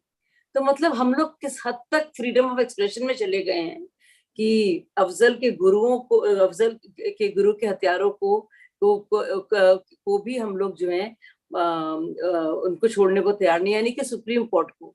तो हम लोग ने कुछ ज्यादा हद कर दी है, हमारे ऑपोजिशन ने भी, कि हम लोग सुप्रीम कोर्ट को छोड़ने को तैयार नहीं है। कोई भी I think it is best for the people to decide कि वो हद कहाँ है, because हमको ऐसा भी लगता है that some television channels, news channels have also crossed that line of, you know, where you don't really know what is provocative and what is all just channels. a statement being. I don't think it's Syed good to say about one Syed channel, आपने all बिल्कुल channels. सही time पे join किया है Syed. Nazia, I'm sorry, I'm not able to hear Nazia, anything. you can take time another पे I'm not 10 join getting किया है, मैं minutes. audio. सबसे मैं There क्लोज is ही कर there रही is थी। some technical glitch. Nazia, you can take 10 Sorry? minutes so that you can take मैं 10 more कोशिश minutes. That's कर okay. रहा हूँ इसे रेक्टिफाई करने की। My battery, तो my Shazia, laptop please battery is continue. about to Shazia, drain, please Rohil. continue. I'll I'll not join. be able Okay. to Okay, I stretch will. it beyond maybe 5 minutes, or if Okay, then I will take the at question. all I'll I take one can. more. I mean, I have to. In case So, it switches has off, Sayyid joined? I'll take. Yes, she's here. See, I can see you all, but I'm not able to hear you people. So I told my IT people to rectify it. Please give me some time. Okay, Nazia, you can ask one more Actually, question. time is in case something that we have run out of, Yeah. and I'm sure I don't know if other panelists can stay back. I could have stayed back. It's just that my laptop battery is about to. Okay, I will ask one question after that. I'm Once just you left are with finished. 10%. Before I log off, I really hope that we were able to find some answers through this debate today. Rana ji, thank you so much for joining. और इतना सारा आपने हमसे बात की. You covered up for so many panelists who joined late. और your views were very honest, very you know, you answered all of the questions, which is something very rare these days. Anurag sir, thanks to you also. But आप वही बता रहे थे मुझे जो आपने परसों बताया. मैं next time when we have a debate, I would want more solutions from you, and beyond BJP bashing. Thank you, Shazia. Thank you, Adrian. Rohil will continue because my laptop can actually shut down No anytime. worries. Thank you so much. Thanks. Thank you, Nazia.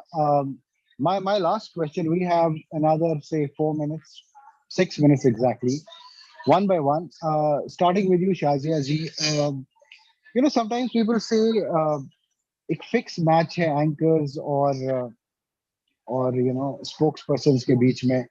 पहला मुझे आप ये जवाब दीजिए कि जो TV का debate लोग बोल रहे हैं कि लेवल में कम हो गया है, वो एंकर्स का वजह से है कि स्पोक्सपर्सन की वजह से? नहीं, ऐसा नहीं है और ऐसा हो भी नहीं सकता है. एक आध एंकर्स और एक आध स्पोक्सपर्सन्स के बीच में हो सकता है, लेकिन जैसा कि कल आपको सुधांशु भाई ने बताया, अलग अलग स्पोक्सपर्सन्स आते हैं, तो जाहिर है वो पार्टी डिसाइड करती है, तो ऐसा हो नहीं सकता है. और मैं आपको बता दूं कि एक ही चैनल में अंदर ही अंदर अलग अलग एंकर्स में के व्यूज एक नहीं होते और आपस में उनमें भी कुछ ना कुछ चल रहा होता है, अंतर्द्वंद. और एक ही पार्टी में अलग अलग स्पोक्सपर्सन में कभी कभी कुछ लोगों में अलग अलग लेवल पर चल रहा होता है कोई द्वंद या बैटल. तो इतना आसान और सरलीकरण उसे कर लेना नहीं है. तो ऐसा नहीं है कि, और बहुत सारे और एंकर की पर्सनालिटी भी है. कुछ एंकर्स हैं जो बस सीरियसली अपनी बात को रखते हैं और बिल्कुल भी चमचागिरी नहीं करेंगे, चाहे उनके दोस्त भी हों. कुछ स्पोक्सपर्सन है चाहे उनके दोस्त भी हों एंकर्स, और कुछ स्पोक्सपर्सन हैं जो बहुत ही उनकी पर्सनालिटी ऐसी है कि वो खुश हो जाते हैं टीवी पर आकर, कभी रहे नहीं जिंदगी में, तो वो बहुत ज्यादा ही चमचागिरी करते हैं एंकर की. तो ये सब बहुत सारे फैक्टर्स हैं, इतना उसको सिंप्लीफाई कर लेना मुझे लगता नहीं मुनासिब है. अनुराग जी, आपके व्यूज? देखिए, मुझे लगता है कि डिबेट जब होती है तो सबकी अपना अपना तरीका होता है, सबकी अपनी स्टाइल है, शाजिया जी की अपनी स्टाइल है, हमारी अपनी स्टाइल है, उनकी अपनी स्टाइल है, सब अपने तरीके है, सबका एक ही मकसद आपको जनता तक पहुंचाना। अगर मुझे कोई बात सरकार की या उसकी पॉलिसी की सही नहीं लगती है तो मैं अपनी बात जनता तक पहुंचाने की कोशिश करता हूं, लेकिन मेरी शैली अपनी होगी। शाजिया जी को अगर मेरी कोई बात अच्छी नहीं लगेगी, वो अपनी तरीके से अपनी बात जनता तक पहुंचाना चाहेंगे, क्योंकि उनकी अपनी शैली होगी। हमारी शैली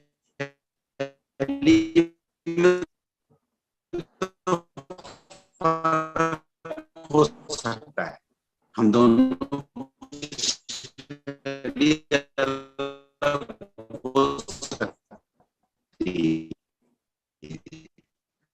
क्योंकि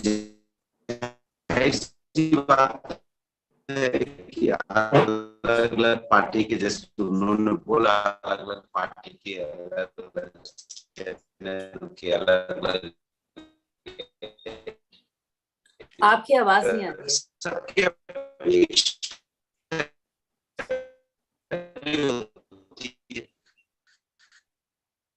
पर हम सबकी जिम्मेदारी बनती है, कलेक्टिव जिम्मेदारी बनती है कि अपने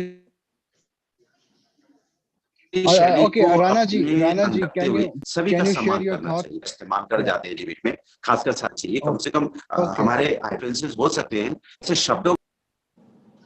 Okay, got it. Rana ji, your thoughts? फिर मेरे मुताबिक ये है कि एंकर और जो पैनलिस्ट होते हैं, डिबेट कोई भी हो, उनका अगर अपना कंटेंट बहुत ही अच्छा है तो डिबेट इंटरेस्टिंग हो सकता है। हम एक तरफा जा रहे हैं कि डिबेट का स्टैंडर्ड जो है वो गिरता जा रहा है, लेकिन मैं ये कहता हूं कि डिबेट का टॉपिक चाहे जो कुछ भी हो, अगर आपने अपने कंटेंट को, अपनी तैयारी को बेहतर रखा है तो हो सकता है कि डिबेट बहुत ही इंटरेस्टिंग हो जाए।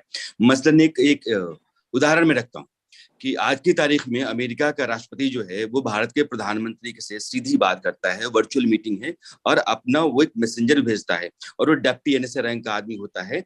उस देश को, जो दुनिया का सबसे ताकतवर देश है, इस बात की फिक्र है कि हिंदुस्तान रूस और यूक्रेन के मौजूदा युद्ध में कहाँ खड़ा है। हिंदुस्तान की तरफदारी जिस तरफ भी होगी, दुनिया में फर्क उधर पड़ जाएगा, तो यह चिंता है। लेकिन जब इस पर बहस करने लगते हैं तो हम इस बात को भूल जाते हैं कि एक दौर था जब निक्सन ने इंदिरा गांधी को 45 मिनट तक वेट करा दिया था और वो बांग्लादेश के मुद्दे पर बात करने के लिए गई थी कि बांग्लादेश से बहुत सारे लोग जो हैं हमारे देश में आ रहे हैं और इनफैक्ट वजह से मेरे यहाँ प्रॉब्लम है। लिंडन जॉनसन शास्त्री जी को फोन करके कहते हैं कि तुम पाकिस्तान से बाहर नहीं आओगे, तुम्हारी फौज लाहौर से पीछे नहीं आती है तो हम अनाज देना बंद कर देंगे। तो हमारा एक दौर था जब अमेरिका आंखें दिखाता। आज एक तारीख है जब हम बराबर से बैठ करके और उसकी फिक्र में हम शामिल हैं। तो अब जब बहस इस बात पर होगी कि क्या हिंदुस्तान की जो फॉरेन पॉलिसी है या मोदी के आने के बाद से हिंदुस्तान की इमेज बाहर कैसी बनी है, तो अगर हमने इस कॉन्टेक्स्ट से काट करके हिंदुस्तान को देखा तो बहुत सारी चीजें आप अलग तरीके से रख सकते हैं, लेकिन पुराने कॉन्टेक्स्ट में देखेंगे तो फिर आपको चीजें बेहतर होती हुई नजर आएंगी। सवाल ये है कि जो विषय है चर्चा का, बहस का, जेरे बहस जो है, उसको लेकर के आपने कितने संदर्भ अपने रखे हुए हैं और कितनी तैयारी आपकी अपनी है। दिलचस्प कभी भी चर्चा हो सकती है, कभी भी कोई विषय हो सकता है, सवाल सिर्फ आप पर आता है कि आप अपने आप को किस तरीके से तैयार करके आते हैं। All right. Okay. Thank you so much for taking our time, and hopefully the big event is in the evening. Many of you will be there. But thank you so much for joining us today on News Next Conference. Thank you. Robin, over to you. Thank you so much to all the panelists here for taking their valuable time out. We truly appreciate you. Once again, Shazia ji, बहुत shukriya. Anurag ji, बहुत shukriya. Rana was here. Thank you once again. Charu, Nazia, what a wonderful moderation. So to conclude the session, see, responsibility does not lie with just the anchors, the media houses, or the spokesperson. I think that जो निचोड़ है बात का वो ये है कि responsibility ownership के साथ आती है, चाहे वो एडवर्टाइजर्स हो, चाहे वो ब्रांड्स हो, चाहे वो मीडिया हो, पॉलिटिकल पार्टीज हो. At the end it's all about the people. So whoever you think out of those 10 people, if 8 people are working with an agenda, 2 are working on the right. So I think we support them as people, we support them as brands, we give them the voice and try to make their voice as strong as possible. And that could be the reason, and that could be the answer to uplift the discourse in the media. So thank you so much once again for that wonderful session to the panel. And with this, we'll be moving on to our next session. This is going to be a keynote session, and we are truly happy to invite on screen Supriya Prasad, News Director, Aaj Tak, India Today and GNT. Mr. Prasad, बहुत शुक्रिया आपका. He's joining us in 2 minutes. Yeah. Okay. Okay. In the meantime, that's happening. Let me quickly thank once again Ad Factors PR for bringing to you Exchange for Media News Next 2022, powered by Media Mantra. And we have some amazing sessions lined up for you. You will be joined with us till 5 o'clock, and then we have the awards, the much anticipated and much awaited ENBA happening in the evening. I'm sure it's going to be a fantastic awards segment, so do join for that in the evening later on. And we're talking about a lot of interesting stuff today. We've had some fantastic sessions, and continuing on that trend, we have Mr. Prasad. He is well known for his candid conversations, and of course the wisdom that this man carries is known to all of us. So while he's setting up his screen and looking like he's ready for a vacation in Goa, I will hand over the screen to Mr. Prasad. Sir, बहुत बहुत शुक्रिया आपका. Thank you. Sir तो अभी Switzerland से वापस आए हैं, अब शायद गोवा जाएंगे. क्यों सुप्रिया जी, सच है ऐसा? मैंने कहीं गोवा नहीं जा रहा हूँ भाई, ये तो सिंपल सट है, गोवा वाला सट नहीं है ये. Thank you so much for joining us, Supriya जी. हमारी conversation बिल्कुल उन मुद्दों को लेकर है जो अक्सर जर्नलिस्ट के बारे में कहा जाता है, तो उनसे आप उनके आंसर्स आपसे लेंगे सीधा यहाँ पे. फर्स्ट ऑफ ऑल बताया जाता है कि न्यूज रूम में बहुत ही बड़ा एक प्रेशर का सिस्टम होता है. कभी कभी तो लोग बोलते हैं कि they have become they are more debates are more political than journalistic. इस बारे में आप क्या कहना चाहेंगे जब लोग ऐसी बातें करते हैं? नहीं, ऐसा कुछ भी नहीं है. न्यूज रूम में तो न्यूज की ही बात होती है, और जो भी खबरें होती है उसी पे चर्चा होती है, उसी को फोकस किया जाता है, उसी पे काम चल रहा होता है. और पॉलिटिकल, क्योंकि हमारा पूरा समाज ही पॉलिटिकल है, तो पॉलिटिकल इश्यूज भी डिस्कस होते हैं, पॉलिटिकल खबरें भी डिस्कस होती हैं. लेकिन इसमें ऐसा कुछ भी नहीं है कि वहां पे कोई ये सिर्फ नेताओं की बात होती है, नेतागिरी. यदि युद्ध का माहौल हो तो युद्ध की भी बात होती है. अभी रसिया यूक्रेन वॉर पे बात होती है न्यूज रूम में. न्यूज रूम में हर तरह की बातें होती है. इसका कभी कोई ऐसा नहीं है कि न्यूज रूम में कोई ऐसा पॉलिटिक्स होता है या पॉलिटिकल बात होती है. लेकिन क्या न्यूज रूम पे एक पॉलिटिकल प्रेशर होने की जो बात होती है वो किस हद तक सही है? How do you manage to toe that balanced line, when you touch upon a sensitive subject?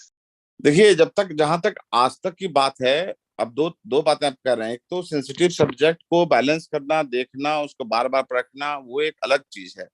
वो न्यूज को बैलेंस नाम की कोई चीज नहीं होती है. बैलेंस, खबर में कुछ बैलेंस नहीं होती. मैंने खबरें सही हो और मैंने परफेक्ट तरीके से पूरा 100% प्योर हो, वो देखा जाता है उसमें. खबर में कभी हम लोग ये नहीं देखते हैं कि इसको बैलेंस कैसे करना है इसमें. लेकिन इसमें यह है कि जरूर दोनों पक्ष की बात हो, उसको सही तरीके से पेश किया जा रहा हो और सारी बातें उसमें ठीक ढंग से आ जाए. ये हम लोगों की कोशिश जरूर रहती है. तो एक तो मामला ये है कि इसको सही तरीके से लोगों के सामने रखने की कोशिश होती है. रही बात प्रेशर की, तो प्रेशर मुझे नहीं लगता है कि, खासतौर पे मैं आज तक में काम करता हूँ और आज तक की सिस्टम की बात करूँ तो आज तक पे किसी तरह का कोई प्रेशर है किसी सरकार का या किसी एजेंसी का या किसी लोगों का, ऐसा मैं नहीं मानता हूँ. किसी का कोई ऐसा प्रेशर नहीं है. ये एक माहौल बनाया गया है. माहौल है ऐसा कि लोग सोचते हैं कि बहुत दबाव है मीडिया पे. मीडिया पे मैं बाकी जगह की बात नहीं जानता हूँ, लेकिन आज तक पर किसी का कोई प्रेशर नहीं है. आज तक जैसा चाहता है वैसा काम करता है, निष्पक्ष रूप से खबरें देता है. जहाँ जो जरूरत पड़ती है, जैसी खबरें होती है, वो लोगों के, चूंकि ये आम लोगों का भरोसे का चैनल है, तो आम लोगों के भरोसे की हर खबर उठाता है. इसके लिए हमें कोई प्रैक्टिस नहीं अपनाना पड़ता या कोई बैलेंस नहीं करना पड़ता या किसी की बात मन में नहीं सुननी पड़ती है. सुप्रिया जी, एक और चीज कहा जाता है कि न्यूज नहीं है, व्यूज है. हर जगह आप देखो एक फॉर्मेट बन गया है, न्यूज की जगह आप व्यूज प्रेजेंट कर रहे हो. इस बारे में आप क्या, मतलब व्हाट इज योर, यदि आप आज तक का देखें, मान लीजिए, तो हमारे यहाँ 2 घंटे सिर्फ दंगल और हल्ला बोल 2 ही डिबेट शोज हैं, बाकी समय हम न्यूज ही देते हैं। 22 घंटे हमारे यहाँ खबरें चलती है और खबरों को खबर की तरह ही रखा जाता है, उसमें कोई व्यूज नहीं होता है, कोई माने अब ऑब्वियसली खबर की एक लाइन होती है, लेंथ होती है, उस लाइन लेंथ पे हम खबर दिखाते हैं, लेकिन कभी भी हम लोग खबर को कोई एंगल देके या कोई खबर में एडिटोरियल डाल के अपना डाल के कभी पेश नहीं करते हैं। खबर जो है खबर की तरह ही पेश होता है हमारे यहाँ। हमारे यहाँ डिबेट भी सिर्फ 2 ही होते हैं और उन 2 में भी जो पॉलिटिकल पार्टीज बोलती हैं माने उनकी बातों को ज्यादा जोर दिया जाता है, उसमें हमारा कोई माने इस तरह का रोल नहीं होता है कि हम उसमें कोई अपना विचार थोपें या लोगों पे जबरदस्ती अपनी बात मनवाएं लोगों से। Right right. और एक और चीज हो गई है जो इसमें है कि यू नो एक चेरी पिकिंग ऑफ फैक्ट्स हो गया, मतलब आप कहानी सुनाते हो, only the dramatic parts of it, sensationalized parts दिखाए जाते हैं। और बहुत सी और एक और चीज है, हम जहां जहां पे नेगेटिविटी है उस पर बहुत ज्यादा फोकस है। कुछ लोग बता रहे थे कि जो अच्छी चीजें हो रही हैं बाकी चीजें भी हो रही हैं। I know you have a channel on that, but मेरा अभी बाकी आपसे जो बाकी 2 चैनल्स है उस पे सवाल है कि is there a focus on negative because it gets more dramatized, ऐसा कुछ है क्या? नहीं, देखिए ये लोगों के मन में बैठी हुई बात है। बेसिक बात ये है कि टेलीविजन एक विजुअल मीडियम है, विजुअल मीडियम में लोगों को उस तरीके की उन चीजों को मैं बताता हूँ कि उसको प्रेजेंट करना पड़ता है। और रही बात निगेटिव पॉजिटिव, समाचार में मैं बताया कोई भी निगेटिव या पॉजिटिव नहीं होता है। जो न्यूज होता है वो न्यूज होता है, जो खबर होती है खबर ही होती है, और जहाँ अच्छी खबर होती है वो भी हम दिखाते हैं। आपने सही कहा कि हमारा एक पूरा चैनल इस पे है, गुड न्यूज टुडे, हम उसको पूरा उसमें दिखाते हैं। लेकिन जहां तक बात है कि जो घटनाएं समाज में हो रही है, जो भी खबर हो रही है, अच्छी हो रही है बुरी हो रही है, जो भी खबर है, खबर तो खबर ही दिखाएंगे ना। लेकिन कुछ लोगों की आलोचना होती है जो इस पे विधवा विलाप करते रहते हैं कि आपने ये क्यों दिखाया, आपने ये क्यों नहीं दिखाया, आपने ये क्यों दिखाया, आपने ये क्यों नहीं दिखाया। ये सारी चीजें से दूर होके मैं बार बार कहता हूँ कि मीडिया को अपनी इन बातों को नजरअंदाज करना चाहिए। कुछ लोग हैं जो खामखा आपकी आलोचना करते रहेंगे, आपको बोलते रहेंगे, आप कुछ भी करो उसमें वो बता देंगे कि आपने ये क्यों दिखाया, आपने वो क्यों दिखाया। लेकिन असली मुद्दा यह है कि सभी चैनल पे आज तक जितनी बड़ी खबरें ब्रेक हुई है, जितनी बड़ी माने घोटाले की खबर सामने आई है, वो सारे टीवी चैनल्स ने किए हैं। वो ऐसा नहीं है कि कोई और आके उसको कुछ भी घोटाला हो या कुछ भी, जो बड़ी खबर होती है, जितनी बड़ी खबर है चाहे कुछ भी हो जाए, वो सारी बड़ी खबरें टीवी चैनलों ने ही ब्रेक किया है और सभी टीवी चैनल से ही दे जाते हैं। इसलिए टीवी चैनलों पे ये कहना कि वो नेगेटिव खबर दिखाता है, अब जो घटनाएं बड़ी हो रही हैं या जो घटनाएं समाज में हो रही है उनको दिखाना ही पड़ता है। आप उसको नेगेटिव पॉजिटिव के चश्मे से क्यों देखते हैं, या किसी चीज को ड्रामेटाइज करना, लोग किसी भी बात को बोल देते हैं अरे इसको इतना दिखा दिया, इसको उतना दिखा दिया। अरे ये टेलीविजन माध्यम है, यहाँ हमेशा विजुअल के जरिए ही लोगों को कोई चीज प्रेजेंट कर सकता है, और जो विजुअली अच्छी हो, जो चीज दिखाया जाता हो, जो लोगों के मन में सवाल है, जो जिज्ञासा है, उसको शांत करना भी हमारी जिम्मेदारी है। तो उसमें कोई ऐसा नहीं हो सकता कि नहीं नहीं जी आप इसको ऐसे क्यों दिखा दिया। उसके मुझे कई बार माने हंसी आती है लोगों के इस पे कि लोग जो है किसी भी चीज को बोल देते हैं कि ये सिर्फ टीआरपी के लिए किया जा रहा है, जबकि पिछले 1.5 साल से तो टीआरपी भी नहीं आ रही थी, फिर भी लोग जब भी मौका मिलता बोल देते टीआरपी के लिए किया जा रहा है, कि ये चीज तो टीआरपी के लिए हो रहा है जी। सिर्फ टीवी में सब कुछ टीआरपी के लिए नहीं होता है। टीवी में ज्यादातर खबरें आम लोगों से जुड़ी होती है, आम लोगों के मुद्दे की बात होती है, आम लोगों के लिए जो आम लोगों के सरोकार की खबरें होती है। खासतौर पर यदि आप आज तक को देखें तो आज तक हमेशा, चाहे महंगाई का मुद्दा हो, चाहे कोई भी मामला हो, पॉल्यूशन का मामला हो, अभी पावर कट का मामला चल रहा है, तो कोई भी खबर को उठाने में पीछे नहीं रहता है और आज तक सभी बातों को प्रमुखता से रखता है। लेकिन इसमें कोई भी नाटकीयता और ये सब, टेलीविजन है उसको उस तरीके से प्रेजेंट किया जाता है, चीजों को लोगों को बताना पड़ता है, ताकि लोग, बहुत सुपरफिशियल मीडियम है यहाँ पे, आपको तुरंत फटाफट बताने पड़ते हैं खबर को कि हाँ ये चीज हुआ है जी, ऐसे हुआ है और ये ऐसे हुआ है। इसमें कोई मुझे लगता नहीं है कि कोई ऐसा गलत करते हैं। हाँ देखिए, हर जगह अपवाद होता है, हर जगह सिस्टम में कुछ लोग ऐसे होते हैं, माने हर हर फील्ड में, हर जगह, माने हर प्रोफेशन में कुछ गंदे लोग होते हैं, कुछ भ्रष्ट लोग होते हैं, कुछ गड़बड़ काम करने वाले लोग होते हैं, तो उनको एक एग्जाम्पल के रूप में नहीं बताया जा सकता है। लेकिन आमतौर पे सभी लोग जो भी दिखाते हैं, वो जो खबर होती है उसको दिखाते ही दिखाते हैं। कोई ऐसी खबर बता दे कोई भी आदमी आके कि नहीं आपने जी वो खबर नहीं दिखाई तो मैं मान लूं। राइट। मेरे एक कलीग है, हमारे संपादक है समाचार फॉर मीडिया, पंकज शर्मा, उनका स्वागत करूंगा, वो भी यहाँ पे है। लेकिन मैं एक सवाल पूछूंगा, फिर मैं उनके पास जाऊंगा। सर, एक और चीज है, जब भी आप न्यूज प्रेजेंट करते हैं, आप बीबीसी देखें, CNN देखें, फिर हमारी चैनल देखें, there is so much of, मतलब कुछ लोग बोल रहे हैं कि ये एंटरटेनमेंट है कि न्यूज है। इतना अब सॉन्ग चल रहा है एक न्यूज पीस पे, कुछ भी हो रहा है, 5-5 मिनट पे हेडलाइन में ब्रेक्स आ रही है। मतलब न्यूज कहाँ है, एंटरटेनमेंट कहाँ है? देखिए, वो माने बीबीसी चैनल से तुलना करना ही गलत है। उनका एक अपना स्टाइल है, वहां के लोगों का लाइफ स्टाइल ही अलग है। वो उस चीजों को, उनके चीजों का प्रस्तुतिकरण अलग है। इंडिया जो है अपने आप में सक्षम है। हम यहाँ के लोगों की सोच, यहाँ के लोगों के देखने के तरीके अलग हैं। इसमें कोई ऐसी बात नहीं है। और सॉन्ग ऐसा नहीं है कि हर समय यहाँ चित्रहार चल रहा है चैनलों पे। आप अगर खबर देखें तो खबर ही चलती रहती है। लेकिन माने वो एक, मैं बता रहा हूँ ना, कुछ चीजों को, कुछ बातों को बहुत बढ़ा चढ़ा के बुलाया जाता है। मैं इससे सहमत नहीं हूँ कि ये जो है, ये सारी बातें आप दिखा दीजिए। आज टीवी चैनल पे मिनिमम 5% से 10% इंटरटेनमेंट की चीजें दिखाई जाती है। और खास तौर पे मैंने, अब तो पहले बहुत सारे चैनल पे दिखाया जाता था, अब तो दिखाया भी नहीं जाता है वो सब। जैसे हमारे यहाँ पहले टीवी चैनल से प्रोग्राम होते थे, SBV। और मैं कहता हूँ कि क्यों नहीं दिखाया जाना चाहिए, सब प्रोग्राम दिखाए जाने चाहिए। लोगों की रुचि उसमें है। आप देखिए OTT कितना तेजी से आगे बढ़ रहा है, तो लोगों को पता होना चाहिए कौन हमारे स्टार क्या कर रहे हैं। अभी मैंने जैसे कहा कि आलिया भट्ट की शादी भी क्यों नहीं दिखाया जाना चाहिए। वो टेलीविजन के लिए एक विजुअल मीडियम है, उसमें एक अच्छी तस्वीर आ रही है, अच्छे विजुअल्स आ रहे हैं। आपके एक स्टार की शादी एक स्टार के साथ हो रही है, रणवीर और आलिया की शादी, बिल्कुल दिखाया जाना चाहिए। और उसको, हालांकि अभी इस दौर में हो चुकी वॉर के चलते कम दिखाया गया, मैं तो मानता हूँ और दिखाया जाना चाहिए था। क्यों नहीं दिखाया जाना चाहिए था? लोग अखबार में पढ़ते ही थे। अखबारें हमेशा ही ऐसी खबरें छापते रही हैं। पहले एक फोटो छपती थी। यदि आपको लोगों को देखने के लिए माने ये मिल रहा है तो दिखाया जाना चाहिए। जो चीज आदमी आंख से देख सकता है, उससे अच्छा और क्या है इसमें? उसमें क्या बुराई है? मुझे नहीं लगता है कि कोई इस तरह की बुराई। परफेक्ट। पंकज जी, आप कुछ पूछना चाहेंगे? जी, गुड आफ्टरनून सर। मेरे दो सवाल हैं सर, छोटे छोटे। हाँ हाँ। पहले तो ये कि हम लंबे समय से सर फेक न्यूज से जूझ रहे हैं।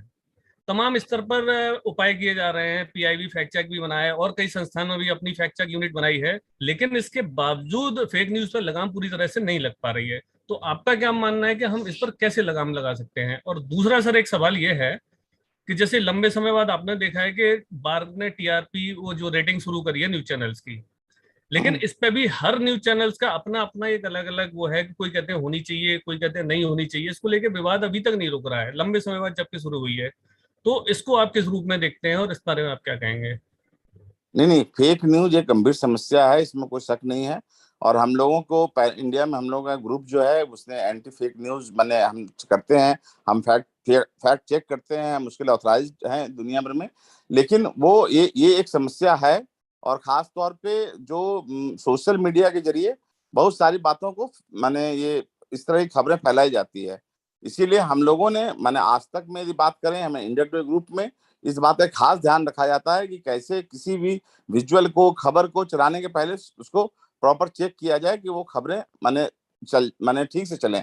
अभी हम लोगों ने कई बार देखा, वॉर में कई सारे लोग कुछ भी दिखा रहे हैं, कोई भी खबर दिखा देते हैं, कोई भी विजुअल्स दिखा देते हैं। लेकिन हम लोगों ने इस बात का ध्यान रखा कि माने ये इस तरह से नहीं चलाया जाए, माने इस बात का ध्यान रखा जाए। इस पे हम लोग थोड़ा सा अपने न्यूज रूम में जितना हो सकता है उतनी तैयारी करके, उतने माने लोगों को अलर्ट करके रखते हैं कि इस बात से वाकिफ रहें कि कोई भी चीज, कुछ भी प्लांट आ सकता है, कोई भी फेक वीडियो आ सकता है, कोई भी फेक तस्वीर आ सकती है। तो ये हम लोग कोशिश करते हैं। हाँ, हालांकि हम लोग 100% गारंटी नहीं दे सकते हैं, लेकिन फिर भी हम लोग कोशिश करते हैं कि 99.9 जो है हम लोग उससे बचे रहें। मैंने इस बात की पूरी कोशिश होती है। आपका दूसरा सवाल था TRP को लेके। मुझे लगता है TRP होनी चाहिए। और TRP क्या, एक सिस्टम में, जब आप सिस्टम में रहते हैं तो TRP एक पैमाना है जिससे पता चलता है कि आप कैसा कर रहे हो, क्या कर रहे हो। तो वो आपको अच्छा है, TRP होना चाहिए। TRP से आपको देखिए, कोई भी सिस्टम होती है उसमें लूप हॉल होते हैं, कुछ गड़बड़ियां होती हैं, कुछ ठीक होते हैं, कुछ सुधार की माने गुंजाइश होती है। ये सब चीजें चलते रहती हैं और ये प्रोसेस चलता रहेगा। लेकिन इसके लिए हम लोग माने किसी एक इसको माने नहीं होना चाहिए, मैं ऐसा नहीं मानता हूँ। मैं मानता हूँ कि ये TRP माने एक सॉलिड सिस्टम होना चाहिए, माने उसको पूरा उसके जो एक्यूरेसी पे 100% एक्यूरेट सिस्टम क्रिएट किया जाना चाहिए। जो भी खामियां हैं या जो भी सिस्टम में लगता है चेंज करना चाहिए, बदलाव करना चाहिए, वो किया जाना चाहिए। ये हम मानते हैं इसको जो है। जी शुक्रिया सर। हाँ हाँ जी, आप पंकज जी हैं, थैंक्स। ओके सुप्रिया जी, एक और चीज है कि न्यूज रूम में एक एक और कल्चर होता है, there is a culture for becoming number one. It's not कि यू बिकम नंबर वन और whatever the ranking is, just because maybe you present it in a certain way. ये एक सक्सेस का कल्चर होता है।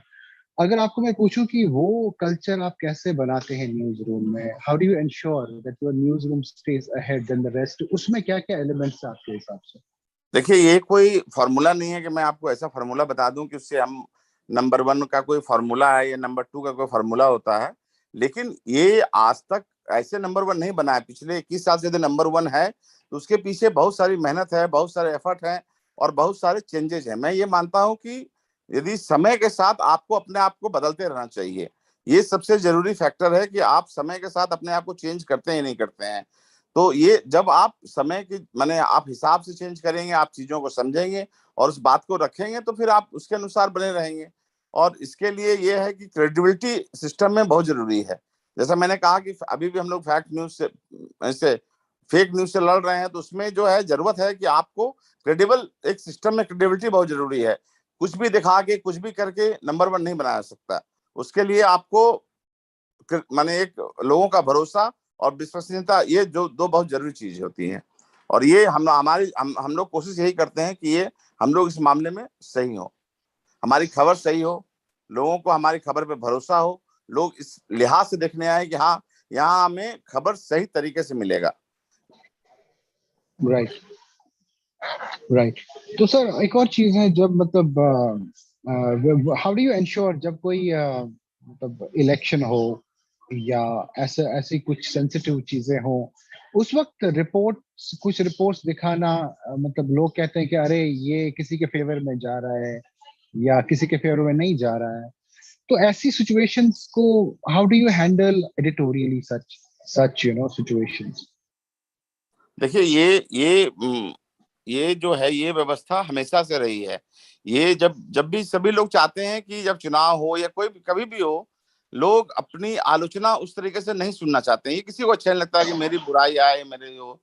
लेकिन चूंकि हमारा काम है, तो हमें उसको दिखाना पड़ता है। हमें इससे कोई फर्क नहीं पड़ता कि अभी चुनाव चल रहा है या हमारी खबर से किसको फायदा होगा, किसको नुकसान होगा।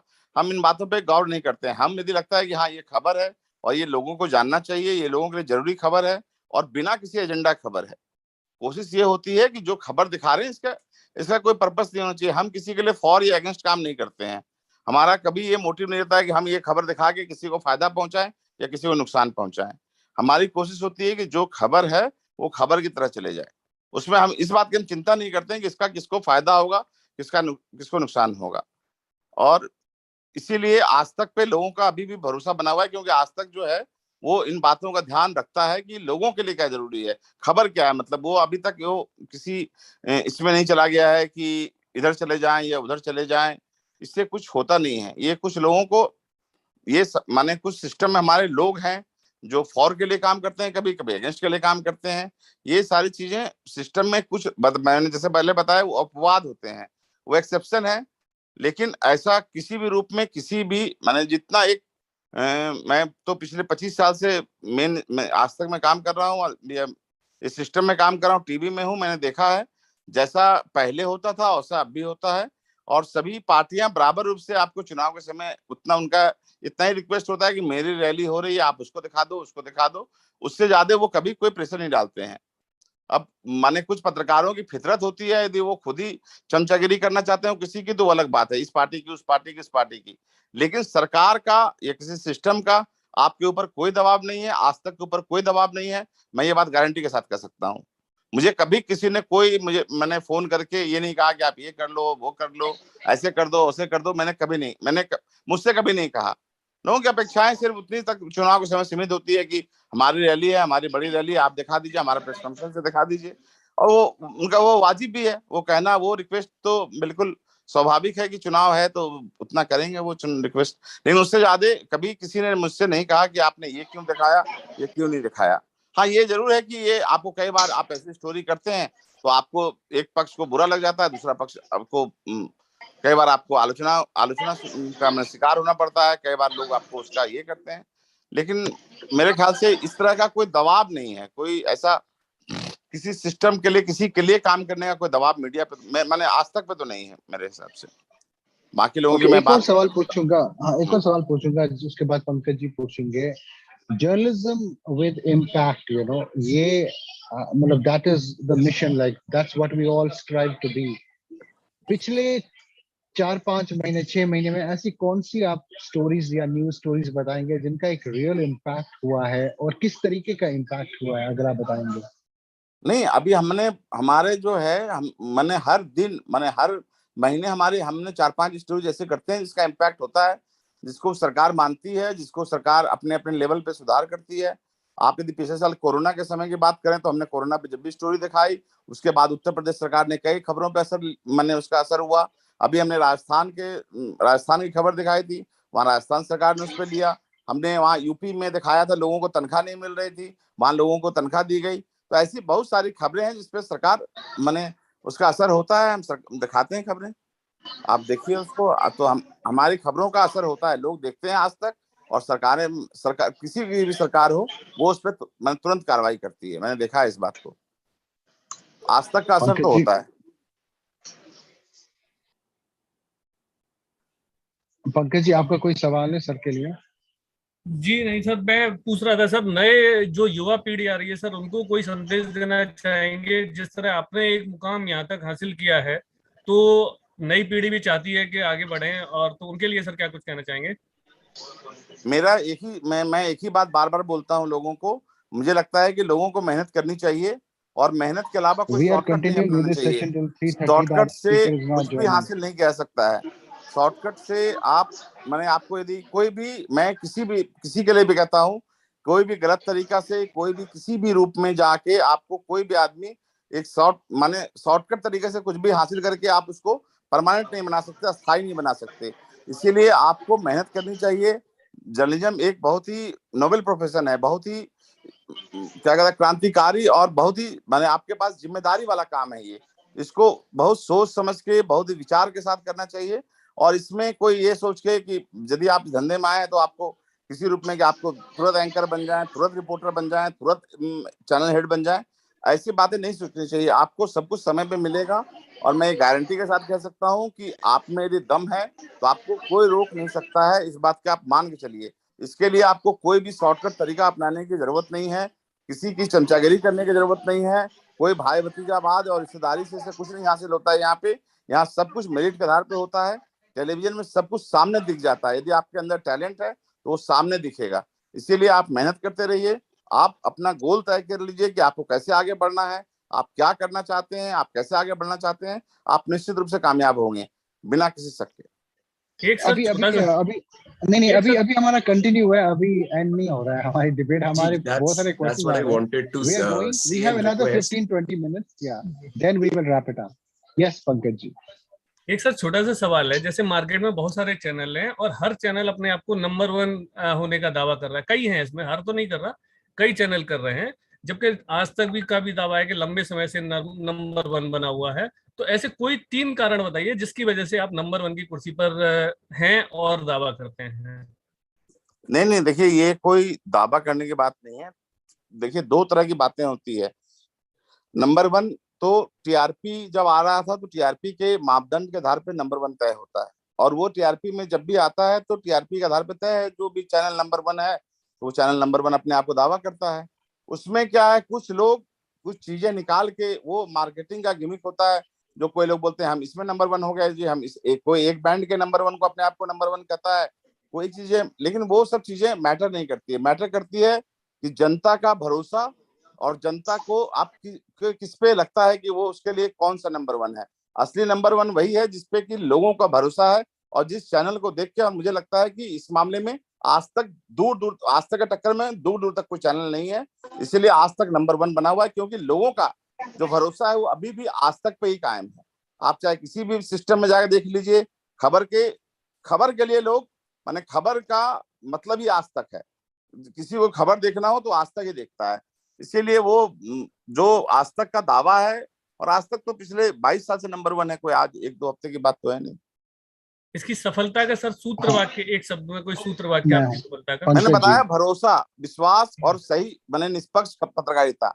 इसमें ये कोई रॉकेट साइंस नहीं है, ये बहुत ही सिंपल चीज है। यदि आप निष्पक्ष तरीके से, सही तरीके से और भरोसेमंद तरीके से खबर पेश करते रहेंगे बिना किसी इसके, तो वो आप 100% सक्सेसफुल होंगे। इसमें कोई भी चैनल, लोग खबर देखने के लिए आपके पास आते हैं, आप उसको खबर यदि सही तरीके से देंगे तो 100% सक्सेसफुल होगा। शुक्रिया। पंकज जी, हमें विकास जी भी जुड़ना चाहते हैं, उनको आप प्लीज हेल्प कर दीजिए। तब तक मैं सुप्रिया जी को एक सवाल पूछना चाहता हूँ कि जब आप जर्नलिस्ट, यू टोल्ड अस कि आप स्ट्रिंगर से जर्नलिस्ट, फिर आज ये रोल है आपका, right? If I am right, this is how you have grown in this field. And when journalist take on management roles, तो वो जर्नलिज्म क्या पहले जर्नलिस्ट को एक मैनेजमेंट रोल, एक कॉन्फ्लिक्टिंग रोल है उसके लिए, क्या वो अपना जर्नलिज्म अलाइव रख सकता है besides being a manager at the same time? नहीं, इसमें तो मुझे कोई कॉन्फ्लिक्ट दिखता ही नहीं है। देखिए, हमारा रोल जो है, हमारा एडिटोरियल रोल ही है। मैं तो एडिटोरियल हेड हूँ, तो एडिटोरियल रोल ही मेरा है, इसलिए उसमें कोई कॉन्फ्लिक्ट नहीं है। हम जो काम है, हमारा काम है खबर दिखाना, खबर चुनना, खबर तय करना, तो उसमें कोई कॉन्फ्लिक्ट नहीं है। उसके लिए मुझे कोई मैनेजमेंट से ना, हमारे मैनेजमेंट का ना कोई सिस्टम में कोई इस तरह से दखल होता है, और ना कोई बाकी चीजें जो होती है हमारे सिस्टम के, जो मैनेजमेंट के अलग पार्ट हैं, जो उनका कोई दखल होता है। एडिटोरियल हमारा इंडिपेंडेंट है, फ्री है। जो हम लोगों को सही खबरें लगती है वो हम डिसाइड करते हैं, चलाते हैं, उसका कोई कॉन्फ्लिक्ट नहीं है उसमें। एक और बात है कि मैनेजर सुप्रिया, सिर्फ हम लोग इतना ही है कि हमें एक सर्टेन टीम है जिसको लीड करना होता है, जो इस टीम को मैनेज करना है, इतना ही हमारा काम है। इस टीम को लीड करना, इसको मैनेज करना, वो देखना कि सभी लोगों को बराबर मौका मिल रहा है कि नहीं मिल रहा है, कोई भेदभाव किसी के साथ नहीं हो, अच्छे से काम हो और चीजों को सही समय पर डिलीवर कर दिया जाए, यही हमारा है। एक सवाल मैं आपसे पूछना चाहता हूँ, ये मेरा हमेशा एक पर्सनल फेवरेट रहा है कि न्यूज रूम का जो प्रेशर होता है वो अलग किस्म का प्रेशर होता है। आपको कब न्यूज ब्रेक, और फिर टेलीविजन न्यूज का तो एक और ही लेवल है उसका, इंस्टेंट, नंबर 1, फास्टेस्ट। इसमें सुप्रिया जी का leadership, I mean, you look so calm and composed. Are there moments when, which are very, very, pressure is so high that it becomes very tough, ऐसी situations में आप कैसे handle करते हैं? एक अपने लीडरशिप के बारे में एक सवाल है कि how will you define your leadership here? नहीं, मैंने कभी इस तरह से कोई ऐसी बात सोची नहीं अपने बारे में। मैं जैसे सिस्टम में बाकी प्रोड्यूसर्स काम करते हैं, मैं भी सिस्टम में उसी तरह से काम करता हूँ। ना मैं कभी अपने आप को बॉस समझता हूँ, ना मैं कभी अलग होकर काम करता हूँ। मैं टीम के साथ ही काम करता हूँ, और जैसे मैं पहले काम करता था, जब मैं प्रोड्यूसर था, तब भी जिस तरह से काम करता था, आज न्यू डायरेक्टर हूँ तब भी उसी तरह से काम करता हूँ, टीम के साथ मिलकर काम करता हूँ। इसलिए मुझे कभी ये अपने आप को समझ में नहीं आया कि मैं अलग कैसे हो गया, ये क्या हुआ। हाँ, प्रेशर जरूर होता है, कई बार खबरें आती है, कई बार आपको लगता है कि दूसरे चैनल के पास विजुअल जल्दी आ गया, कई बार दूसरे चैनल खबर ब्रेक कर देते हैं, तो आपको उस समय इरिटेशन होता है, उस समय आप प्रेशर में आते हैं, उस समय आप टीम पे प्रेशर क्रिएट करते हैं, क्या हुआ, क्यों मिस हुआ, कैसे मिस हो रहा है, वो सारी चीजें होती है। लेकिन वो कई बार हो जाता है ऐसे सिस्टम में। लेकिन हाँ, कोशिश यही होती है कि ठीक है, अच्छे से शांतिपूर्वक काम किया जाए, अच्छे माहौल में काम किया जाए। हमारे यहाँ बड़े शांतिपूर्वक अच्छे से लोग काम करते हैं, सब लोग, और डिलीवर करते हैं। चूंकि डिलीवर करने वाली जब टीम होती है तो आपको ज्यादा चीख चिल्लाहट की जरूरत नहीं पड़ती है। जब आप अच्छा कर रहे होते हो तो अच्छा होता है, जब दिख रहा होता है कि हाँ ठीक है। अभी हमारा जो 40 अंडर 40 हुआ था, जिसमें आप भी थे जूरी पे, उसमें हमने क्या किया कि नए जर्नलिस्ट को आइडेंटिफाई किया, और प्रॉमिसिंग जर्नलिस्ट हैं, अच्छी स्टोरी करते हैं। एक और इसमें 2 चीजें हैं। एक तो वो जर्नलिज्म, कुछ लोग जो जर्नलिज्म स्कूल से निकलते हैं, एक आइडियल सेटअप में, उनका एक आइडियल कॉन्सेप्ट होता है, और जो प्रैक्टिस वो देखते हैं टीवी पे बिल्कुल ही अलग होती है। तो ऐसे स्टूडेंट्स कभी कभी, मतलब, they don't know what they read and what they see, they feel they are very different things. ऐसे लोगों को आप क्या कहना चाहोगे if they want to take up journalism? Also it's high pressure, it's not as like a startup would pay you, the way they can, burn the money. What do you have to tell to people who are looking at नहीं, journalism? मैंने जैसे पहले कहा, मैंने कहा कि एक तो आपको ये कतई नहीं सोचना चाहिए कि आपको कोई अवार्ड मिला। ये ठीक है एक मोटिवेशन के लेवल तक ठीक है। अवार्ड्स जो है आपको मिलना न मिलना, उसको आप उसको अपने दिमाग पे नहीं हावी होने दें कि मुझे तो अवार्ड मिल गया, मैंने कोई बहुत बड़ा काम कर लिया है। ये किसी भी आदमी को ये नहीं सोचना चाहिए। और टेलीविजन या किसी भी मीडियम में जो आपने पहले कर लिया उसका कोई वैल्यू नहीं है। ये बिल्कुल इस तरह का आज के टाइम में, ये जैसे मान लिया मैंने पहले कुछ कर लिया, 20 साल मैंने ये किया और 5 साल ये किया, उससे कोई फर्क नहीं पड़ता है। सिस्टम में आपको डेली डिलीवर करना पड़ता है। टेलीविजन हो या किसी माध्यम में आपको डेली परफॉर्म करना पड़ता है। विराट कोहली ने इतनी सेंचुरी बना ली, उससे नहीं मतलब होता। आज वो सेंचुरी नहीं बना पा रहा है तो उसको कैप्टनशिप छोड़ना पड़ता है। तो इसी तरह है, जब आप जर्नलिज्म में हैं तो आपको ये नहीं कि आपको अवार्ड मिलेगा तो आप कोई बहुत बड़े पत्रकार बन गए और आप अपने दिमाग में सोच लिए कि मैं तो भाई मुझे तो अवार्ड मिल गया। ऐसा नहीं है। ये ठीक है, आपको मोटिवेट करता है, आपको एक किक मिलता है कि ठीक है आपको अवार्ड मिला है, आपको और अच्छा करने सोचना चाहिए, आपको और मेहनत से काम करनी चाहिए। और सबसे बड़ी बात है कि आपको अपने लाइफ का गोल सेट करना चाहिए कि आप किस डायरेक्शन में बढ़ना चाहते हैं। आप सब कुछ नहीं कर सकते हैं। हर आदमी सब कुछ, वो एंकर भी नहीं बन सकता, वो रिपोर्टर भी नहीं बन सकता, वो प्रोड्यूसर भी नहीं बन सकता।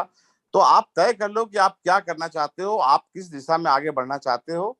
और जैसे मैं शुरू से कभी मैं एंकर नहीं बनना चाहा, मैं कभी नहीं सोचा मैं रिपोर्टर बन जाऊं, मैं चला जाऊं। मैं डेस्क पे काम करता था, डेस्क पे काम करते करते यहाँ तक पहुंचा हूं। तो आप, ऐसा नहीं है कि कोई काम छोटा या बड़ा है। मैंने हर काम किया है, मैंने रिपोर्टिंग भी की है, मैंने एंकरिंग भी की है, सब काम किया है। लेकिन मुझे लगता है कि किसी काम को छोटा बड़ा करके नहीं कीजिए। आप जो काम को मन लगा के करेंगे, जिसमें आप अच्छा कर पाएंगे, वो जरूरी है तय करना कि आप कौन सा काम अच्छे तरीके से कर सकते हैं, किसमें आपकी रुचि है। और एक और सवाल है, वो गुड न्यूज टुडे को लेकर है कि आपने एक एक एक स्टेप लिया है, एक हट के स्टेप लिया है। अभी तक मतलब एक सेंस दीजिए हमारी ऑडियंस को कि क्या रिस्पॉन्स है, कैसा रिस्पॉन्स है, क्या क्या नया देखने को मिल रहा है उस चैनल पे। What all is being planned on that channel? देखिए, उस चैनल की जो सबसे बड़ा चैलेंज था वो था कि अपनी ही टीम को कॉन्फिडेंस देना, अपनी ही टीम को भरोसा देना कि हम लोग ऐसा कुछ कर सकते हैं।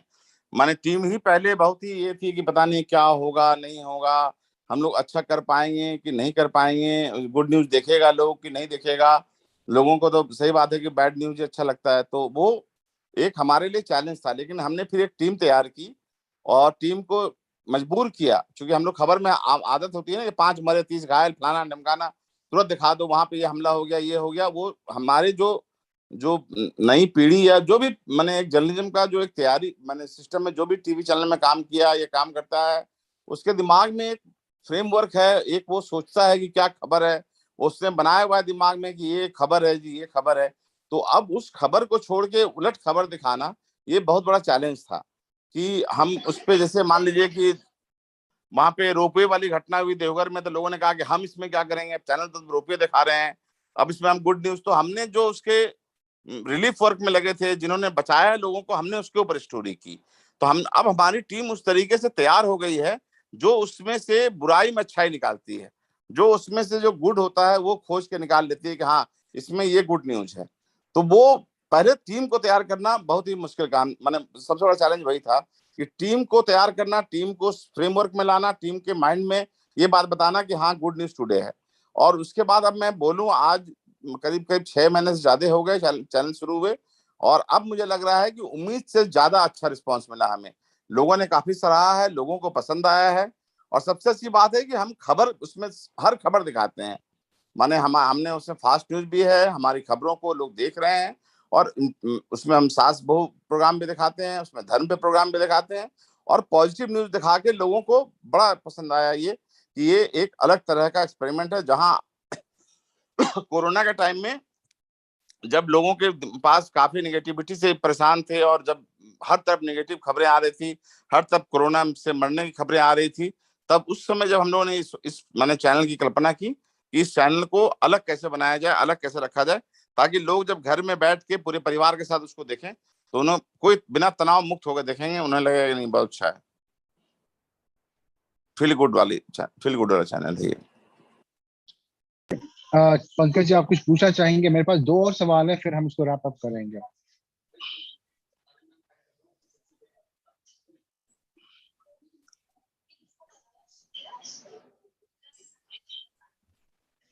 हेलो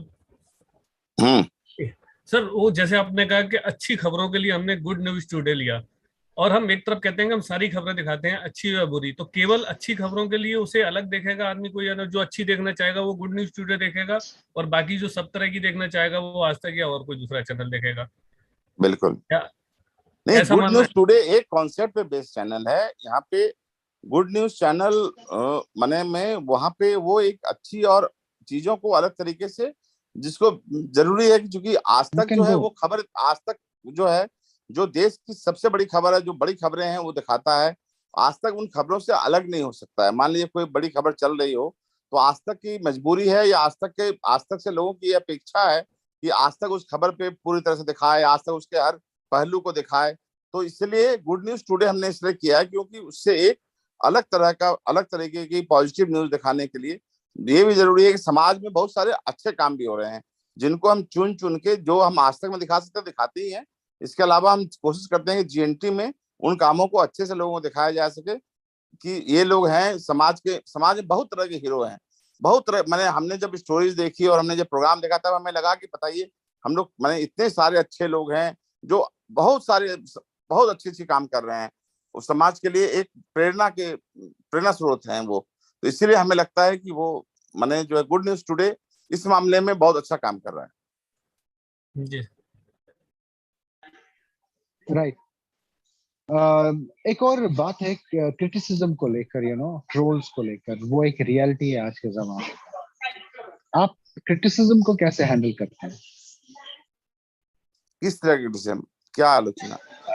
चाहे मतलब लोग कुछ पॉइंट करें कि अरे इन्होंने कुछ चला दिया, ऐसी चीज हो गई, या देखिए, हमारी आलोचना सब करते हैं तो हमें बड़ी खुशी होती है। ये पार्टी भी, वो पार्टी भी, ये भी, वो भी, लेफ्ट राइट सेंटर सब दी हमारी आलोचना करते हैं, हमें खुशी होती है, लगता है कि हम लोग सही काम कर रहे हैं।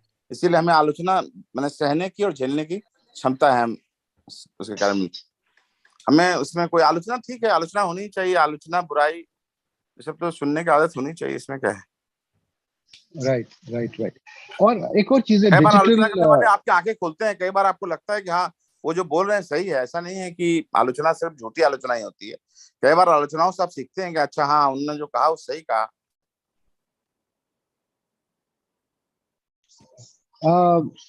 one more thing, Supriya ji, I have I want to bring in one more question from another person who is here.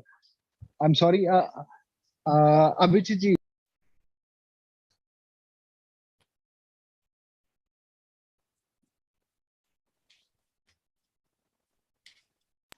Okay, he's not wanting to ask.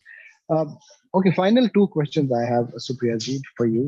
One is digital का जो integration मैं आपसे पूछ रहा था, digital ने TV पे बहुत सारा असर हुआ, न्यूज ट्विटर से आ रही है, बहुत सारे सोर्सेज से आ रही है, और एक कंपल्शन है जर्नलिस्ट पे कि वो अपना स्पीड दिखाएं और फैक्ट्स दिखाएं at the same time. How do you make sure that the speed of the news is also about the credibility of the news? दोनों साथ में जा रहे हैं. नहीं, हमने बताया ना कि हम लोगों ने वो सिस्टम बनाया हुआ है। हम लोग हर खबर को काफी परख के, भले 5 मिनट देर से खबर जाए, लेकिन जब तक ये पूरी तरह वेरीफाइड नहीं होती हम लोग कोशिश करते हैं कि नहीं चलाएं। और इसीलिए आज तक का यदि आप रिकॉर्ड देखेंगे तो 99.9% जो है एक्यूरेसी रहता है। 0.1% कई बार हम लोगों ने भी गलती की है, कई बार हम लोग भी मैंने 1-2 खबर ऐसी चला दी हैं, लेकिन हम लोग की कोशिश होती है कि खबर जो है पूरी तरह परख के उसको पूरा चेक करके ही चलाएं। ये हमारे जो असाइनमेंट टीम है, जो इनपुट टीम है, वो इसके लिए ट्रेंड है, और वो वहां पे पूरी कोशिश यही होती है। पूरे फिल्टर्स हैं, 3-4 फिल्टर के बाद ही खबर जो है वो टेलीकास्ट होता है हमारे यहाँ। तो वो हम लोग इस बात को इंश्योर करते हैं कि खबर जो है वो सही तरीके से आए। एक सर छोटा सा मेरा सवाल और था कि जैसे कोरोना काल के बाद एक तो न्यूज रूम कितना बदल गया है, और दूसरा न्यूज कलेक्टिंग का प्रोसीजर, जैसे पहले आदमी कहीं रिपोर्टर जाता था, वो बैठता था, 2-4 खबरें और लाता था, और अब क्या है कि केवल आदमी जाता है कोरोना में दूर से बात करके या फोन पे ज्यादा से ज्यादा कोशिश करे फोन पे मिल जाए, तो अब वो खबरें उस अनुपात में नहीं निकल पा रही हैं। क्या इस पे भी असर पड़ा है? आप इसे किस रूप में देखेंगे? देखिए, कोरोना ने निश्चित रूप से कोरोना का असर पूरे जब समाज में पड़ा है तो न्यूज रूम में भी पड़ा है, उसका असर पड़ा है। लेकिन हमारी जो आज तक की जो सबसे बड़ी खासियत ये रही कि हमारे जो रिपोर्टर्स थे उन लोगों ने पूरे जी जान, अपनी जान की बाजी लगा के पूरे तसल्ली से काम किया। आप देखोगे तो हमारे 10-10 टीम, 12-12 टीम हमेशा लगातार बाहर थी, लगातार काम कर रहे थे, सब लोग फील्ड में थे, और वो माने कभी हमने अपने व्यूअर्स को ऐसा नहीं होने दिया कि कोरोना कारण हम ये खबर नहीं दिखा पा रहे हैं या हमारे रिपोर्टर यहाँ नहीं जा पा रहे हैं, वहां नहीं जा पा रहे हैं। हमारे रिपोर्टर्स लगातार चलते रहे, लगातार माने सभी हर तरह की कोरोना की कवरेज जो है, चाहे आईसीयू में जाके करना हो, चाहे बाहर करना हो, उन्होंने जो खबरें थी सब खबर दिखाई है। तो वो एक हाँ, ये जरूर है कि जब एक समय ऐसा आया था जब हमारे न्यूज रूम में 40% 50% लोगों को कोविड हो गया था, सब बीमार थे, फिर भी हम लोग जो भी कम लोग थे उन लोगों ने पूरी जी जान से उसको ऐसा मैंने कोशिश जैसे की कि आज तक के दर्शकों को इसका कोई खामियाजा न उठाना पड़े। और हमारी कोशिश यही होती है कि चाहे पीछे से कोई भी कुछ भी हो रहा हो, लेकिन जब हम काम करते हैं, जब हम उसको जाते हैं, तो उसमें वो व्यूअर्स को उसका एहसास नहीं होता है, उसका पता नहीं होता है। और इसका मैं एग्जाम्पल यदि दूं तो मैं आज इत्तेफाक से आज 30 तारीख है, और आज से ठीक 1 साल पहले इसी वक्त हमारे साथी रोहित सरदाना हमें छोड़ के चला गया था। और आप समझ सकते हैं उसके गम में, उसके दुख में, जैसे हम लोगों को हम लोग उससे बहुत मर्माहत थे, बहुत दुखी थे, बहुत दुखी हो गया, पूरा न्यूज रूम परेशान हो गया। कोई आदमी उस स्थिति में नहीं था कि काम कर सके, लेकिन उसके बावजूद सभी लोगों ने न्यूज को डिलीवर किया, न्यूज को उसी तरीके से प्रेजेंट किया, उसी तरीके से रखा। क्योंकि मैंने जिंदगी को मैंने अपनी रफ्तार से चलने के बाद जो एसपी सिंह कह गए थे, तो हम लोगों ने सोचा कि वो जो खबर चलाया उसको, तो इसीलिए ताकि व्यूवर्स को हमारे माने ठीक है, हमारी दुख, हमारी तकलीफ और व्यूवर्स के साथ मैंने उसका असर व्यूवर्स पर न पड़े, ये हम लोगों ने पूरी कोशिश की। एक सर एक छोटी सी चीज और थी, जैसे पहले प्रिंट का बोलवाला था, उसके बाद टीवी आया, टीवी के बाद डिजिटल आया। अब आप आने वाले समय में किस तरह की पत्रकारिता की परिकल्पना करते हैं कि किस तरह की होगी? देखिए, डिजिटल का प्रेजेंस स्वाभाविक रूप से ज्यादा है। अब खबरें डिजिटल के माध्यम से लोग अलग अलग समय पे, अलग अलग जगह पे, अलग अलग माने वो देख सकते हैं, चाहे दुनिया के किसी भी कोने में बैठे हों, वो आज तक मोबाइल पे देख सकते हैं। ये उनको सुविधा है, उनके यहाँ उनके टीवी पे आ रहा हो आज तक, उनके देश में आ रहा हो आज तक, ये ना आ रहा हो, लेकिन दुनिया भर में लोग आज तक देख सकते हैं। ये उनके साथ ये प्लस पॉइंट माने ये डिजिटल की ही ताकत है।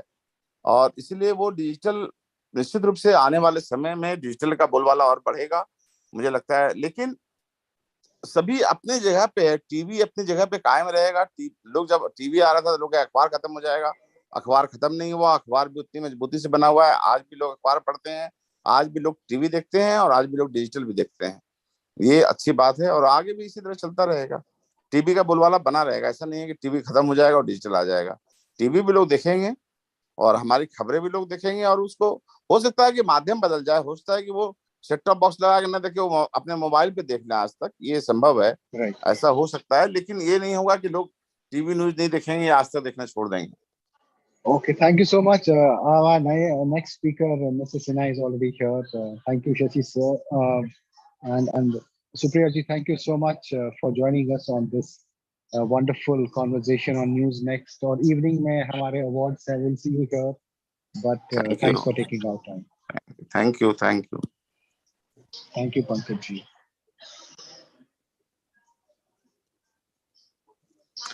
Thank you once again to all the gentlemen on the screen, and I can see another distinguished gentleman joining us just now. Shashi Sinha ji हमारे साथ में है, CEO IPG Media Brands India and Chairman at Park India. बहुत बहुत शुक्रिया sir आपका for joining E4M 2022 News Next edition. और of course, we'd also like to invite on screen Mr. Naval Ahuja, co-founder and director. Naval ji is going to join us at 3:40 exactly. Tab tak I'm going to have a conversation because he just landed from Mumbai and he told me to start it, and I'll take it forward. Okay, Pankaj ji, thank you. Thanks, Pankaj ji. Shashi sir, thank you so much for joining us. This is News Next. We call it the Festival of News. We have the ecosystem here. It's been going on for the last 3 days at least, and we have done a lot of conversations. And today we have one more with you, which is very, very critical.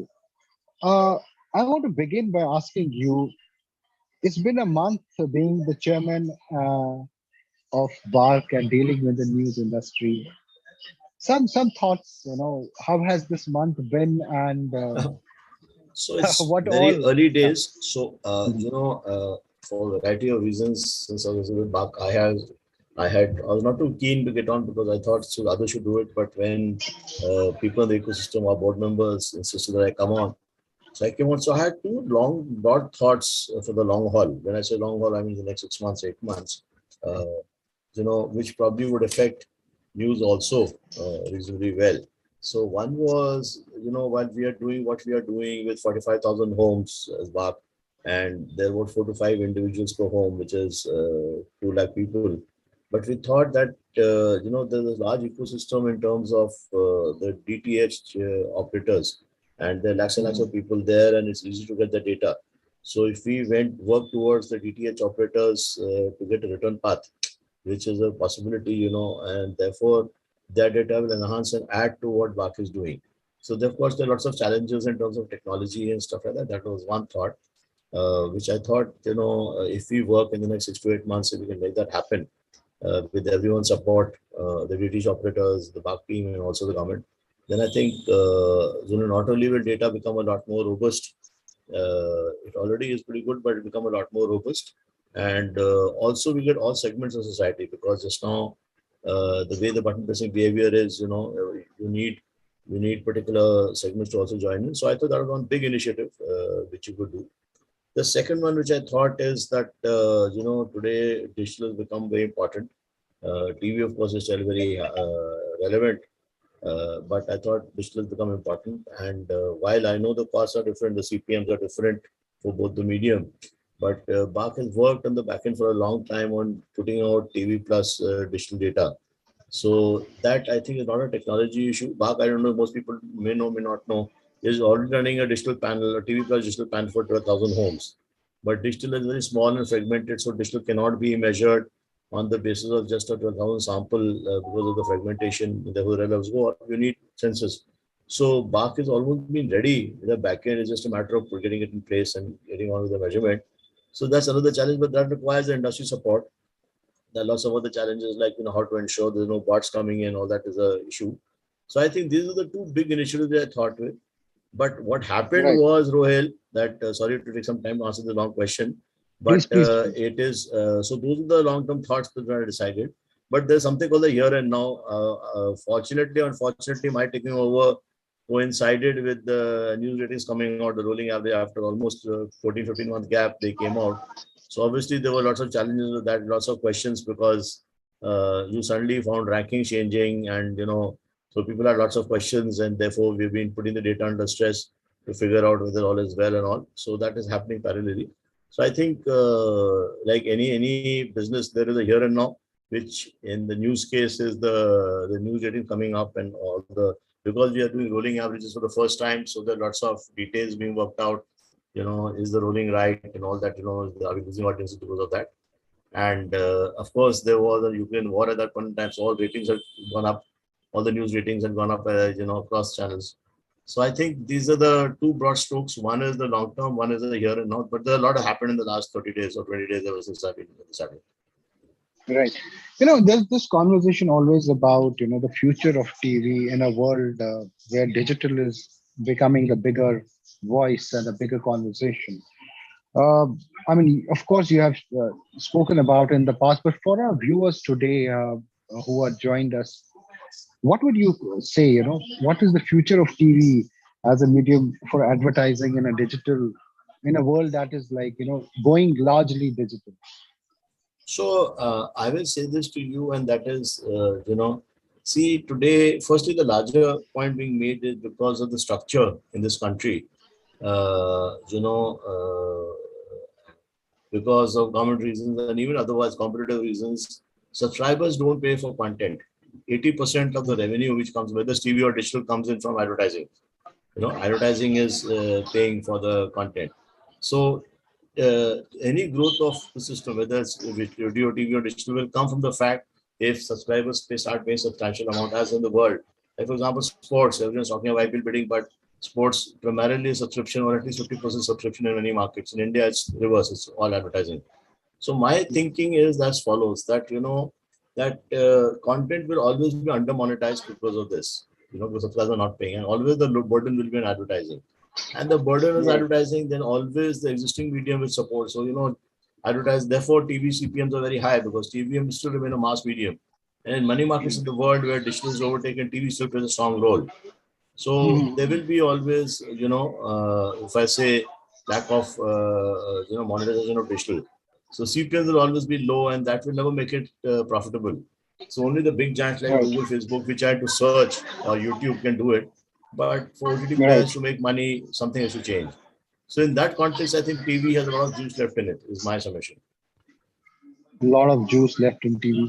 I want to touch back on the Bharat part, the concerns that were raised earlier, to make it more holistic, to make sure that it reflects every conversation. In the new, setup that we have now, what were the bigger challenges that you saw have been addressed? So let me And put it what? this way. I've seen a fair degree of data, and because my nature is I get hands-on if I'm not convinced. So I have seen a lot of stuff in the last 3 weeks or so. I've been there. Probably every Friday I land up and I see some stuff.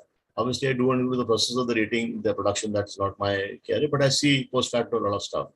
So there are two things I want to call out. One is the news is sensitive. The data is sensitive. For example, without giving too much detail away, of course, elections, it will be obvious. But even as recent as the problem in Delhi, the riots in Delhi or whatever, the data picked it up, whichever. So you could see suddenly a sudden spike coming up in news. And ours is not to question whether, whether what content plays a role, but you could see, and you've seen across the boards, the data picks it up. The second thing was the instability of the data, that, the data. So to that extent, the 4-week rolling average is suppressing that instability. I think it's become a lot more stable. The downside is that this is the first time 4-week rolling average is coming out. So first broadcasters could analyze very well. They knew exactly, they could see their data, they could see competition data. Now the rolling has taken away that, they'll take some time to build that capability. So the downside is a lot of, should I say, angst in the market, because angst is a strong word, but there's a lot of doubts in the market because they're not able to see the benefit. They could see the clarity, and their teams were trained, their research people were trained, everyone's trained to see the data in a particular way. So I think those are the pros and cons. Where we come from, I'm seeing the unrolled and the rolled. I do a spot check, and I see to a great extent things are in place. Of course, there's a separate matter of channel ranking changing. That's a separate discussion happening.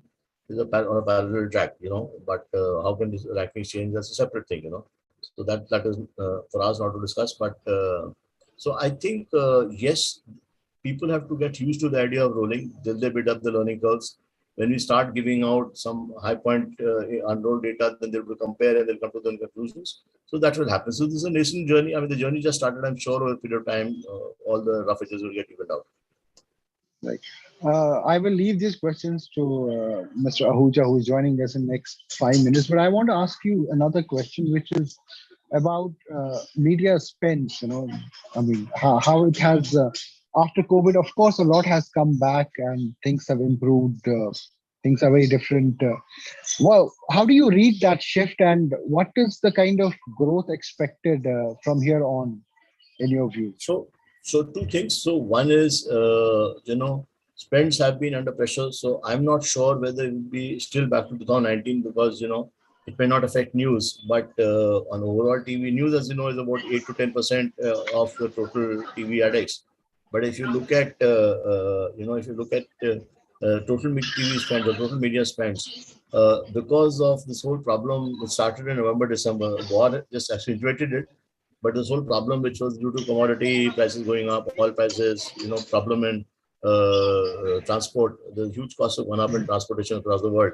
So all this led to a big problem in pricing, and FMCGs, which are mainstay of our, our spends, they started pulling back advertising, reducing advertising. So I see it as a tough time.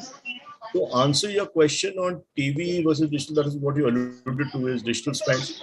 Digital and performance, because in COVID times, people are more focused on performance, less on brand building. So that would have gone up. But just if you look at pure brand building spends and TV plus digital, I don't think digital, in my personal opinion, digital is still not past TV yet. So people say that overall digital, but that's mainly because of performance, and performance is very difficult to measure. And we do a fair degree of performance ourselves. So I think the 6 months are going to be tough for us. Tough means not as bad as COVID was, but it's going to be, you have to be careful and watchful. But after that, India has a strong growth story. So, finally we are a part of the GDP. So growth will come, we will gain. Great. On that note, Mr. Ahuja is here, and thank you, sir, for joining us. And over to you. The conversation goes on. Thank you, Rohil. Mr. Sinha, good to see you. Thanks for doing this for us today. And it's been almost a month since you took over as BARC chairman. I'll get right into it. And my first question to you is, what is this 1 month brought? That's what Rohil asked me. So I just quickly repeat. So I said, I had come in with plans which in the long run. So I just paraphrase what I just said to Rohil. So, BARC is something which is, well, as much as you want to plan for the future, you're also looking at the today, or if you're looking at every Thursday rather. So the plan was to look at RPD to strengthen the data in the next 6 months. The plan was to look at TV plus digital. These are two hot issues, I thought. But I think just now we are subsumed on what's happening on a week-to-week basis on ratings. News ratings just started. So with the rolling average, people have to get used to the rolling averages. So there's some ranking changes on the rolling average side. So that is taking a lot of the BARC team's time, and therefore naturally mine. And also total TV, how total TV is behaving. What is the way, IPL, as you know, is different from where it was last year. So some big. So those are things which are here and now, which the teams are examining. And obviously, the examining, I have a role to play. Yes. Since today is, more about news, as you know, we have our news broadcasting awards in the evening. The day conference is News Next, which is about the news television industry. Your role in BARC is, BARC is not about the news industry alone. It's a lot of people, remind us that the news genre is, one part, a 10% part of the overall, viewership pie. But I'll focus most of the conversation on the news part of BARC. Let me ask you for, at the peril of reiteration, last, 2 years, almost 1.5 years, news ratings were off. Ratings have now restarted. Tell us in just 2-3 points, perhaps, what are the new things that BARC has done in these 1.5 years while, the ratings were off and, systems were being recalibrated and things were being reset? So there are 3-4 things, one on the back end and one on the front end. So the back end, you see, because of COVID, BARC has a mandate that they have to churn the panel 25% every year for a variety of reasons. It makes sense because panel fatigue comes in, and but yet you have to maintain a consistency also. You can't have a total churn. So about 20 to 25%. So BARC now, and that's a COVID times, churning a panel was not that easy. It was that much more difficult. How do you go into home and how do you get them to allow you to explain to them what meter is all about? So I think we have started the process. We also have to be mindful that there can't be too dramatic a change. If you churn the panels too rapidly, then you have to run the risk of having too much fluctuation. So I think on the back end, that's been the biggest challenge which they've done. I must also say, since I've got this platform, that BARC has not spoken, and probably it's right for Nakul and Derek to speak about it. But there are a lot of technology initiatives they've taken in this pandemic, and I think they will talk about it. But there's some great stuff, especially on the watermarking side, which I've seen. Coming on the front end, I think the biggest thing on the front end people don't realize. You see, when the TechCom decided, and coincidentally I decided to run the TechCom that time, and now I'm seeing the effort put in by BARC. So when you do the rolling averages, rolling average is not too difficult. But to do rolling averages along with the data on the same software, which is not unrolled, for example, all the GEC is unrolled, like Star and Z and this thing. Right. That is very tough. All the people in the world who, we normally do our software design from this company in Portugal, Mark Data, but all of them refuse. So for the BARC team to pull this up, to put it out and pull it out, I think it's a wonderful achievement. I mean, people don't give credit because we're so caught up with the here and now in our own ratings. But it's a remarkable achievement to ensure that on one platform, because one of the big demands of the news broadcasters was that we shouldn't be treated in isolation. We shouldn't be treated as secondary citizens. We should be in the main software so that planners can see everything together. So that is a remarkable achievement. No one else in the world has done this. There you have some channels on rolling and some channels on unrolled.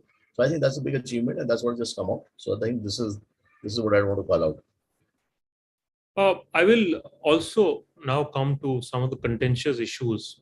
Ratings have restarted, and a lot of industry constituents have been looking forward to that.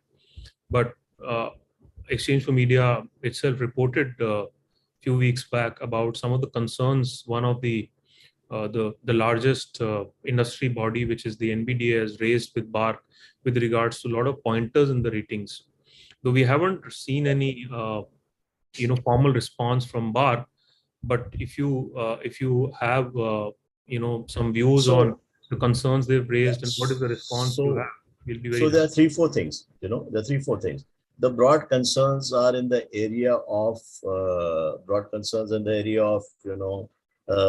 what they were used to seeing unrolled data, and now suddenly in the rolling process, are things changing, and is there scope for any statistical error coming in? That's one. So that's the broad area and putting under a box. And the other are the rankings change. Some rankings have changed.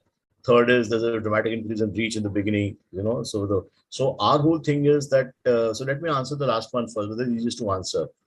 When we launched the news ratings, the overall genre went up because there's so much happening outside the war and stuff like that. So I'm not talking of individual channels, but overall GRPs went up in the news space, especially the reach went up. And that happened for 3-4 weeks and now started dropping because that was the war. So that will stabilize. So those fears of people that, why is reach going up so dramatically there? You've seen this. And what we do whenever we see such kind of events, our teams don't apply. We have a outlier logic in place. We don't apply the outlier, which was told to the constituents, but problem no one knows in detail. So now we have started applying the outliers. The reaches start coming in. So there's a lot more sanity and stability on that front. That's one. The second chapter is that which actually even when I took on, I was concerned, was the gap between unrolled and rolled. Are there any loopholes there? So and I don't want to go into too much of statistics. There may be minor issues, but broadly speaking, I've seen a lot of unrolled data and rolled data the team has shown to me. And I think BARC is pretty consistent. There's no problem there. The third thing is that channel rankings. Now, channel rankings is something, we are not content experts. Why have channel rankings changed? The channel rankings can change for 2-3 reasons. Is there some kind of, content strategy or something in place which is working well, or there's some infiltration? Now, my point is, and which I said, and the team, Nakul has said, and so have I and various forum, and to everyone in any broadcaster, whether it's NBD or anyone, say, listen, we are open. Any query which comes to us, any hypothesis, we are testing. Yeah. And whatever we will test, we will respond to, we will come back to you. Now, suffice it to say, I'm not going to too much of detail. Some trends we are seeing and which we are rectifying, whatever. So I just want to assure you, you and the audience through your forum, that so far we have not seen anything which is in terms of our home. We're doing a lot of back checks. We do a lot of stuff we're doing. I don't want to go into too much detail. It's not fair to go into too much detail. But the key constituents of various bodies know what we are doing. So the one thing is we've been absolutely transparent with the key constituents. We're engaging them. A lot of the BARC team's time is going in that information, so even mine. So the dialogue is on and everything we're sharing, we're being absolutely transparent as possible. Yeah. So, and whatever we are finding or not finding, we're sharing and reporting. So obviously, if I'm known to be candid, there are public positions and postures people take, and they know what the reality is. So I think we're being very direct. What I can promise, you see, that we will, and the BARC team also, Nakul also said the same to everyone, that we will be absolutely transparent. It doesn't change from unrolled to rolled data for moving averages. So we will, everything you throw at us, we will answer. But throw a logic to us, throw something which you think is a hypothesis. So that's what we're doing. So I've purposely answered your question. I can assure you we're doing a lot. I've answered it in a more macro general manner rather than into specifics. But I can assure you, if you talk individually to some of the members you alluded to, the letters which came to us, they will also say the same thing. They will reiterate that we are being transparent and discussing everything possible. I think transparency is one very big refreshing change, and we hope to see more and more of that as we move along. Especially big change from some of the going on in the past with BARC. I want to pick you up on a couple of things which are slightly technical in nature. I think this outlier thing has been a very big bone of contention, not just now, but even earlier, 3-4 years back, ever since BARC has been operating. And you, as you mentioned, you were also head of the tech com of BARC for many years before you took on the role of the chairman. Give us a sense for our viewers to understand, how does this outlier system work, and what is the kind of fine tuning that has been done to make sure that there, you see, kind of skew data? Absolutely, there were processes put in place after the problems happened in 2017, discovered in 2019, and now it's completely automated. It's not manual to the extent that all of us are scared to say, So it's a completely process-driven trend. And your audience is very smart. They will understand what I'm going to say. See, the current issues which are rising are not because, see, outlier, what is outlier? Outlier primarily picks up overstated viewing behavior. So if someone has left his TV on and gone away from the room and is watching the news for or whatever, any channel for 2 hours or whatever, then you know it's not possible. So the outlier picks it. So what in BARC terms is called the AT as the time spent, that's what it picks up. And that is not now the ratings are stable after the first 2-3 weeks. Time spent or ATS is not really the problem. The whole problem is coming, the reach has gone up. And some channels reaches, historically when some channels were seen as strong on reach and others were not, and now that's flipped or others are caught up on the reach. That's the thing. And I will suffice it to say that's a large scale thing. So, and I'm saying it as directly as possible. It's also, as you see, this is a small genre, not to take away anything from the genre, but it is a 8 to 10% genre. Hindi news within that is 6 to 7%. So a lot of stuff happens in distribution. There are a lot of distribution strategies. Today, India is a semi-organized market on distribution. And there are a lot of distribution strategies in play, and that, so we are the messenger, the BARC. So I'm not saying that we will not examine. Like I said to you, anything within BARC, we are happy to examine and we will do with speed. But I also feel there's a lot happening on the distribution front, which smart people understand, distribution is something for a genre like this, for any genre, but especially for this genre, can make a huge difference. And that's what probably my personal summary, not as BARC chairman, but probably that's what is happening. That's what is playing out.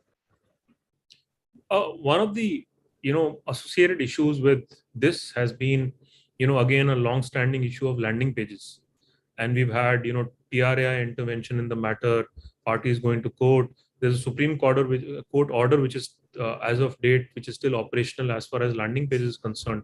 We haven't heard much from BARC with regards to landing pages. Thank you for asking this question. So firstly, at this point in time, there is a guidance from TRI on landing pages. The court has not ruled yet, is what I'm told. Still, there's a stay on that matter. It's an interim. So it's interim order. So that's the first point. So therefore, broadcasters from both sides of the spectrum come to us, say you must do something about landing pages. And others say, why should you? The court has said you should not. So we are caught in the middle. Let me tell you our stance. And this is for the TV industry as whole. It affects news channels more, but landing pages affect, they're a problem. We're looking at the larger industry. So the first thing is, and I say this on record, and if you have faith in, believe me, one day if you present that, BARC has created a landing page algorithm. Yeah, the algorithm is created, and I say it's a very, very well-designed algorithm. Where it must go to Nakul Chopra, Derek and Praveen Tripathi.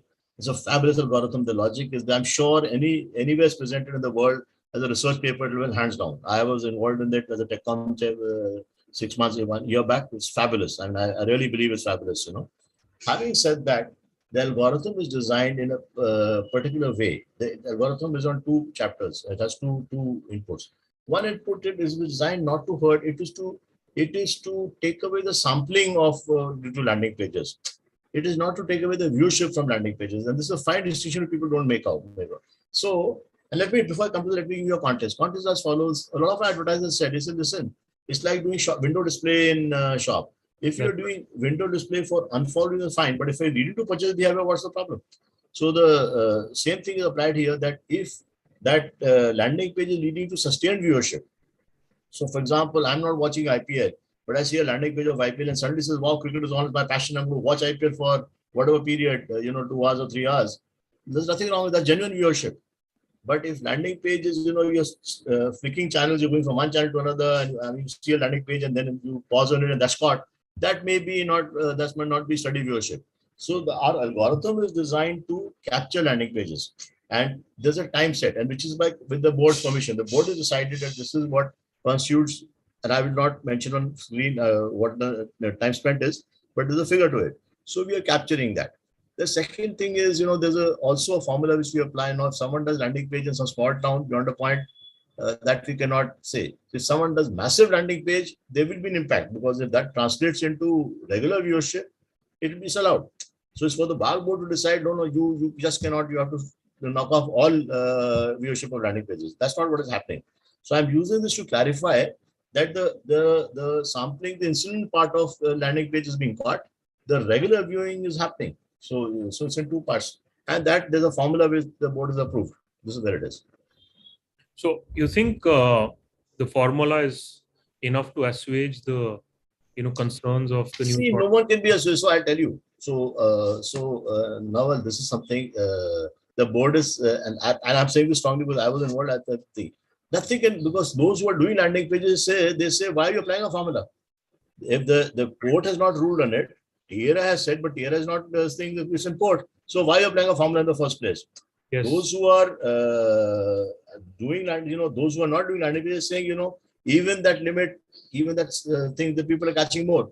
We are in the middle that we're trying to protect the TV industry, because at one level TV viewership is going down. So we want to ensure that whatever viewership is generally, it's like an IPL example. If I flipped through channels and I saw a landing page of IPL and I came onto IPL and I watched for 3 hours, that's genuine viewership.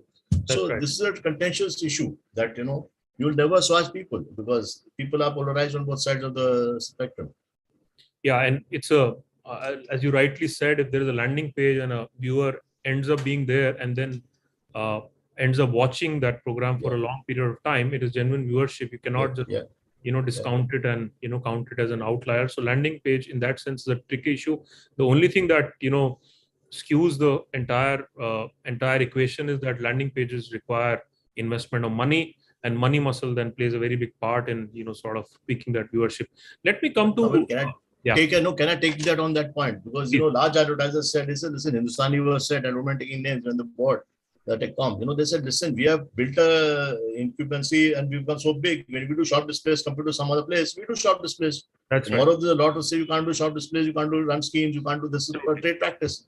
So there are two ways of looking at the same thing. Not that I'm defending it, but I'm saying we hear two sides of the coin at any point in time.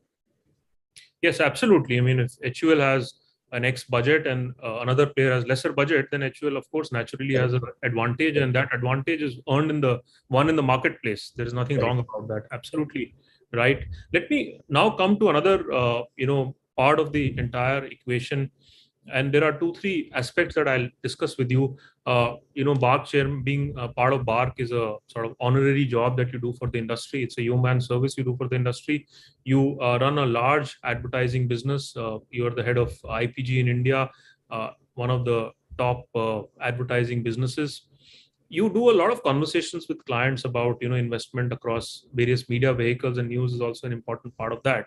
Now, if you were to trace back what's happened in the news domain, especially with regards to rating in the last 2 years and where we are today, what are the kind of conversations you are having with clients? What are the kind of conversations clients are having with you with regards to investment in the news domain, especially television news, as the viewpoint change as compared to how it was 2 years back? And I will qualify this question, why I asked this, is that a lot of view around is about news being a function of 3 sort of pillars. One is obviously ratings. The other 2 are importantly perception and content, right? Ratings is not the be all end all, unlike many other media properties. News is slightly different.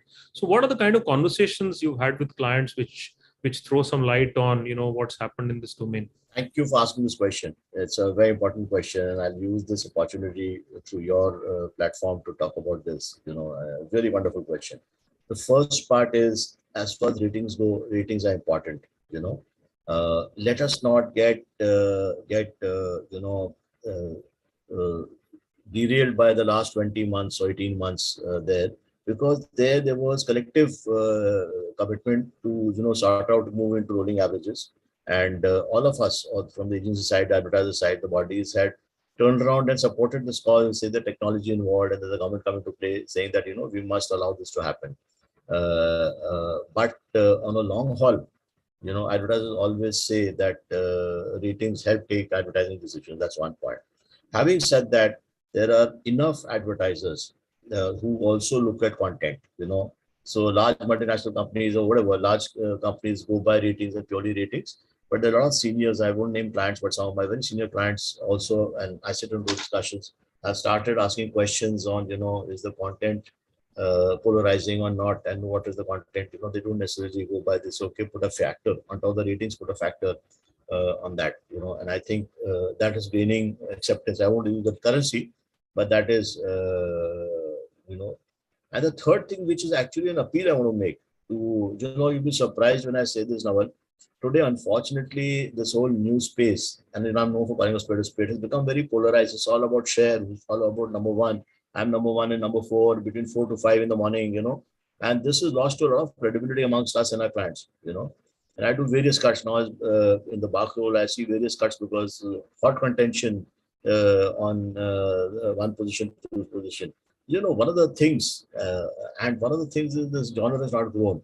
Think about it. The genre has not grown at all in terms of GRPs. It is where it is, in terms of share of GRPs or whatever. And, if I say something to you, and I said this to a couple of broadcasters when I met privately CEOs just 4 or 5 days after taking over. I said, listen, you're so caught up in pulling each other down. You don't realize you're putting the whole industry down.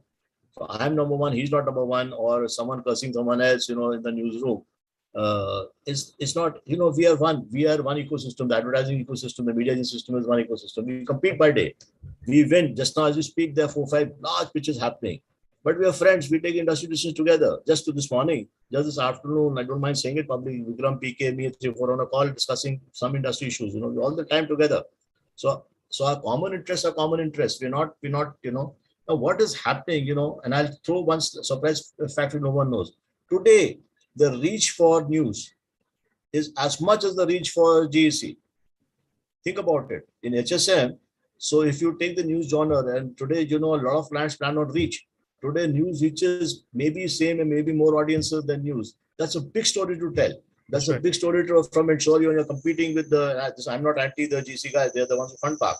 But that's a story to tell. If the industry got together and saying, this is my story, instead of being caught up in, who's number one and leading to erosion of credibility. No one believes, everyone says everyone is number one.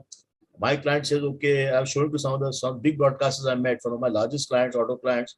I've done a cut for news and who's number one there in that because the client has lost credibility and all the data, all the mailers coming at him and all the claims being made, he says it doesn't matter to me. So I think somewhere, if I could appeal, and I've said this personally to many broadcasters, CEOs, that this is the time for the news thing to get over the divide of these two associations and, then fighting with each other and all getting into a share game and say, listen, what is happening with the news thing? And then some of the questions which you'll answer. I'm not confident on competent. I'm not confident on content, but I say this clients are asking questions. That is this the content we want to see? So thank you for asking this. But I think yes, ratings is the base, but beyond the base, a lot to be done. Perception matters, and the battle will be lost, and people will be to blame for the perception with the news guys themselves. And most importantly, like you said, content is important. There won't be any brands who would want to talk, who would want to be on content which is negative in nature or which is poisonous or vitriolic. And I think that concern also plays very importantly in the mind. And adding to that, ratings is also a function of many things. Like you rightly said, reach is one very important aspect that news broadcasting industry can talk about. It is not just time spent. Reach plays a very big part, and for a lot of legacy established players, reach is a very, very important aspect. They are still very ahead on reach. No, Naman, sorry, just to interject. I'm making a slightly different point. My point is that, the fight today is on channel shares that, I'm number one, I'm number two, I'm not number one, The game is that how to expand, how to grow this business. If I was, suppose, the CEO or whatever association, I would get both those things together. The guys who are fighting amongst yourselves, see how can you grow the business? Finally, how do you improve profitability? So if it's in the country's interest, if news becomes sustainable, the country will grow, not only from an economic point of view, but also from a social cultural point of view. And for that, it's not about fighting, standing in a room and saying, I've done this, to legends of the industry saying this is what has happened. And you know what I'm trying to say. It is important to be in it together. That's the point. Absolutely. We kind of, work together, we join hands together, the industry grows, we keep fighting each other, we pull everybody down.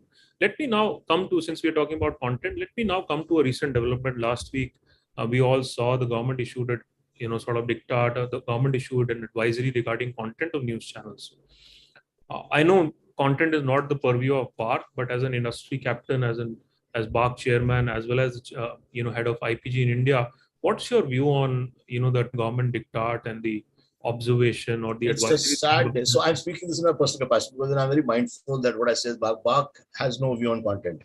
BARC is a measurement body. It just puts out data. What happens, in fact, Nakul and me having a discussion, I said to him, I said, Nakul, we should not even create hypothesis that because of this or because of that. It's just thing. My personal view is that it is a sad day that the government has to step in to talk about content, in a way. And this is not my area of expertise, but I'm sure they're very, very senior and smart people here. In our competitive pressures, we have got into this whole thing, today, I don't know why, but I've not understood. Today, we recommend to our clients that, listen, you're taking a news channel because reach is there, but time spent is less. Take a bouquet. No one takes one news channel. Every client takes a bouquet of 5, 6, 7 news channels. Right. So where is the fight? You are getting your rates, which you're getting your own pie in this. Why this fight? Why this fight in ratings to say I'm number one, I'm not number one? Why this fight in content? Look at it larger. So I personally feel that's the point I was making to you earlier, that it's not only rating and advertising driven. It is, a larger cause. News has to be particular quality, and that's what matters. Finally, we will lose the plot. So it's very, very sad that government has to put out a stricture saying that this kind of stuff should not happen. Okay, let me now come to the last question. I see other panelists have already joined for the next session. The government instituted a committee 2 years back for kind of overhauling the BARC ecosystem. It was chaired by the Prasar Bharati chairman, Shashi Vempati, and a lot of recommendations are made. Is there any light you can throw for our... Absolutely. Oh, thank you for calling it out. I'd forgotten. Yeah, in the middle of this whole news, my entry into BARC with the rolling news data coming back, everything got subsumed, but we are moving at speed on that. So firstly, we had to change articles, all that is with the government, but I think there are 3-4 key things I want to call out. First is independent directors of the board. We are almost finalizing, we're talking to people. Once the articles are approved by the government, we've got the names ready. We will get 4 independent directors in place. The TechCom, we already decided, we have restructured the TechCom to ensure there's fair participation. And independent people in the TechCom names will be finalized, they'll be coming on board. So these are the 2 broad recommendations. There are many other recommendations, but in all fairness, RPD return path is one of them, which we are moving with speed on. So a lot of those recommendations we are moving with speed because they were genuinely good for the organization. So I think a fair degree of a lot of those are protocols in terms of you ask the outlier question, outliers being process driven rather than subjective. So some of them are already in place, and hopefully I'm lucky to be in the tenure at this point in time and this is happening. So you'll see the next couple of months all this in place. Fantastic. That's so good to hear. Before I go, Mr. Sinha, today is about news. Newspapers also play a very important part in the entire news ecosystem. Newspapers are still very relevant. 20% of the advertising pie still goes there.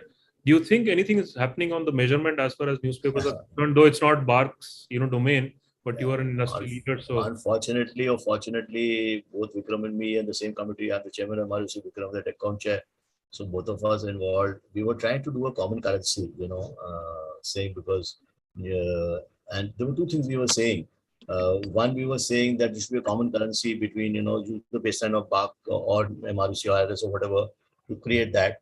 And there we are pushing very strongly, which we are doing carefully in the case of TV, but we are pushing strongly for TV plus print plus digital. Again, there we are done there because I think a lot of readership has definitely gone online. While TV it has, but I think the shift is more in print.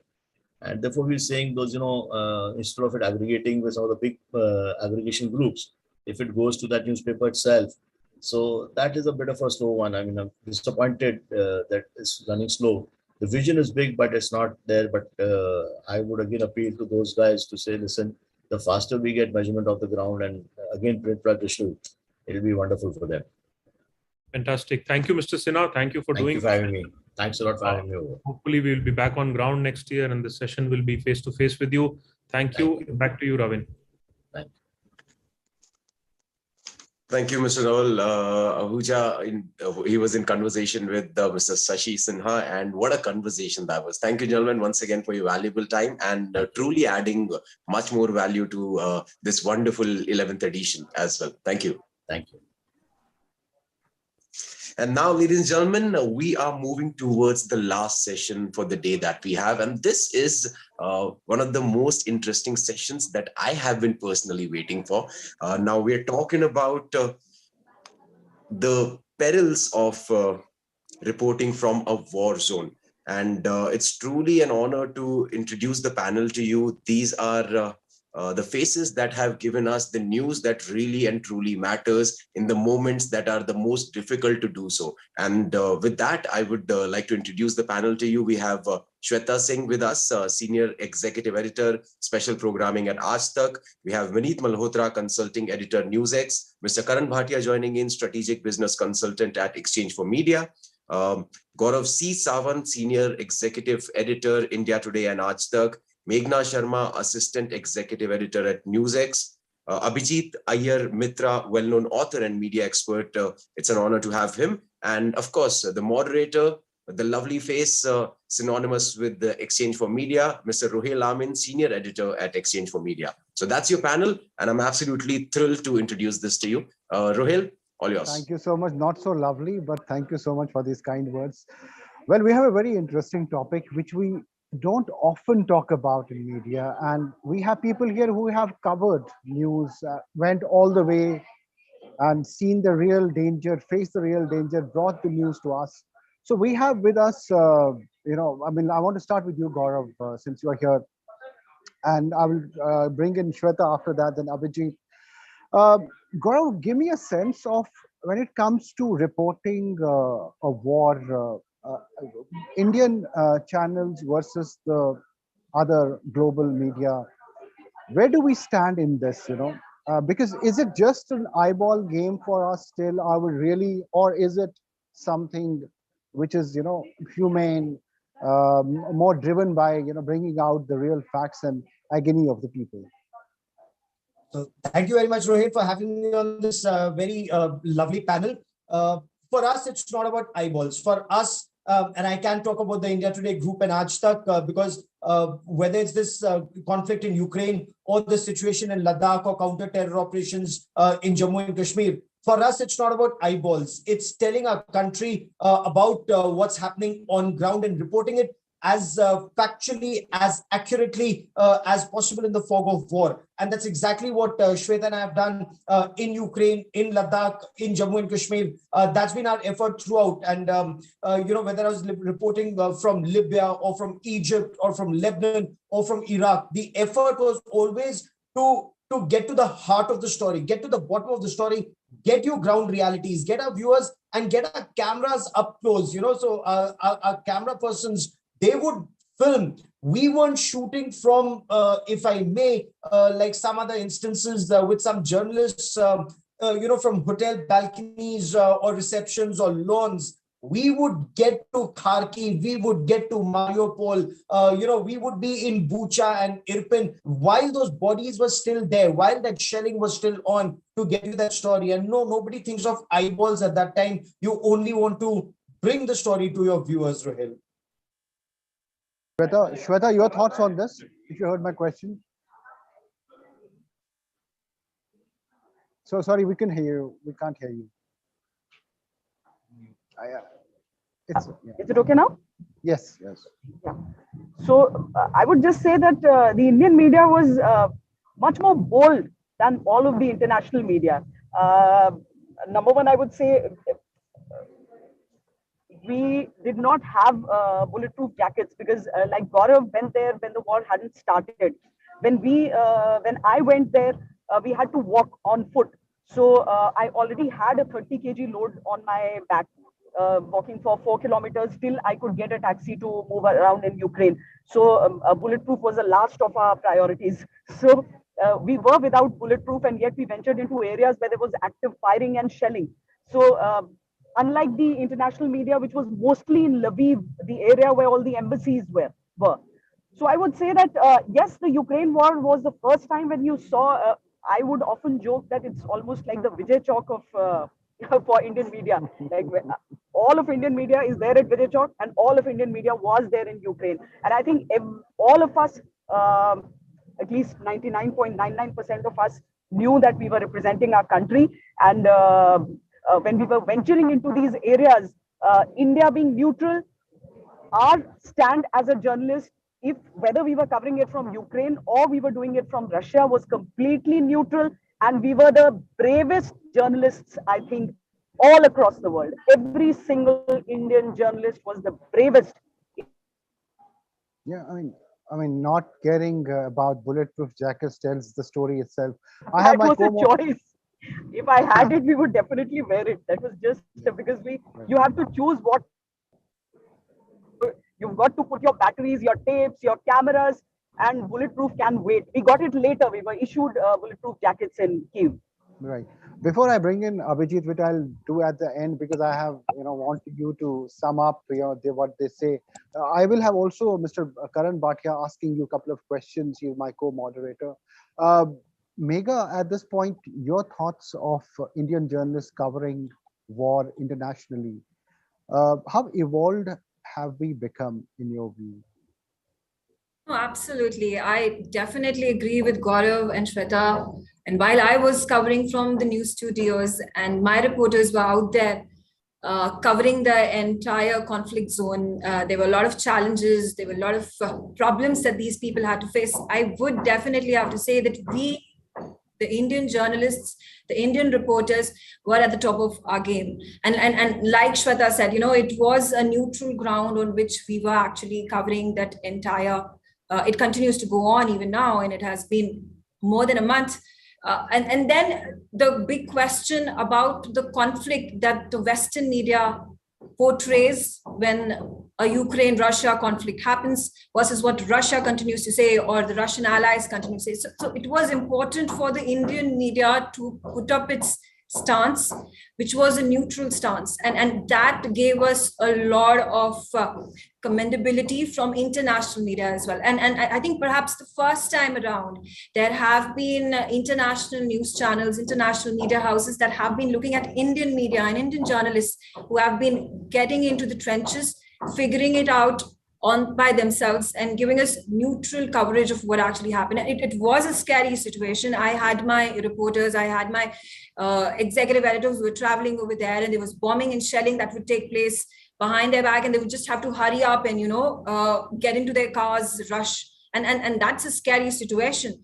And like Shweta and Gaurav said, that you would not have those life jackets to save yourself from the bombings that took place. And that's an extremely dangerous situation to be at. So kudos to us, kudos to Indian media to have evolved to a stage where international media is now looking at us and even gaining some sort of perspective as to how to look. And I also feel that we have come of age in terms of not looking at foreign media any longer, and already raising a bar and saying, like, this is us, this is what we are reporting.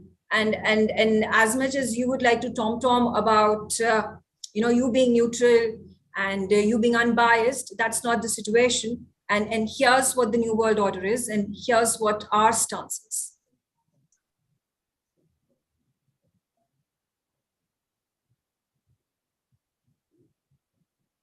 Well, I think you're muted. Sorry, Vineet, I want to bring in, sorry. Yeah. Yeah. Hi, can you hear me? Yes. Hi. Hi, everyone. Yes, please. Your thoughts on this, how we cover war, where have we arrived in terms of, experience, in terms of coverage, in terms of insights, I saw Gaurav and Shweta go to Ukraine and cover this. And when I saw them, that's when I think every journalist realizes that that's what you signed up for. There could be a situation in your life where you will have to do that. Unfortunately for me and Megha, we could not go. But I grew up in Russia. My father was a diplomat. So I've been to Ukraine, I've been to Russia. I know how cold it can get, how nasty it can get, and how difficult the terrain is, the language problem, all of that, and the way our journalists were able to handle all of that and not even break a sweat about it. I think that was a very humbling moment for all of us. You can sit in the studios and opinionate about a number of things, but I think the action is where the war is. And this time around, what happened in Ukraine, I think Indian media was very intrepid. It was very bold. I think there were wars in the past as well when we did not go all out. We did not, in fact, consider it too important. So we did not send as many journalists as we would have liked to. There were a few channels who did, but this time I saw everybody did it. And it was not for the TRPs. I think it was basically, to tell the people the truth.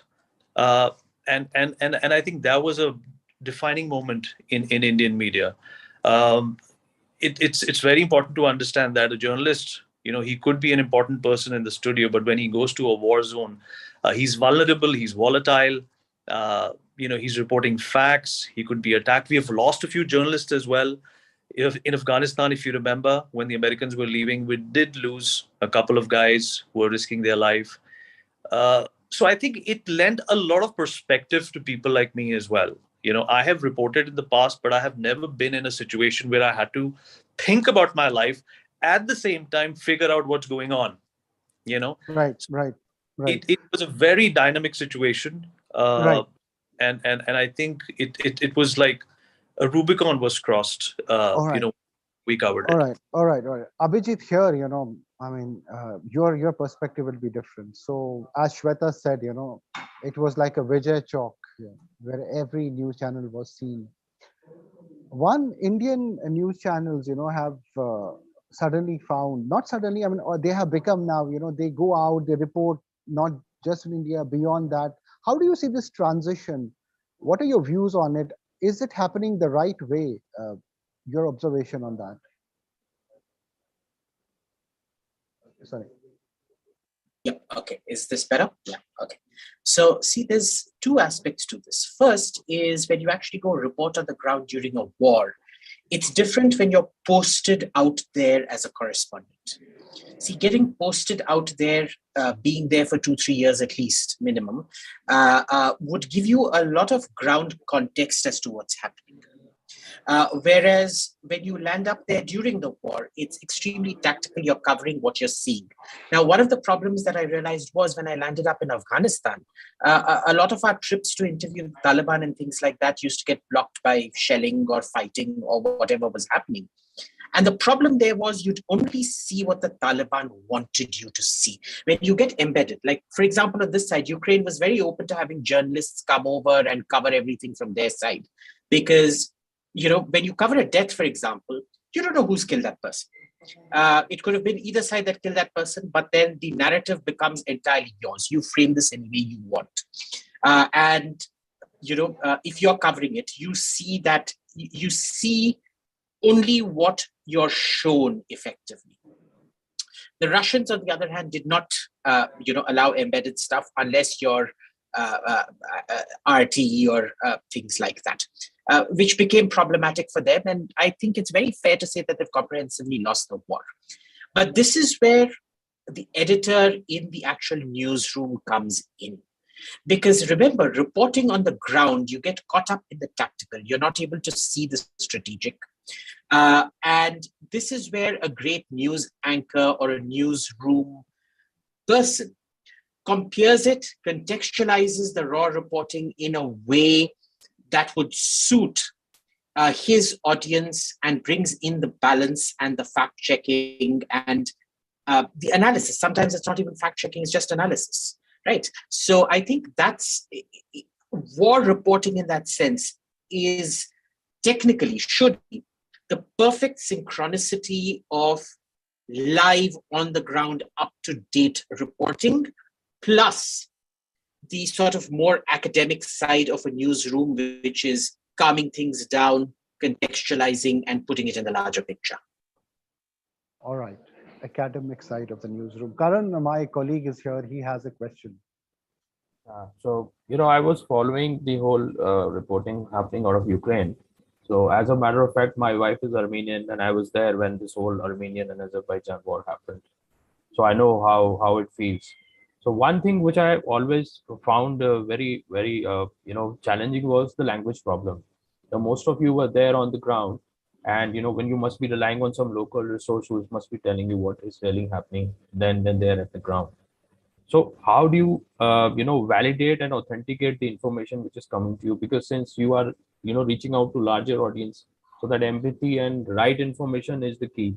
So I will start with you, Gaurav, and your views since you were covering Ukraine extensively.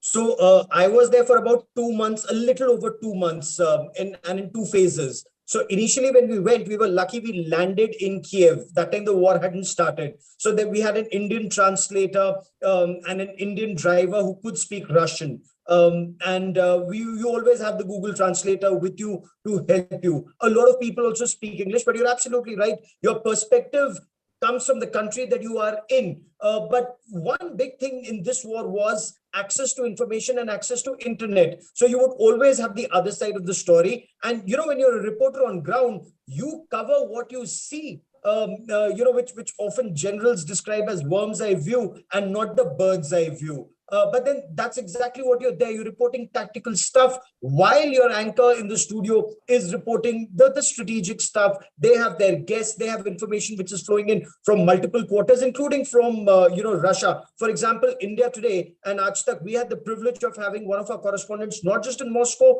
but traveling with the Russian army in Mariupol, all the way up to Zaporozhye, in fact, from the Russian side, across Donbass from the Russian side. So we had both sides of the story. Shweta and I would be telling our viewers what was happening on the Ukrainian side, and Geeta Mohan, who's still there, would be telling us what's happening from the Russian side. But Abhijit is absolutely right. We've missed out on that perspective in terms of Russia did not give the kind of access that Ukraine gave and to the number of journalists that Ukraine gave access to. So language was a huge barrier. For example, we were arrested or detained by the Ukrainian army multiple times, detained for several hours, and we didn't know why. We had all clearances. They suspected us to be very close to the Russians because my passport has a number of Russian visas. Now, that was a crisis at one point of time. But then when they got to know that we were reporting and they would cross-check everything on internet, they actually permitted us to go to Bucha much ahead of anyone else. So the horrors of Bucha, which is contested by the Russians, India Today was able to bring that out because when we went into Bucha, there were bodies that were still lying on the roadside or in malls or outside homes, or people who were burying their loved ones behind their houses. So yes, language was a barrier because we didn't even have a translator that day. Our translator abandoned us, refused to go to Bucha because live shells were still lying there. So we still went. We almost drove over an anti-tank mine because I was driving myself. We didn't even have a driver that day. But you used a Google translator with broken English, broken Russian. That's how you communicated. If there was internet, you had the Google translator. Shweta, I saw you were covering, like you called the Vijay Chowk. I even saw the bombing happening during that time. How tough it was for you. I even remember one taxi driver refused to drop you to a next location and you had no choice but to report. I even saw you, Gaurav, when you were being detained live on air. Yeah. So the biggest challenge, what I personally, because I've been there multiple times, when you talk to the local, they have their own say because it's the law of the land. But, being a neutral party when it comes to India, the information, because when you talk to Ukrainian, they have their own perspective. When you talk to Russian, they have their own. So I'm sure it must be very tough for you to bring a neutral stance, especially when there is a war, there are a lot of people dying on street. You have to be more empathetic. So I mean, from your view, what was your experience? Especially, I'm sure it must have affected you in some way or the other. But from news person standpoint. So when you've got to be neutral on screen to your viewers, but when you are in a particular country, you've got to be on their side. Otherwise, they won't let you move around. So the Ukraine army never allowed us to travel with them. Yes, when we would reach their location, they would give a certain amount of access. But it was the civilian areas that were being affected or the military bases which were being bombed that we reached, and we were trying to. So there were just two sets of words that I got by heart, and I would say it with all Josh, was Slava Ukraini, which means victory to Ukraine, and Girom Slava, the heroes will win. So that's all the Ukrainian that I've learned from Ukraine. And every checkpost that I was stopped, I just said Slava Ukraini, and they let you pass. And they all respect women more than men. Gaurav would vouch for that. So it was Gaurav who was detained. The only day I was detained was when I was traveling with Gaurav in the same car. So I have that grudge against him even now. So now see, we always talk about the beats of reporters, and when we see Ukraine now, you see a lot of reporters who've not covered defense and who are covering the war now. I think it's more difficult for them because we've been with armies. We know the weapons because it's almost the same weapons that the Indians use. So we can differentiate a T-72 from a T-90 or a BMP from a tank per se. So that was one advantage that I think Gaurav slightly more. Probably I would rate myself 10% lower than Gaurav. But then, yes, we definitely knew what was going on, the weapons that were being used, the weapons, the anti-aircraft guns, if they're positioned in a particular way, which way should you move? So those were the basic, that was the basic knowledge which helped us in our coverage, and also helped us not to go get into the jingoistic area, which is the biggest danger of defense reporting. And in a conflict situation, you can actually go overboard climbing tanks and stuff. So you know, if a tank has been abandoned, there could be some explosives which might be actually harmful. So you don't just climb up on a tank and you start doing your piece to camera. So those were the things we stayed away from. Probably that's more impressive. But yes, so these were the two words that I kept. A little bit of my name helped me a lot, because my name is actually a Russian-Ukrainian name, Svetlana. Yeah, Sweta. So if I say Sweta, they were very happy. Gita, while she was with me in Ukraine, as soon as she would say Gita, they would say, oh, Sita or Gita. So that was the kind of help we could get from the locals, who of course, considered us part of what would you call a cultural friendship with Ukraine. So, and similarly in Russia, since you're friends, so Gita, whenever I speak to her, she says that the Russians are very warm to her. They're very open to her, though of course restricted. The military access is always restricted. But that was the personal part. I'm friends with a lot of Ukrainians, and so is Gaurav. We have those numbers, some in the military with who we interact with, just to get an update how they are and what's going on. So Abhijit, I mean, being an expert, so wanted to understand, take your view on this scenario, especially the language problem and the authenticity. So you know what happens is, I can give you a personal example in Afghanistan. You know, they would always understand Hindi, so it was kind of easy, very broken, bad Hindi. But you could speak to a lot, like, so for example, the local Taliban commander in Ghor, he would just keep singing Hindi songs between every question and then talk to you in Hindi. You could get along speaking Hindi. I think the issue is, and it was certainly the case for me, possibly for Gaurav and Sweta as well, even if you understand the language, you're not as fluent enough in the language to understand when you're being spun.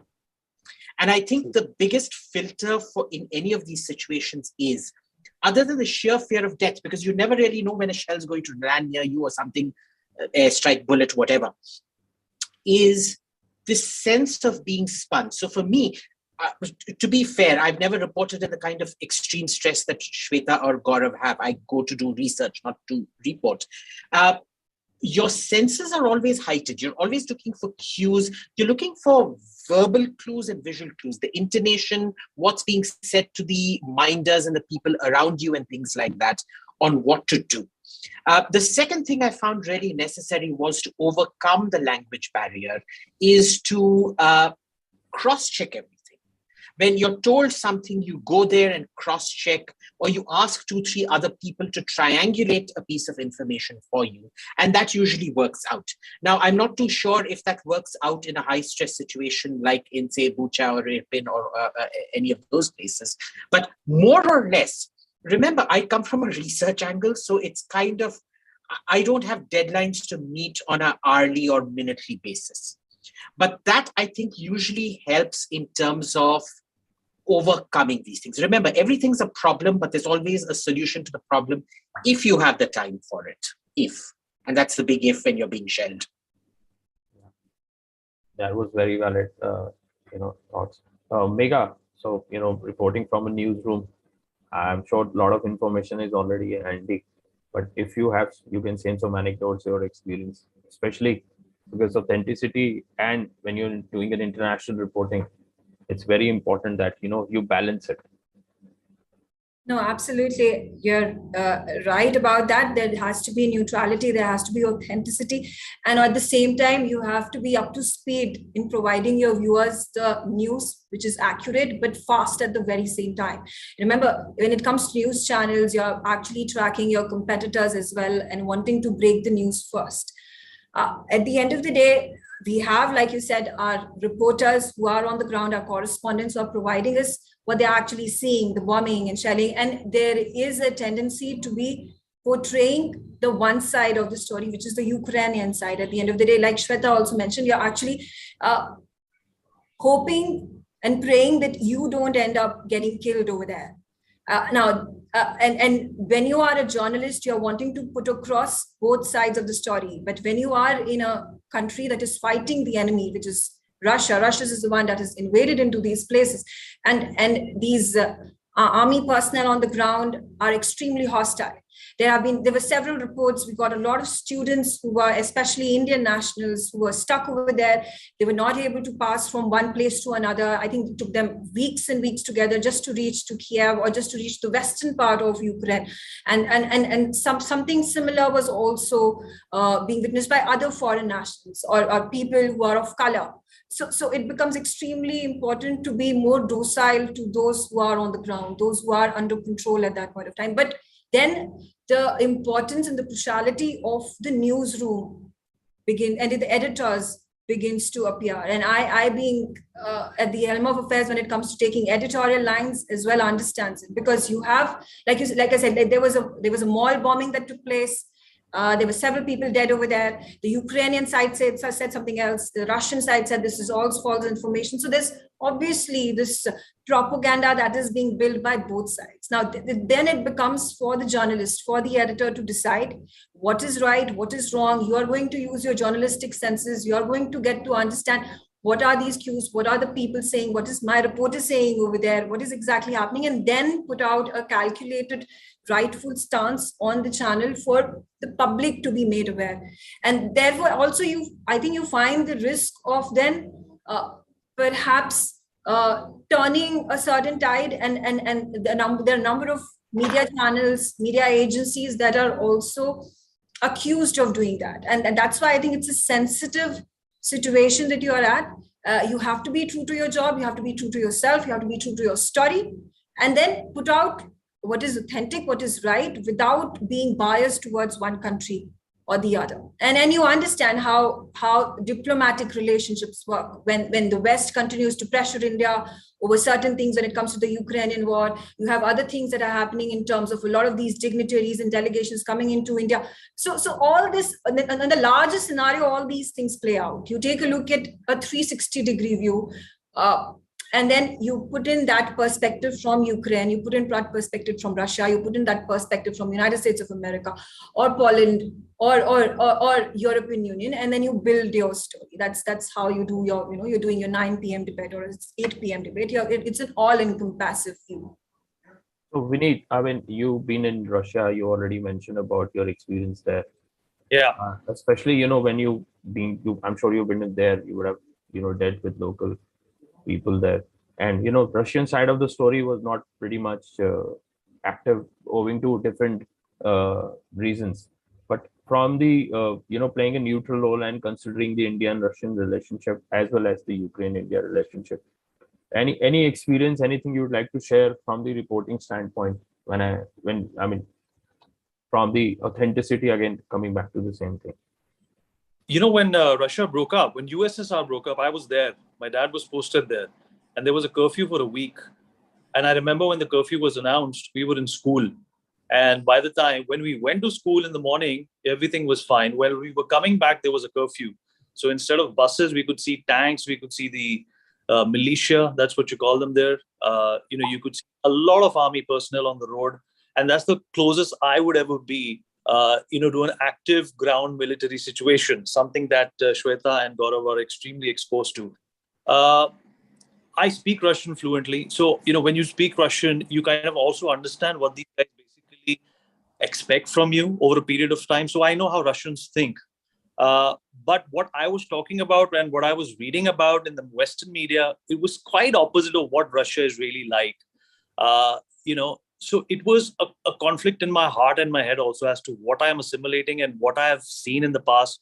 There was a fight between that. But as an anchor, you have this tendency, you have this disposition to get carried away by a narrative which is popular.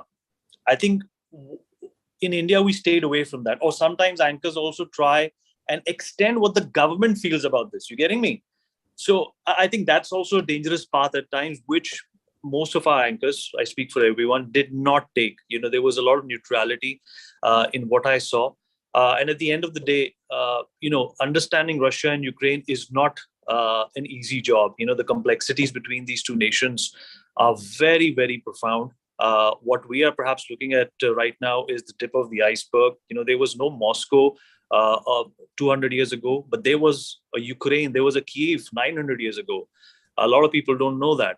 Russians feel that they own Ukraine just because of the kind of nuclear power that they have. But I think it's the other way around. If you look at it traditionally and culturally, is the Ukrainians who have always had a edge in terms of the Ruski pride. So I think it's very, very difficult to tell who's right and who's wrong. But just the way India is, there's a lot of mudslinging against India in the Western media. There was a lot of unnecessary mudslinging against Russia also in the media. And I think we at NewsX and all my honorable panelists here as well, they stayed away from going political. We were all apolitical. We were just trying to show things and talk about things on the ground. I have friends in Russia who are Russians. I have Indian friends in Russia who are married to Ukrainians. I have Ukrainian friends who are married to Indians. So what they feel and what they say is absolutely in contrast to what we have been saying and talking about. The Russians don't care about this war. They didn't want it, basically. When I say they don't care about it, it was a decision by an autocrat, and they are just paying the price for it now. So the Russians did not want it. I think it's Putin's ego, which is at war, and a lot of people are just, paying the price for it. And I think these are my 2 cents on that. So Rohel, over to you. I think we lost Rohel. I think he's not there.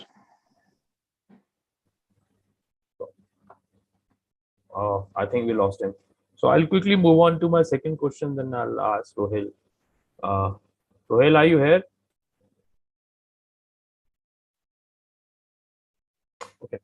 So I'll ask you, Gaurav, considering in the last 2 years, there was a huge issue, 2 very, important discussion happened on the global diaspora. Rohel, you would like to take it or should I move on? Okay. You take it, please. Okay, perfect. 1 second, sorry. All right, so Gaurav, to you, my question, there's also, people are, they were on social media, especially critics, they said they were worried the way we portrayed the war, there were dramatic headlines, we got overboard, Mahayuddh, we use a lot of such words. How do you respond to them? So Mahayuddh, it's a huge war. It is a big war, and it is escalating, and God forbid it may escalate further. Will it become the Third World War? Well, economically, if you look at some of the parameters of what is a world war, the beginnings are already there in terms of divisions and camps, economic sanctions being imposed. So some of those steps are being taken. In case Sweden and Finland do join the North Atlantic Treaty Organization, then you will see an escalation. And it wasn't Mahayuddh happening, but it was Mahayuddh ki aahat is what most people seem to indicate. That are we heading towards a world war? The Western media also said that. But as Shweta said, unlike many in the Western media, the Indian media wasn't safely in Lviv. The Indian media was in the heart of action and traveling. Not to say that the Westerners weren't, because look at the fatalities, unfortunately, that have happened. They happened in Irpin and Bucha and Kiev, and the Western media that was reporting right in the heart of the story. So, yes, there is escalation. Was there exaggeration? Well, that's an editorial stance that happened in Delhi. But were there killings? Look at what was happening at Irpin. Look at what was happening in Bucha. Look at the way people were massacred, and they were. So we wouldn't know until an international investigation revealed. And that is where I said the Indian media was very neutral. While President Zelensky did say that people were caught and killed, and they put out some pictures, Indian media kept saying that let there be an international investigation for facts to come out. The bodies that I saw, and I did see a large number of bodies in Bucha, but a number of them appeared to be shrapnel injuries, people traveling in cars, their cars shattered, and then bodies killed. Did I see very close bullet injuries? In some instances, we did see bullet injuries, but not the kind that the government had described. Torture chambers, all of that, perhaps the Ukrainian media had better access than we.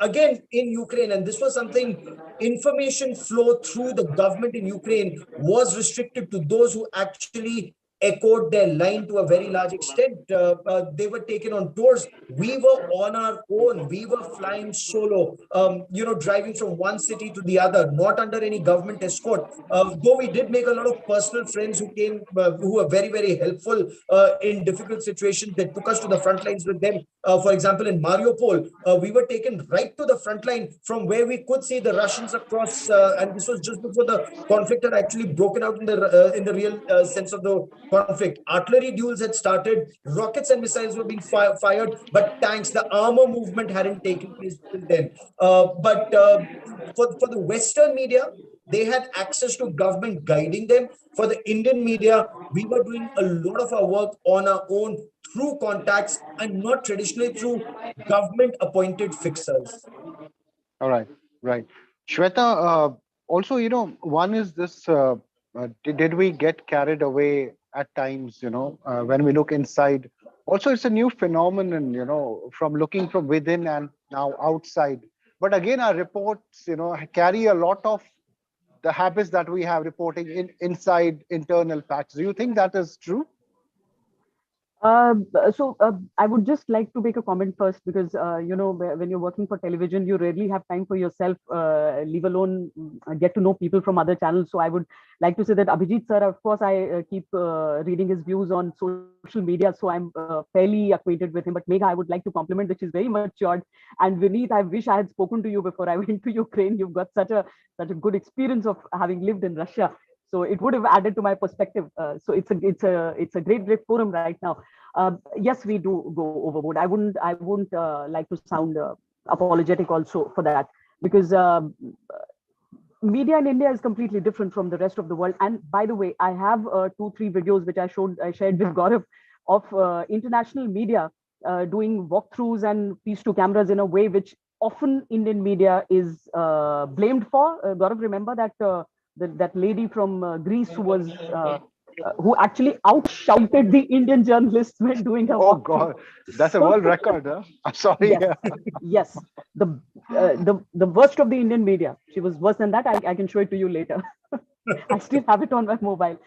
So yes, we went overboard at times when there was information coming in from so many sources. Britain's leaking some reports from Russia and saying that there is going to be a nuclear war, and people. You tend to get eyeballs when you talk of the worst. So yes, we can be blamed for going overboard at times. Perhaps this was the first war that was being covered at such a level. There have been many conflicts over the years, but none of the wars have been touted to be the next step for a World War III. So this time it was completely different, and I think we will mature as we move on. There were a lot of times when I used to fight off discussions when should we be talking about a nuclear war or not. But yes, if there are reports of some countries, and if you attribute it to that particular report, then you can say that. But we'll definitely take a few lessons from this coverage. Thanks, Shweta. I mean, you've been very frank about it and candid about it. Abhijit, what does it tell you about the way Indian media is now, covering international issues? Do they have this hangover of the way they report internationally? Do you see a lot of hangover of what they do within the country? And what is the next stage you see for the Indian media as far as international reportage is concerned? Do you think they will continue to get sensation, more over dramatized? Do you think that is gonna stay, or is gonna boil down to more nuanced coverage of the war? Look, the thing is, for me, reportage is a very culturally relativistic thing. Each reporter reports the way a certain country expects them to report. So for example, in Japan, you're going to have extremely sweet, polite reporting. In America, you might not have very animated reporters on the ground, but the context and analysis of the editorial desk would be far worse than some absolute minuscule regional channel with screeching anchors, essentially screeching like banshees. I mean, honestly, CNN is unwatchable. I'd any day prefer watching an Indian channel's coverage of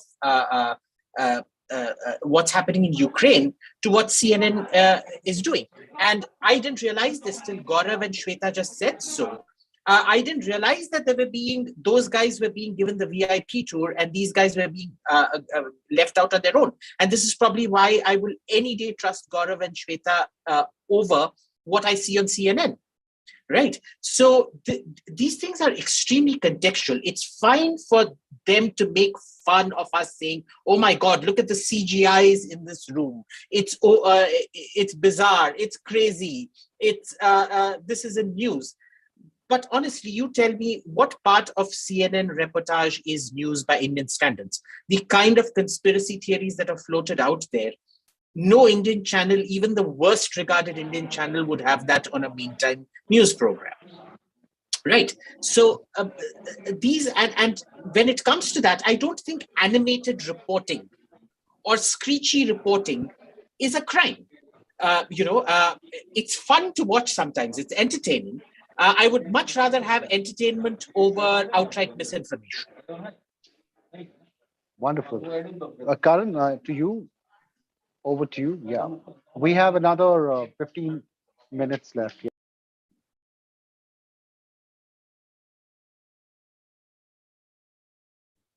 So one thing what I've noticed in terms of that, like setting the context to the discussion, like when the Armenia-Azerbaijan war was there for about 15, 20 days, there was very limited coverage which was coming out to the media. Now, especially Ukraine and Russia has become the main pivot, and international galore and the reportage was different. So when you compare vis-a-vis the Indian reporting versus the international one, what are your views on it? I'll start with you, Gaurav. So Azerbaijan, Armenia, for me, it was a big story, and it was one of the biggest stories on India First because of the context of the nature of warfare. For example, the fact that you had the TV2s, the Bayraktars doing what they were to the tanks, and the game changer role that they played in this battle. More than the context of the battle that was taking place, it was the weaponry in this battle which was huge in terms of the way we were looking at Azerbaijan and Armenia. When it came to Ukraine, it was very different because you had about 22,000 Indians studying there. There was panic in their families, especially south of Vindhyas. A lot of our viewers south of India kept asking us, what are you doing about this? Why aren't you reporting from ground zero? And that's where I was packed off, around the 15th of February, we took a decision, and 17th I was already in Kiev. And at that point of time, when we traveled to a lot of these universities, including the Shevchenko University or the medical university in Kiev, children didn't want to come back. I've got umpteen number of interviews when children said they didn't want to come back because they thought there wouldn't be a war. Their professors didn't want the children to go back because they said there will be something, but it will not be the way we're seeing it today. But the American media was saying something completely different. So somewhere down the line, nobody thought this war would escalate to what it has escalated to now, or the apprehension that it may escalate to, God forbid, the Third World War in the months ahead, with Sweden and Finland now being in the line of Russian fire should they join the North Atlantic Treaty Organization. So we were reporting it day on day. Yet going back to the context, we've had a lot of very good guests on our show from Ukraine, from Russia, from America, from England, getting multiple perspectives so that our viewers, and most Indian channels did that, so that the viewers would have a 360-degree perspective. And perhaps, not Azerbaijan, Armenia as much because of Indians present both in Russia, and Russia being India's close strategic partner with this special strategic relationship between the two countries. There was so much more interest in Ukraine-Russia conflict.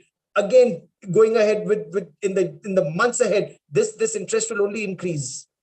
So Shweta, one thing when I saw this 24 hours covering, reporting there, and I was also watching RT. I didn't have access owing to multiple reasons, but be it BBC or CNN on the international channel, there was just a 1 or 2 hour, discussion where there were panelists and they were showing videos. Little discussion happened.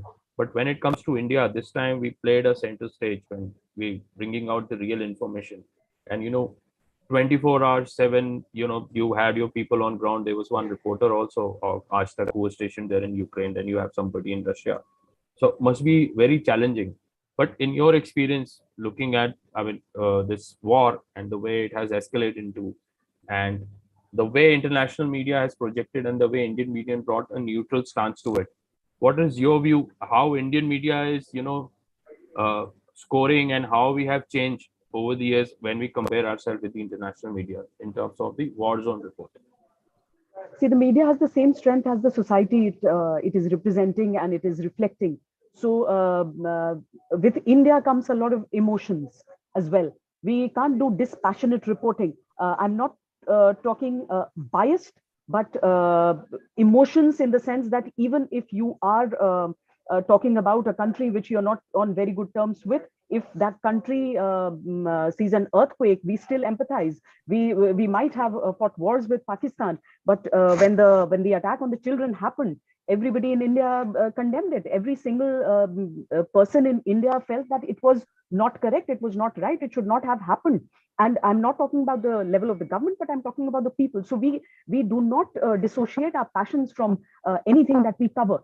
So about neutrality, I would just like to share an experience while covering in Ukraine, because see, we were not embedded, we were not given that access that other Western media had with Ukraine, but we were in Lviv that day, and about 2 days back, Gaurav, there was a missile strike in Lviv, which the Russians claimed was a military base and the Ukrainians claimed was a civilian area, and that they had lost 35 civilians.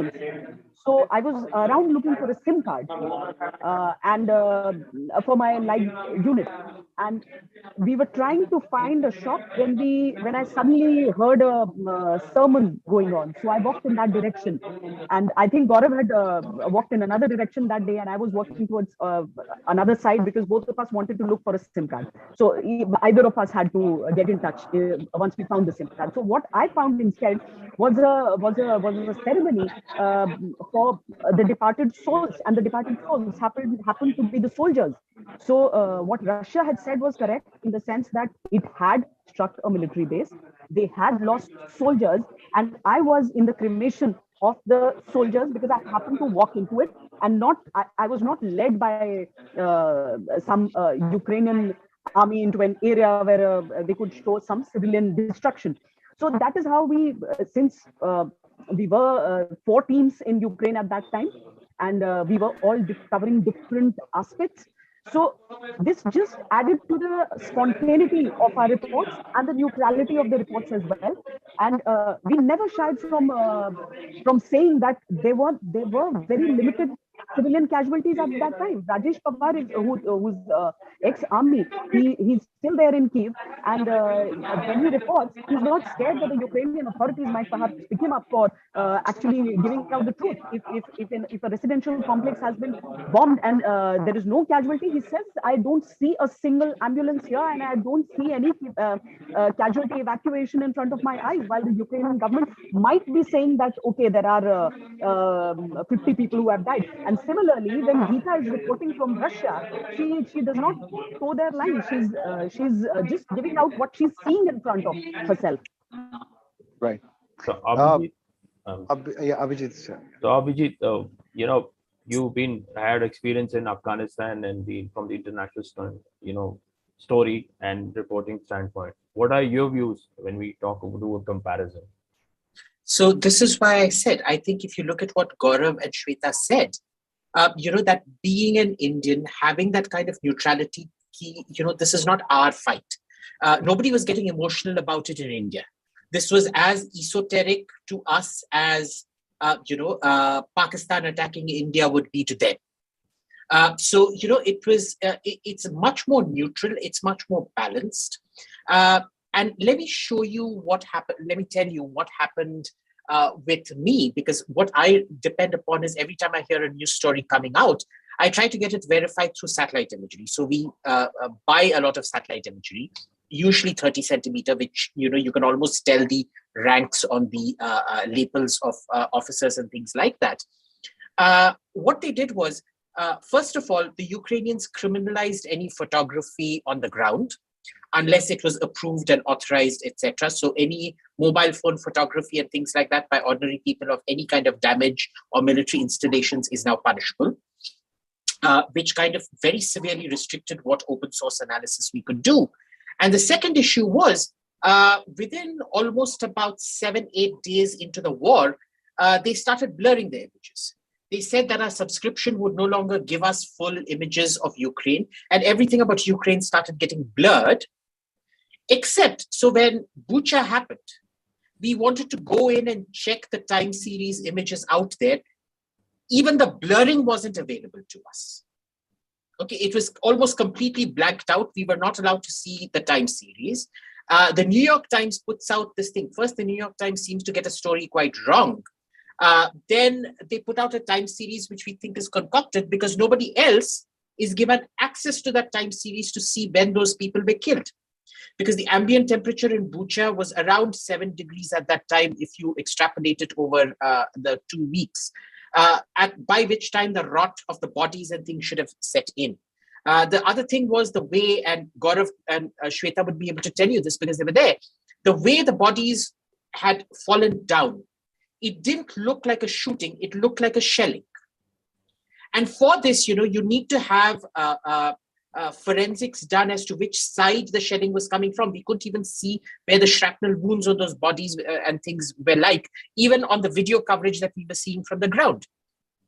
So this, again, was very, very problematic, where news was being controlled very, very carefully to forward a certain narrative, and it was impossible. You could not buy images from Bucha in a time series, even if you offered to pay extra to these 4 satellite companies. So there's only 4 that provide you with imagery: the Korean, Airbus, Planet Labs, and I forget the last one's name. Maxar, correct, thank you. You couldn't get it. Then, there's also the fact, and this is a good thing, because the Indian press will never be used to sort of spin a story. They're relatively immune from being spun in that sense. Because if you remember, I don't know how old everybody on this panel are. I'm quite old. I'm middle-aged now. So if you go back to Sarajevo, and what started the NATO intervention in that war out there, it was 3 specific mortar shells that landed in Sarajevo market that killed about 75 people that brought on the NATO intervention. The NATO classified report on that shows you that at least 2 shells came from the side of the Muslim Bosniak positions in the hills above Sarajevo. The third one was indeterminate. And the reason it was done was, guess who was in town at that time? Christiana Amanpour. She was there for 3 days. There was absolutely no story. She was getting ready to pack up and go. And voila, she gets a story just in the nick of time, which makes this thing. I am so glad that our press are not conspirators to and accomplices in that kind of mass murder that the Western press very frequently is. They know it. It's sometimes very clearly done with NATO, because NATO incentivizes people to commit atrocities where the lines can be blurred and then justify a humanitarian intervention. I'm so glad we don't fall for that kind of rubbish. In fact, quite the opposite. If you remember NDTV, they caught a picture, I think it was Srinivasan Jain who caught the picture of Hezbollah Hamas firing rockets from a hotel in which international journalists were being housed. Right? Now, had we been in the Hamas camp, like Shweta was able to go and verify that these bodies were actually military bodies. Mind you, even now, CNN and all the Western press will say, oh, it wasn't really military, we have no proof of that and things like that, except we have an eyewitness right here who will admit it was. Okay, who can show you it was. So the Indian press is very frequently able to get the other side of the story. They have to be careful, but this is why I'm telling you, the Indian press is right up there with the rest of the world. They will use all these tactics to bring it down because ultimately it's a preservation of your territory. Like it's a bit like dogs. It's a bit like street dogs. When you go on a scooter into a colony, defense colony or something like that, रात को सब कुत्ते आके भाव भाव भाव करके पीछे आके भौंकते हैं. It's like that. So this. I've never had issues with the Indian media because on balance, it's histrionic, it's hyperbolic, but the facts are there. I would say the facts are much more there in the Indian media than they are in the Western media. All right, which brings me to the final question. We just have another 5 to 7 minutes. Gaurav, with you, while we are talking about reporting for a war zone, give me a sense of, did you feel, were there any moments when you really felt, weak, you felt, scared? Give me a sense of the person behind the reporter, what he felt, what you've undergone, while reporting from Ukraine. So as a journalist, it was a great experience. It was the biggest story, and we were getting the kind of play that any reporter would dream of, both on Aaj Tak and on India Today, the best channels in our country, and I'm very proud to say that, and India Today magazine. Were we scared? Yes, there were some instances, at a time when the government, the Indian embassy packed up from Kiev, first went to Lviv and then left Lviv, went to Poland. And when shelling started in Kiev, everyone was advised to leave. Everyone was told to leave, and almost everyone left. But I wanted to stay on because I thought this is where the story is. So, and I've preserved all those WhatsApp exchanges that I was having with the office when at one point of time I was told, this is an instruction, leave now. And I actually sent a message saying, can I please defy the instruction and stay on, at my own risk? Can I sign an indemnity bond? Can I stay on? And ultimately, I'm so glad my channel had that faith in me that they permitted us to stay on, both the camera person and I, Pawan Kumar and I, and we stayed on. We were forcibly checked out of our hotel because that's when the situation became very bad. They forced us out of the hotel. They were almost forcing journalists onto trains to take them to Lviv. We actually smuggled ourselves into an Indian gentleman's house. One Mr. Kuldeep Kumar, he's a businessman there. So we went to his house, stayed with him, and then traveled on our own because no fixer, no guide, no one available to take you anywhere. And when we were driving, there were instances that you were being shelled at, fired at. When we were coming out of Mariupol, we were live on India Today, and there was firing happening at our vehicle, which Rajesh actually reported. Oh my God, he said they're firing at us. So that happened, but and I was driving, and I really drove very fast out of there. Another instance, we took a wrong turn, and that was the time I was genuinely scared because we drove from Dnipro or Dnieper towards Kiev, and for about 200 kilometers down that road, we didn't come across a single other vehicle. And I felt that's really odd. Why isn't there a single other vehicle on this road? We had actually missed a signboard that said, road closed. This road is mined. There were mines on that road, and we were zipping down that road, trying to get to Kiev until somebody told us, get the hell out of here, you could die. So some such instances, but all worth covering that war to be able to bring out facts for our viewers here. Shweta, your story? I have a more selfish intention when I cover war. I always wanted to join the army, but women don't have a combat role, so I could never get in. So I'm not scared to the point of being suicidal. And the day Gaurav and I were in Irpin, none of the international media had stopped 2 kilometers before the final check post, and there was actually live shelling going on, and we were so excited that I said, chalo, let's go. So to the point where actually the army was. So I love it. I don't know what when you get hit by a bullet, how would it feel like, and I don't want to think about it. A stone probably scares me more than a bullet. I don't want to be handicapped for life.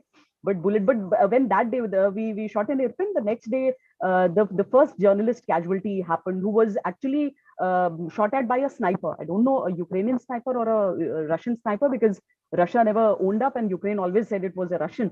And it was BBC journalists and some American journalists and also a few Ukrainians who were there as fixers, though they were also journalists. So we lost a few journalists to shelling as well.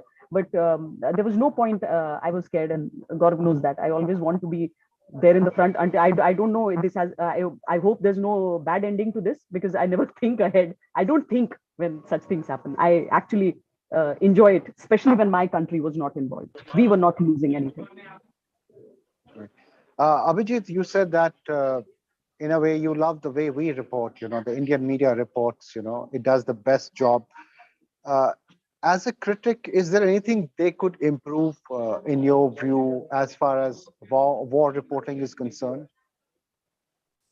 I think it's better if Shweta and Gaurav do not listen to me on this, because I'm so occidental. I will probably destroy the profitability of their channel if I give them my opinions on how to cover a war. So I think, when I generally, while I've grown up in the USSR and Vienna and things like that. So, my entire outlook on things is very Western in a sense. But that is where you come to appreciate that when something violates your sensibilities, or rather opposes your sensibilities, it can very frequently be much better. So I think my only advice is, guys, just do what you're doing. We love you, and you're actually really great at your jobs. So we shouldn't be seeking the validation of others.